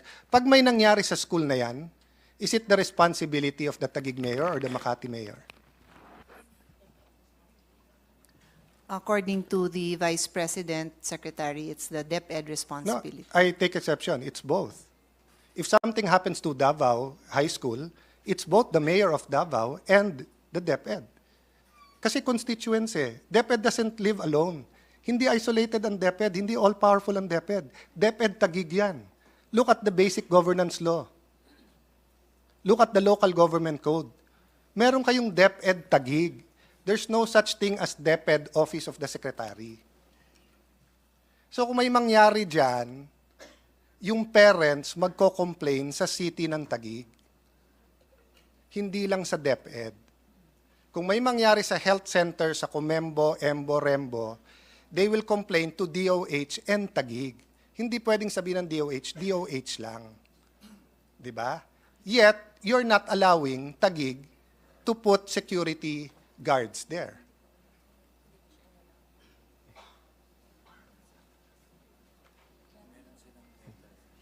Di ba, Yusek Powa, with the permission of the Chair and Madam Chair, ang usapan, joint inventory. Nag-inventory ang Makati mag-isa with the help of their guards, nawala ang Taguig, di ba? Kinumplain sa inyo yon, hindi nyo pa rin pinayagan yung guard. Anong klaseng transition team yun? Isa lang kausap nyo sa transition.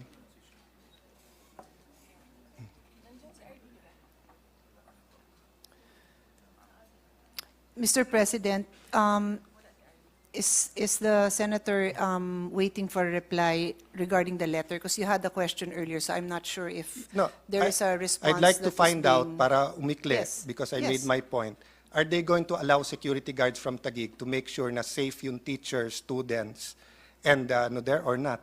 Yes, no? Sabi mo yes, di ba? Yes. Oo. Security, yeah. Mr. President, pending the transition plan, yes, security forces or security guards from Taguig will be allowed there. Okay. I thank you for that, Madam Vice President. Actually, in because- fairness, she was telling that to me earlier already when you first mentioned the Yeah, question. but the transition committee has not answered. Yeah, I was saying And nga may that- rules ang PNP, kaya nga nalilito na sila eh. Di ba? Because usually, it's the principal who decides. Okay? So, which goes to my point on ownership. Is there an issue sa ownership ng schools?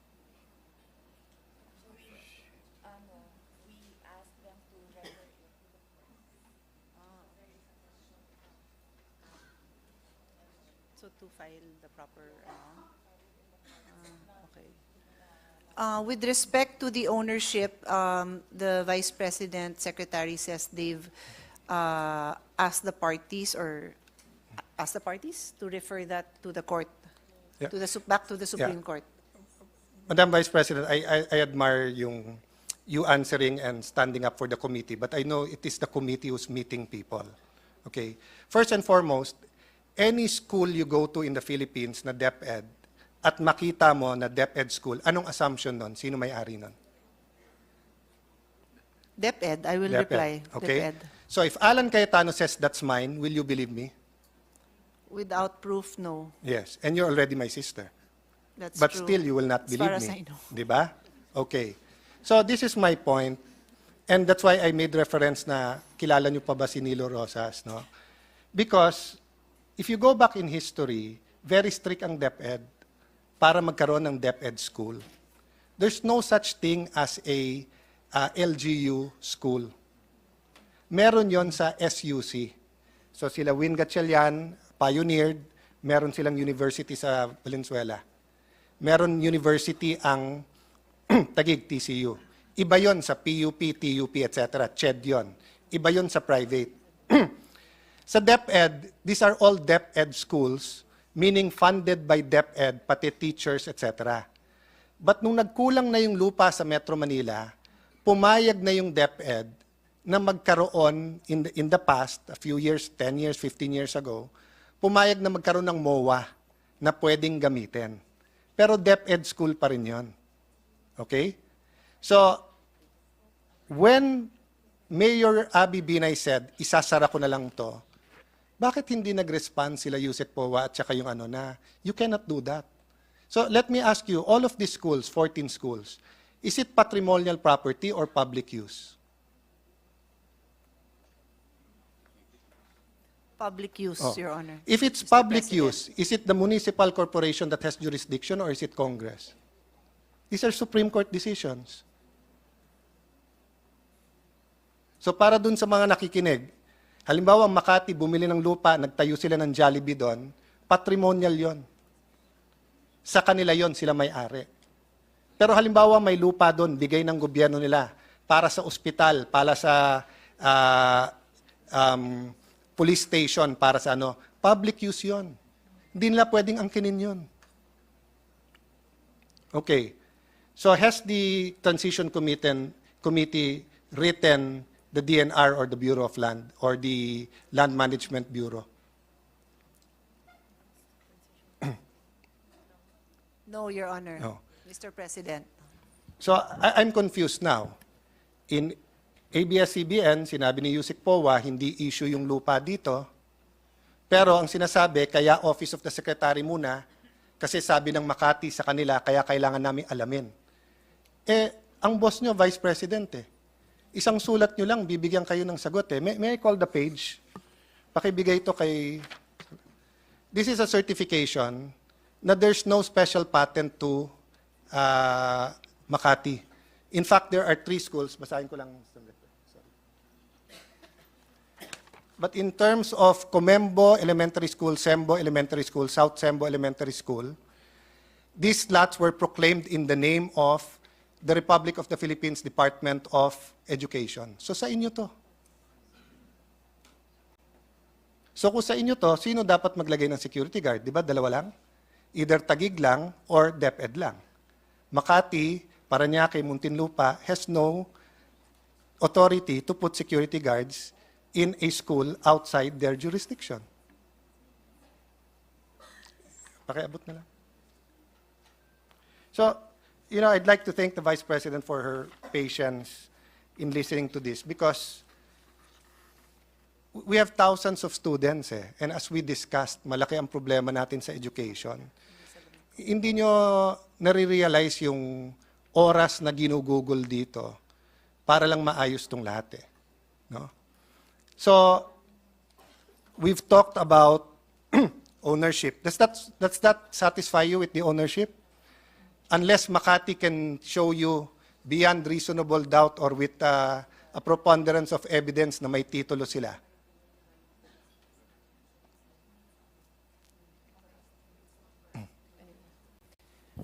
Mr. President, according to the Vice President Secretary, Makati has made it clear that they are questioning the ownership, claiming the ownership of the property. And that's Madam why Chair, they have anyone asked- can they say. have- We have people in Rizal who say they own the whole Metro Manila. There are crazy people everywhere. So where's their evidence? Where's their title? This is Fort Bonifacio, proclaimed land yan Prinoclaim yan sa gobyerno So pag sinabi ng Makati sa kanila to, nasaan ang kanilang puweba? So maniniwala tayo? This is not land that a municipal corporation bought in the sense na patrimonial or this is not commercial land. This is land that was proclaimed from the public domain for a specific purpose, which is for schools. So Makati can make all its claims. So papakinggan natin ang Makati. So pag sinabi ng Maynila, sila na may-ari, sila. Madam President, Mr. President, Madam President, Madam Chair, the reason I make this, because before the transition team got jurisdiction, ayos na to sa NCR Director at saka sa Taguig Very clear na lahat Malinaw na sa Makati. If you have claims sa ownership, habulin nyo yung claims. And if they can prove, we will pay. Okay. But now may I ask, because it is public land, dun sa nabagsa ng decision, sabi nyo, nabasa nyo po yung dispository. Ano po sinabi about the preliminary mandatory prohibition? Ano pong sinabi sa batas nun?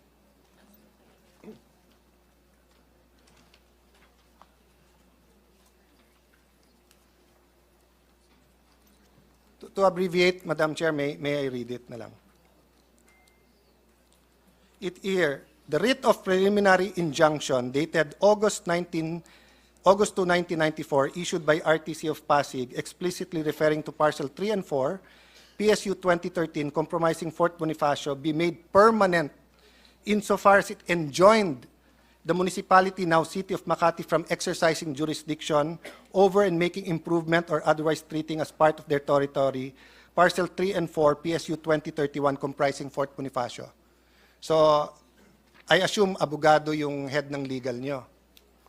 If you have a injunction prohibiting them from introducing improvements, and they introduce improvements, are they a builder in good faith or bad faith? Builder in bad faith, according to DepEd, Your Honor, Mr. President. And does the accessory follow the principal or the principal follow the accessory? The accessory follows the principal, Your Honor, Mr. So, President. Madam Chair, napakasimple. Public land, sinabi na ng DNR, walang proclamation sa pangalan ng Makati. Kung ginastusan man ng Makati, they violated the injunction. Klaro ang civil code, builder and bad faith. But even assuming may doubt, it's still public use. So all DepEd has to say to Makati, kung naghahabol kayo dahil siya, you file a case at maningil kayo sa Taguig. Di ba? Oh, so ano yung issue? Wala namang issue ng transition, okay na eh. So, let me go to my next point. They're asking for jurisdiction for 4 schools. Is there any legal basis for that? Is there any precedent in the whole country that one city will ask for jurisdiction of schools in another city?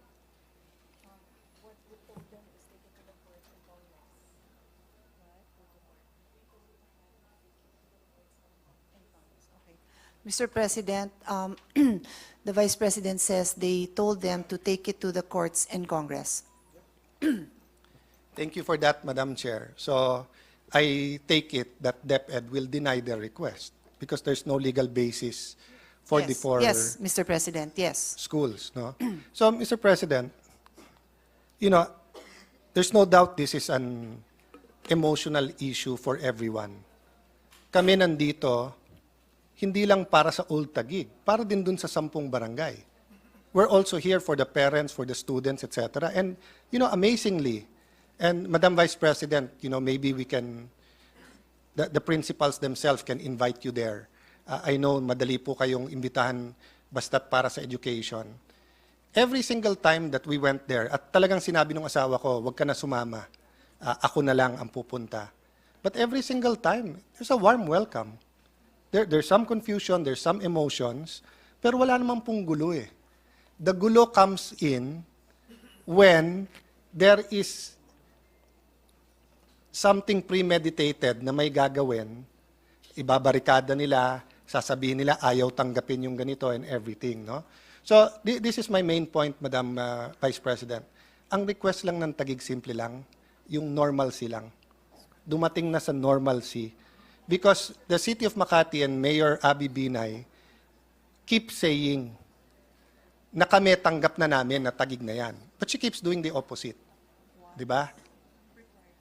So, that's where she's very, very different kay Nancy. Si Nancy, Senator Nancy, yes is yes, no is no. Kay Mayor Abby Binay, she will say yes, then no, yes, then no. So, I saw the Secretary of Health there. They met with the Secretary of Health. Si Mayor Binay mismo nagsabi, on this date, transition na, kunin nyo na yung health center. A few weeks later, nag-abroad, tapos ayaw nang ibigay yung health center. So, we will never be able to finish our transition pagka ganyan. And we will not be able to give the services that EMBOS deserve if our superintendent will have to say, iba trato ko sa 28 barangays, iba trato ko sa 10 barangays. That's why yung normalcy nung 38 barangays na yan, that's why I'll go back. I mean, I've accepted the apology and I do understand, no? But yung point ko, Ma'am, Sir, Ma'am Vice President and to everyone, no? Hindi po pwedeng ang attitude natin, politika to, issue to, neutral. Ang attitude natin, as the Vice President said kanina, may decision, eto decision, we stick to the decision. So, can Taguig, without the permission of the Superintendent of Parañaque, do any activities in the schools of Parañaque?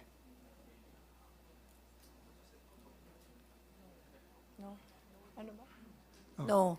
Mr. Diba? Mr. President, with the permission of the sponsor, or the gentleman from Taguig, can I just read the statement handed to me by the Vice President Secretary? At the time, there was a lack of clear agreement on the turnover, which caused confusion and fear among the personnel. The reason why the transition plan was required for a peaceful turnover.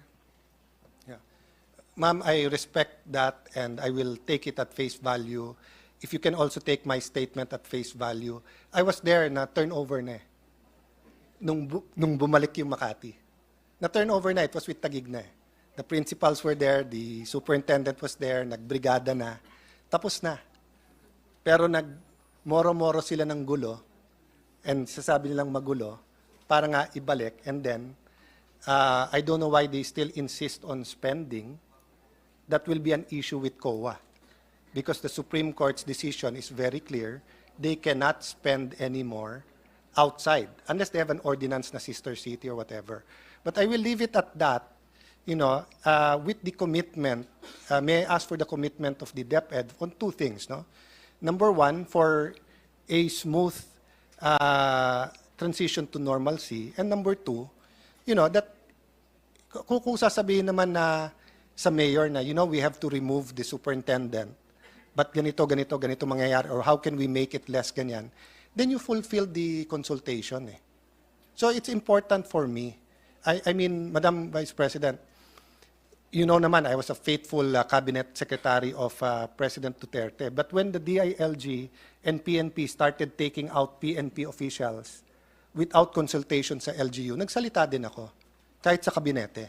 Sinabi ko rin sa DILG secretary, at saka nandito, si Chief PNP Bato, sinabi ko rin, kahit na drugs, kahit na di ba? Kasi, syempre, takot yung marami, Vice President yung secretary nyo eh. Di ba? But, ang test is that kahit gaano ka powerful, sinusunod pa rin yung batas. So kung nakalagay sa local government code that you cannot remove or put a new superintendent without consultation, yun lang naman request ko sa humble senator, di ba? That we follow that. I don't believe, Madam Vice President, that Lani has ever said no to you in her whole life. No, you've never asked her for anything naman. But what I meant is, if one of your person ask her na palitan natin kasi magulo, ganyan, etc. Di ba? But at least hindi nagkagulatan. So, grabe ang epekto sa amin mga principals at estudyante, pati dito sa side na to. So just as a last question, the DBM issued a circular na for all the EMBO barangays, ililipat na yung budget under the Taguig. May I be assured, because I haven't seen sa GAB, siya? It's there. Yeah. The budget has been, the budget has already been, the budget already reflects that, Mr. President, and according to ASEC, they're already preparing also the implementation, basically, transferring the plantilla. So would my sister want me to end my interpellation now?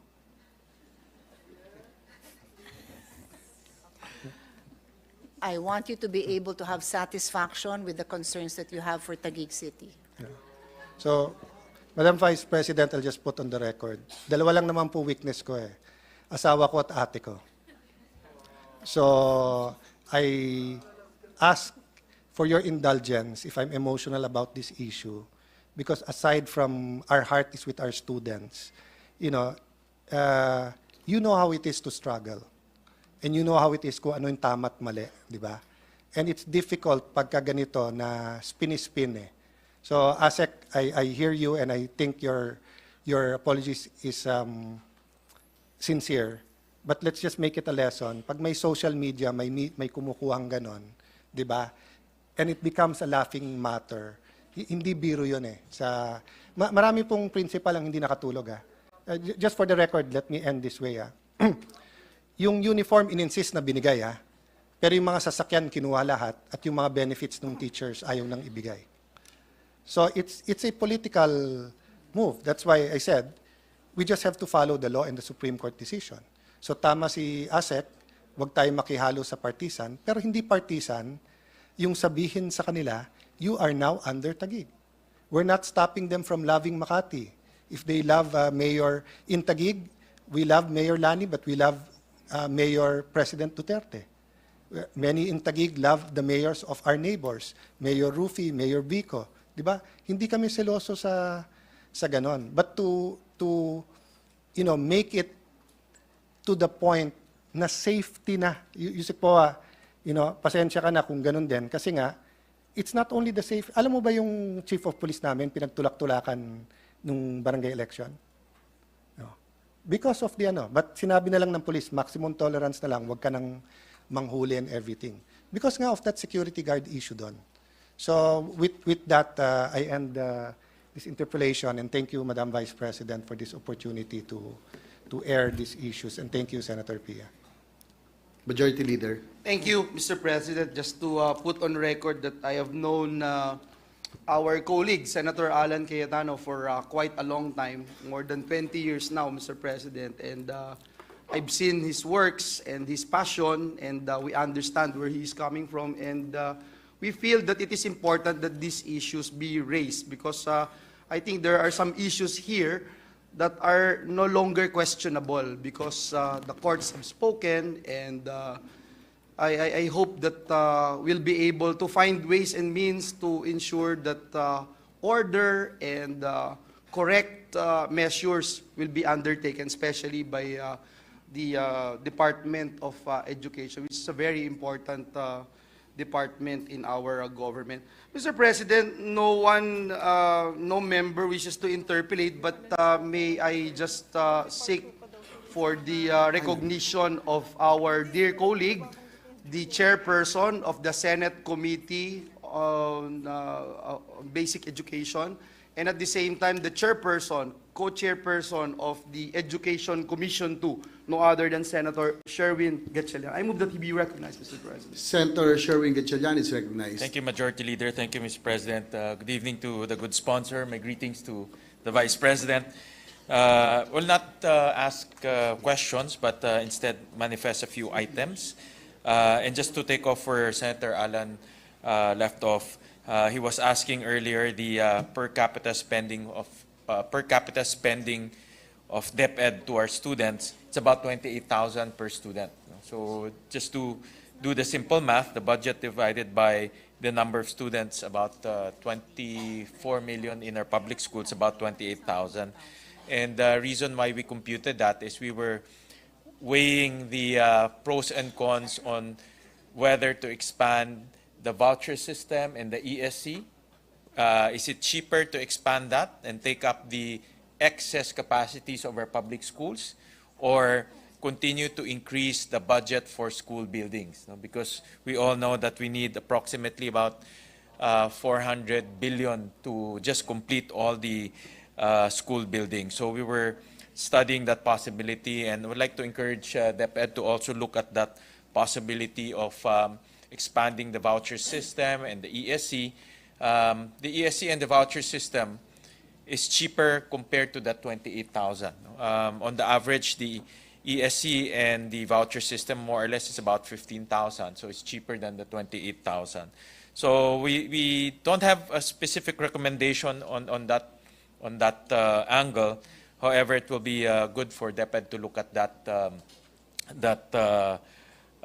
option to increase the voucher system and the ESC to take up the slack or excess capacity of our private schools. So I'll go to my manifestation. First of all, I'd like to thank the good sponsor for accepting 7 out of our 14 recommendation. 50% batting average is not so bad, but thank you very much. Dati yata mga 90%. Di ko alam kung ba't It fluctuates every year. Minsan tumataas 90, minsan 50%, minsan. But thank you to the good sponsor. And one of the most important recommendation that was accepted was the teacher training for the Matatag curriculum. We recommended an increase of 1.7 billion to train our teachers in the rollout of the Matatag curriculum, which is being piloted this coming school year. And full rollout in 2024, school year 2024-2025. I would like to thank the good sponsor for adding 1.5 billion to train our school teachers. That's approximately about 200,000 more or less to school teachers in Key Stage 1 and other grade levels. So I'd like to thank the good sponsor for that. And I have some appeals. And some of the items that were not accepted or not included, I would like to make an appeal, although I know that budgetary constraints is real and looking for funds is quite tricky. Nevertheless, I just want to make an appeal and put on record some of the items that we made recommendations. Number one is we recommended to include 160 million for mental health. And this is an offshoot of the hearing that we conducted on mental health. And we were quite shocked that in the last 5 years, from school year 2017 to present, to date, there are about 7,000 students who attempted suicide.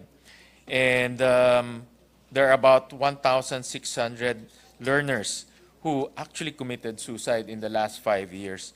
So this is a very concerning phenomenon in our school system. And I would like to recommend to increase the budgetary allocation for mental health programs to address all of these mental health concerns. The other one is connected to Senator Alan's comment earlier on the TechVoc track. And I really believe that the TechVoc track is the low-hanging fruit in terms of improving our K-12 system. And we recommended 144 million pesos to train our senior high school teachers to be certified in TechVoc. So that means when they are certified by TESDA as trainers, the whole TechVoc program can be accredited by TESDA. And once the program is accredited, our students can improve their passing rate in taking the NC1, NC2. Senator Alan asked earlier how many students took the TechVoc track. About 400 students, 1,000 students took the TechVoc track, of which only 7% took the national certification, and 93% did not take the certification. So in other words, this is a low-hanging fruit. If we can encourage the whole 400,000 to take the national certification, and looking at the data, the passing rate for those who took the national certification is as high as 98%. So They all passed. they all, But almost the all question is, passed. how come 93, how the BOC did not Yes, take the 93% did not certificate? take. Did not take it. Yeah, because one of the reasons during the hearing is cost. To take the examination will cost about 1,000, 2,000 pesos per student. And in the budget of TESDA, we also recommended to include the national certification for senior high school students, and that was accepted by the proponent, the sponsor. But in order to level up and to improve the TechVoc track, we need two things. Number one is to train our senior high school teachers to become trainers and accredit them by TESDA.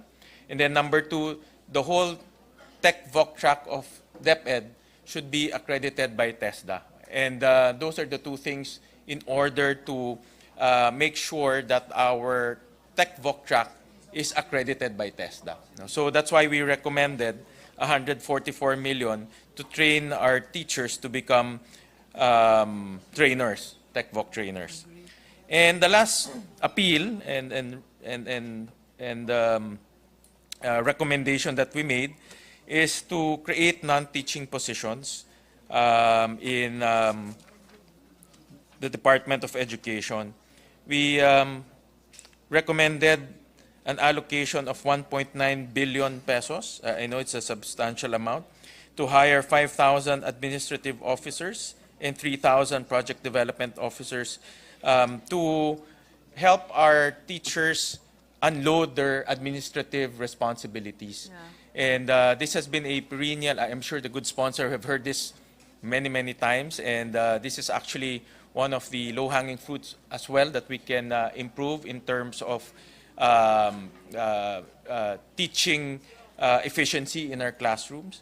And we recommend to hire as many administrative officers and project development officers so that our teachers can be unloaded with their administrative responsibilities. So again, those are the three appeals and recommendations that we are setting forth, and we also have some recommendations on where the budget will come from, and I will just submit to the good sponsor on some of the funding sources that we can tap into in order to fulfill those three recommendations that I mentioned. So that's it, Mr. President, and to our good sponsor. Sir President. Yes. Thank you, Mr. Majority President. Leader. Before I make the final motion on this particular budget deliberation on this particular agency, Mr. President, may I just quickly react and make a short manifestation as I was listening attentively to the statements made by the honorable gentleman from Taguig, Patero, Senator Alan Peter Cayetano. He talked about the importance of implementing K-12. And I thought, Mr. President, it is important to note that a lot of stakeholders worked doubly hard to pass this law. The law was passed in 2023, RA 10533, with a vision, and I quote, to establish, maintain, and support a complete, adequate, and integrated system of education, and to ensure that every graduate of basic education shall be an empowered individual. Mr. President, the K-12 model is good, as validated by the experience of various countries, but the problem is the capacity of our, and this has been crystal clear during the discussions made in the Education Commission, chaired by Senator Sherwin Gatchalian, members of which are all here right now, Senator Pia Cayetano, Senator Sani Angara. Yes. Yes, Mr. President. And the problem, again, Mr. President, is the capacity of our educational system. Like TESDA, for instance, as made mention by Senator Gatchalian, it has no sufficient number of trainers and assessors. And that's why even if we continue to push for higher budget for this particular agency, but they don't have the capacity to produce. I mean, and I would love to see the figures that will be given to us by the agency, Mr. President, distinguished colleagues. For example, if you're just saying lack of funds, if we buy equipment, if we put up facilities, who will teach there, Mr. President, distinguished colleagues? And so this is very important, and I think in this particular case, we are deliberating on the budget of DepEd. We maintain, Mr. President, that the K-12 program is a landmark educational reform and needs constant updating. And I will emphasize on that. It needs constant updating to keep up with the emerging issues. We need to keep moving forward, Mr. President, and not revert to old ways of doing things. And that's the main reason why there is Educational Commission. And right now, we are tasked of reviewing our educational system and ensure that we'll be able to give the best possible educational program to our country and people. Mr. President, let me also put into the record this representation's full support in the budget of the Department of Education. Naniniwala po ako, Ginoong Pangulo, na ang edukasyon po ang susi sa bawat pinto ng oportunidad para sa ating mga kababayan, lalo na sa ating mga kabataan. At tayo po ay nagagalak na maging katuwang ng ating butihing Vice President Sara Duterte, upang mapabuti po yung learning outcomes para sa ating mga mag-aaral. Would also like to take this opportunity, Mr. President, to thank the Vice President for her leadership in the PQF-NCC, yung Philippine Qualifications Framework National Coordinating Council and for holding regular meetings of the council. Kasi Madam Vice President, for the past so many years, every time we tackle the budget of DepEd, TESDA, and CHED, we would always ask this representation together with Senator Pia, Senator Win, Senator Angara, we would always ask, how many times do you meet? In fact, in the last 4 years, bago ho kayo dumating, last 4 years, 4 times lang nag-meeting. Doon pong umupo si Vice President Sara, in a span of a year and a half, naka 4 meetings na po kaagad sila. So, Mr. President, I think this is important. Kailangan mag-meet talaga yung mga education agencies natin. So, we'd like to manifest that we are in full support, again, in the creation of Permanent Secretariat of the PQF-NCC. This was mentioned during the budget deliberation of DepEd. And during the break, this representation, together with this representation's office, coordinated with DepEd officials and worked with us in ensuring that the work of the council continues in 2024. We have also put some funds, for example, the additional 12 million for the purpose of in the budget of TESDA as the Secretariat of the Council. So yan po yung ating ginagawa, and as author and sponsor of RA 10968 or the PQF law, we are confident, Mr. President, that this will bring wider mobility and opportunities to every Filipino through increased recognition of the value and comparability of their qualifications. So muli, Ginoong Pangulo, maraming salamat, and thank you po sa lahat ng tulong ng ating distinguished sponsor, Senator Pia Cayetano. Mr. President, the Deputy Minority Leader would also like to make a short manifestation. I move that she be recognized. Yes, our distinguished Deputy Minority Floor Leader is recognized. Salamat kaayo, Mr. President. Just a brief manifestation that this representation joins with a very important evaluation of the Majority Leader that the K-12 was a landmark and game-changing education reform.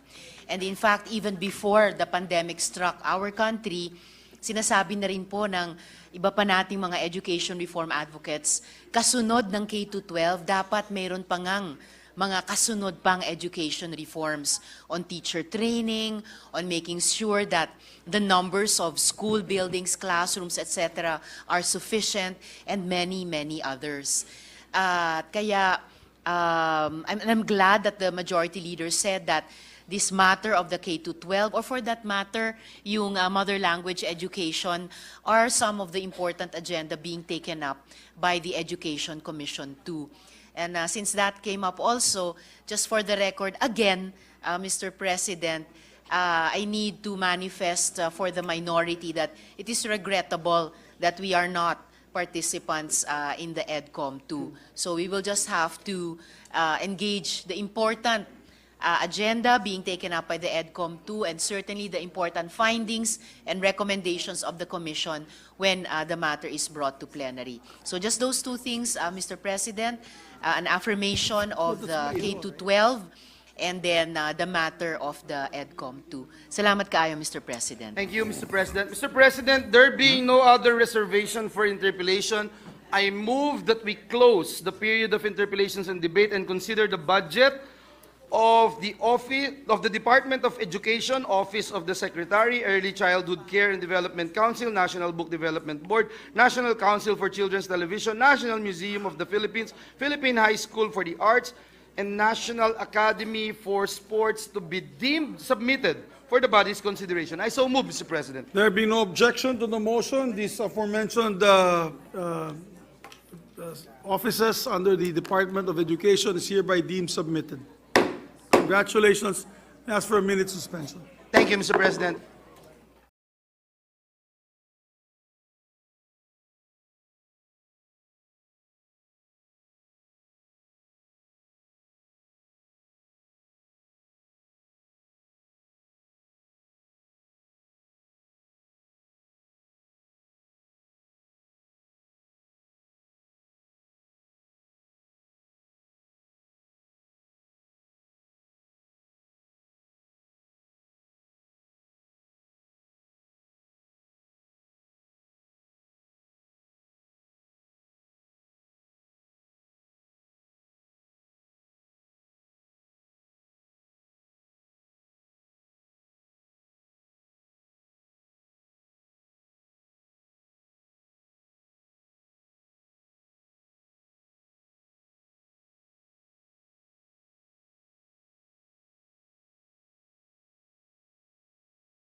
President, at this juncture, I move that we consider the budget of the Department of the Interior and Local Government, namely the Office of the Secretary, Bureau of Fire Protection, Bureau of Jail Management and Penology, Local Government Academy, National Commission on Muslim Filipinos, National Police Commission, National Youth Commission, Philippine Commission on Women, Philippine National Police, Philippine Public Safety College, Mr. President, and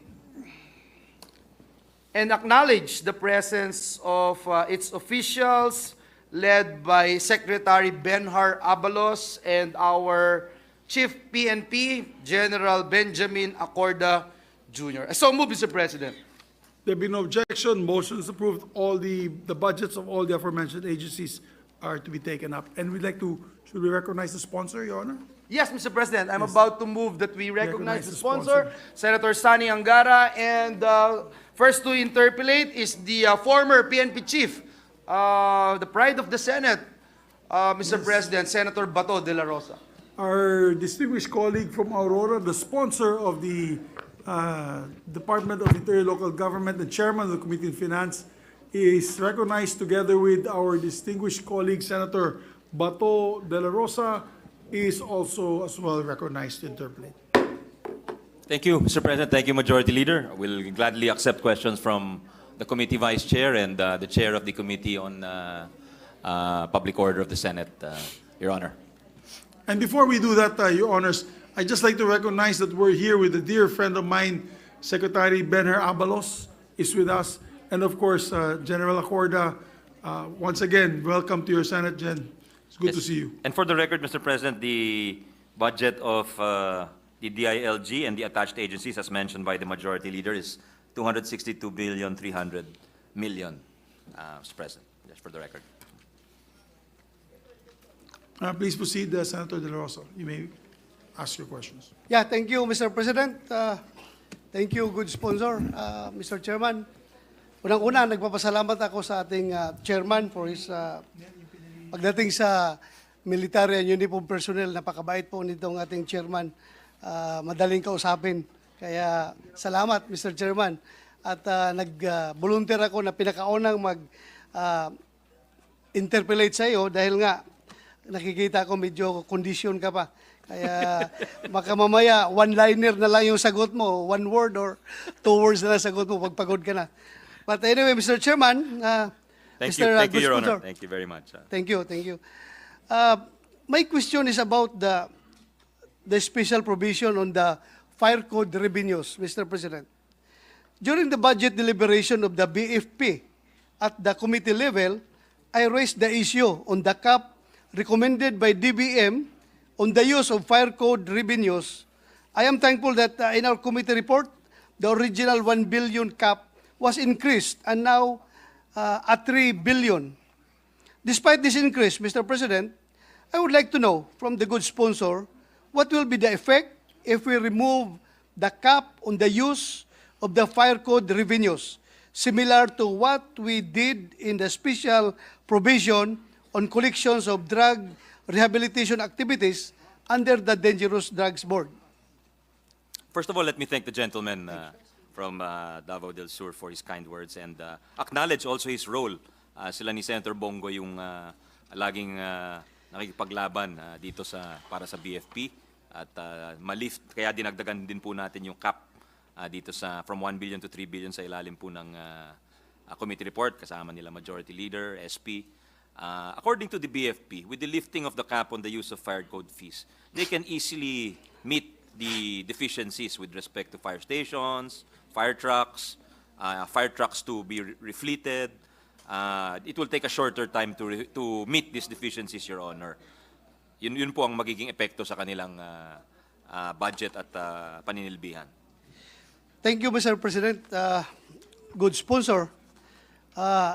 So, per DILG Secretary Abalos, currently there are about 100 LGUs without a functional fire station and are without fire trucks. BFP is set to procure the following next year. Under the regular budget, ang kaya lang i-procure is 18 units of fire trucks and 16 units of ambulance. Pero with the fire code revenues na binigyan natin ng cap na 1 billion, ang kaya lang ma-produce is 30 units of fire trucks and construction of 55 fire stations. Ito yung ginaw from 1 billion, yung 1 billion na ibigay natin na good sponsor. Pero kung i-lift natin yung cap, it means to say that yung kanilang as of June 30, 2023 na revenue amounts to 4.58 billion.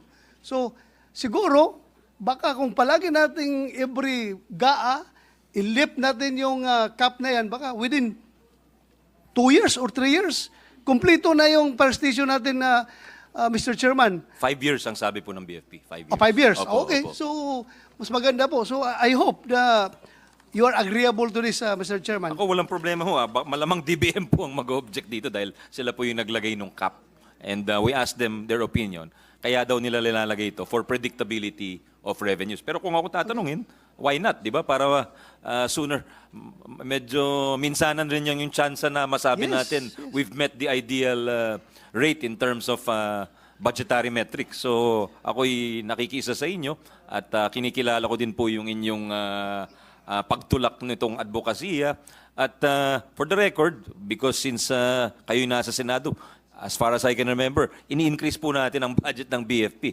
Hindi lamang yung nabibigay nila mula sa kanilang budget, dumadami yung na kanilang nabibigay dahil dinadagdagan natin dito sa Senado upon your initiative, upon the initiative of our colleagues, yung kanilang budget for fire trucks and other resources, Your Honor. Yes, Mr. Good Sponsor, thank you for that response. And I have talked to LBRMO kanina, and she told me that she talked to DBM already, and DBM is cool about the idea of lifting the cap. And I hope they will be consistent in their opinion. Kasi Mr. Chairman, good sponsor, nakikita kasi ng Bureau of Fire yung seeming inequity compared to the PNP.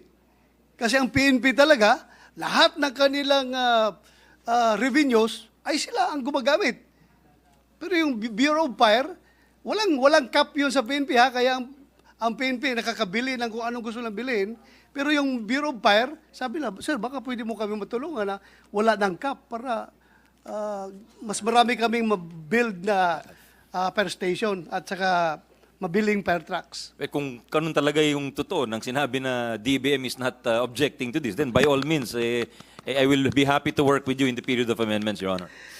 Thank you very much, Mr. Chairman. At the proper time, Mr. President, I will formally propose to delete the cap on the fire code revenues so that the BFP can maximize the use of their income and help them in implementing the BFP modernization program as mandated by Republic Act number 11589 na alam mo naman na I shepherded that at Yes, Your Honor. grabing heartaches na Pinaghirapan niyo dinaanan yun. ko noon, Pinaghirap- Mr. Chairman. So, Nag-double salamat. bycam pa kayo noon, di ba? Thank you, Mr. Chairman.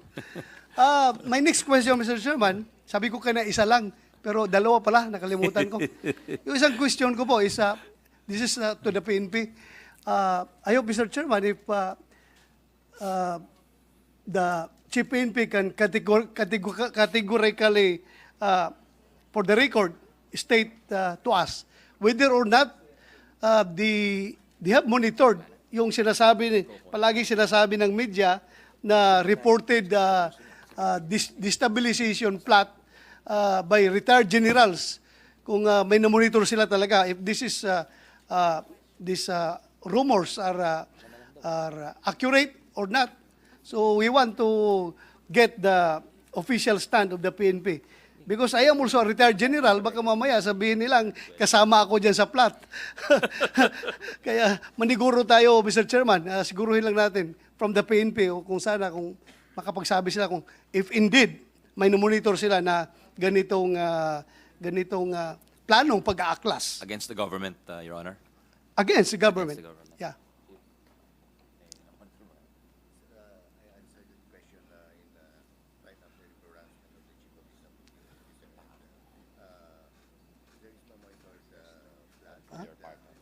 Marites.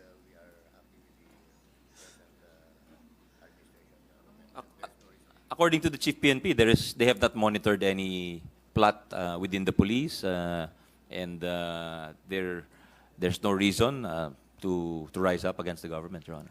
Well, thank you, Mr. Chairman, for that answer. And I hope the Filipino people can sleep soundly tonight and every night, the succeeding nights, na wala talagang planong wala tuloy ako. Medyo, Nawala yung momentum. Nawala pala talagang planong pag-aaklas na namonitor Yes, ang Your Honor. ating Thank you Philippine for National asking that Police. question. With the and, permission of my two colleagues also, Yes, Mr. if there's President. no truth to it and there's no seriousness on this issue, on the destabilization plots, if it's just a mere haka-haka, I would like to remind these agencies to just play it down. Because we had just come from several countries promoting the country as an investment opportunity, an investment hub in Spain, in London, in Hungary, in Japan, and the President will be leaving again for the United States. Kung walang katotohanan nito, mas magandang hindi na pag-usapan kasi of course, pipikapin yan ng media na mag-viral din yan sa social media. It will scare potential investors. So tama lang yung tinanong and na-confirm ni Senator Bato de la Rosa that there's no such thing. Thank you, sir. Thank you, Mr. President. Salamat, Mr. Chairman, good sponsor. That would Thank be you. all for me. Thank you very much, Salamat. Your Honor, to the former Chief of PNP and one of the foremost advocates of the PNP family. Salamat po sa And inyong before mga I tulong. leave, Yeah.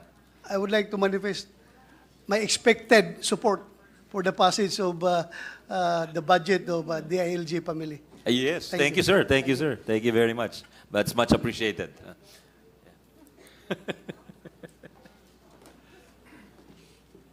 Majority Leader? May I ask for a minute suspension, Mr. President? Session suspended for 1 minute.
President, next to interpolate the distinguished gentleman from the great province of Cavite, no other than our dear colleague, Senator Francis Tolentino. I move that he be recognized, Mr. President. Our distinguished colleague from the province of Cavite, Senator Tolentino, is recognized. Thank you, Mr. President. No questions insofar as the Philippine National Police is concerned. I'm very supportive of the PNP's budget, more specifically now that there is a need really to enhance the budget of the PNP Maritime Command, which I foresee would be playing a bigger and greater role insofar as supporting the efforts of the Philippine Navy and the Philippine Coast Guard and all our efforts towards protecting the West Philippine Sea area, the coastal areas near Aurora, the home province of our sponsor, Kasiguran, the Philippine Rice area, Mr. President. So I fully support the budget of the Philippine National Police. I have just two lingering questions coming from after signing several certificates, oaths of office of the soon-to-be inducted, newly elected barangay officials and SK Kagawads, chairman, etc., etc. Mr. President, may I know from the good sponsor the exact budget of the local government academy for 2024? It is 296.7 million, Your Honor. 296 million. May we determine the exact budgetary allocation for the post-election trainings of the newly elected as well as the re-elected barangay officials to be conducted, spearheaded by the local government academy? Well, while we're retrieving that number, if there is one, Your Honor, I just want to state for the record that that number you asked for of 296.7 million for the Senate committee report for next year's budget is much higher than this year's budget, which is 213.7 million, just for the record, Your Honor. And Mr. President, a good sponsor, would that be sufficient enough to cover the appropriate training for the, how many? 42,000 barangay chairmen and the newly elected kagawads, the same number perhaps of the newly elected. Of course, there is no re-elected SK chairman, as well as the SK kagawads, as well as the other barangay officials, barangay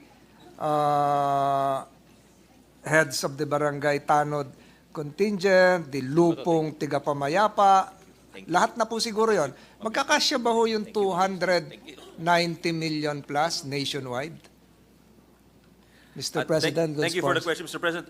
Regarding your question on the budget for the post-election training of the barangays, there is an item of 71.535 million, Your Honor, set aside. So it's quite a substantial number. 71.535 million. 71,535,000, whereas the figure for 2023 was only 8.3 million. So there is an increase of about 63 million.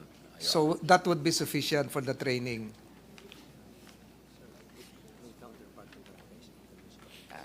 There is a counterpart also coming from the municipality, so it's even a higher figure, Your Honor. So there would be a counterpart resources coming from the various LGUs. What about, Mr. President, counterpart funds coming from, for instance, other agencies such as the UP local, is there a UP Local Government Institute, the Development Academy of the Philippines, para po matulungan natin itong LGA? I'm not aware, Your Honor, if there are any, but maybe when they are here for their budget, we can ask them those, if there are any allotments for that. Or perhaps the CHED, the favorite agency of the majority leader, can they also support the training program for our newly elected barangay officials? Well, it would be good, Your Honor, if as long as the modules are very relevant and perhaps not overly long or to the point, Your Honor. I raise that point, Mr. President, because I see the post-election training modules to be given to our newly elected barangay officials as mission critical.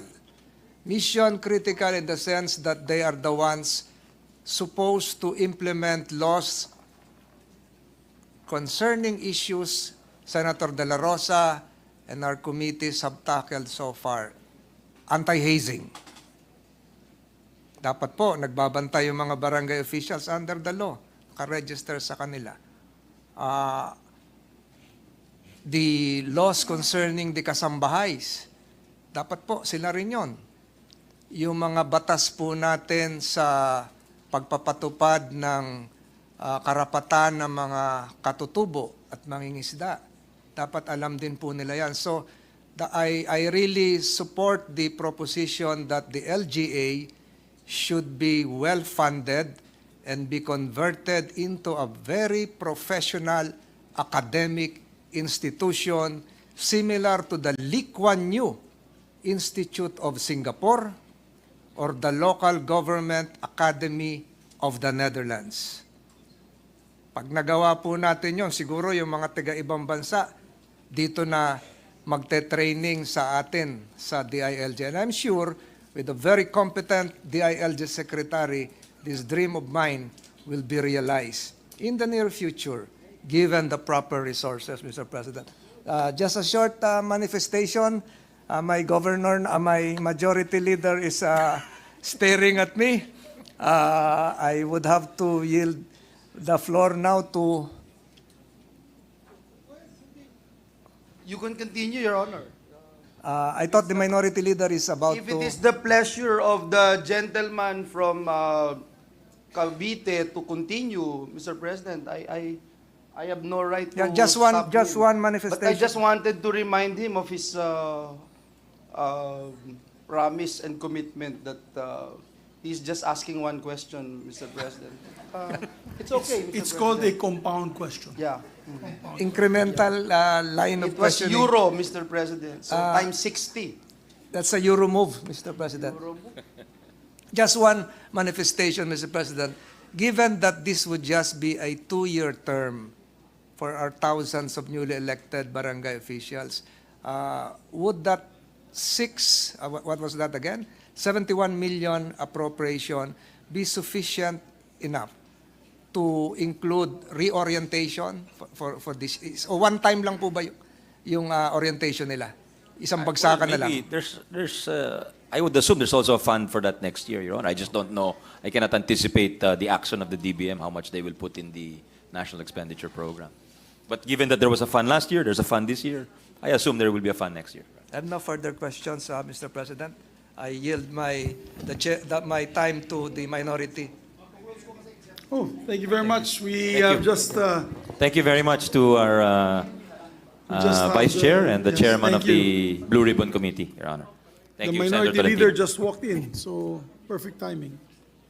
Thank you. If the minority leader is ready, we Mr. could President, move that start. we recognize the minority leader, Senator Coco Pimentel. The minority floor leader, Senator Aquilino Coco Pimentel III is recognized.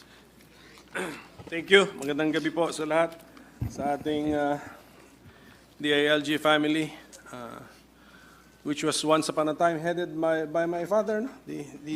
Nung MILG pa po yan, MLG. Then it became MILG. So we have here our secretary. Secretary, I've been reading a lot about your pronouncements, and I think you are a reformer. So meron ka pang panawagan na yun, mag-file ng resignation yung colonel and up, no, sa PNP. If you could explain the reforms that you have in mind, Mr. Secretary, and especially that particular order, what was it all about? Kasi actually I disagreed with your order, yung filing of that courtesy resignation. Parang we wanted to swat a fly, and yet parang I think we are harming the entire elephant, Mr. Secretary. So, can you please tell us ano po yung ating maasahang pagbabago sa DILG, especially na sa ilalim po ninyo ang PNP, which concerns our law and order situation, na kada parating nasa headline ang ating law and order situation. Plus, andyan din sa inyo yung jail system natin, and I don't know how congested that is, but I'm sure that's very congested. Yun na muna, Mr. Secretary. Yes, yun na muna. Thank you, distinguished minority leader. Marami po silang accomplishments, and if you'll give me time, I'll read some of them. But regarding that order, that was, I think, really just to cleanse the ranks of the PNP, Your Honor. Maybe wipe the slate clean, so to speak. Regarding the accomplishments, in terms of local governance, of course, they've continued that program of the Seal of Good Local Governance. And there were 18 provinces, 60 cities, and 274 municipalities which were awarded the SGLG. And they assisted and monitored LGU projects under the Local Government Support Fund. They completed 4,150 subsidized projects as of June of this year. With respect to the accomplishments of the DILG in terms of food security, they have allotted 8.8 million square meters for community gardens in 19,188 barangays under their Hapag sa Barangay project. They have activated 1,068 local price coordinating councils to ensure unabated access to affordable food supplies. They also ensured 1,715 LGUs are in compliance with the prohibition on the imposition of pass-through fees. These are the fees imposed on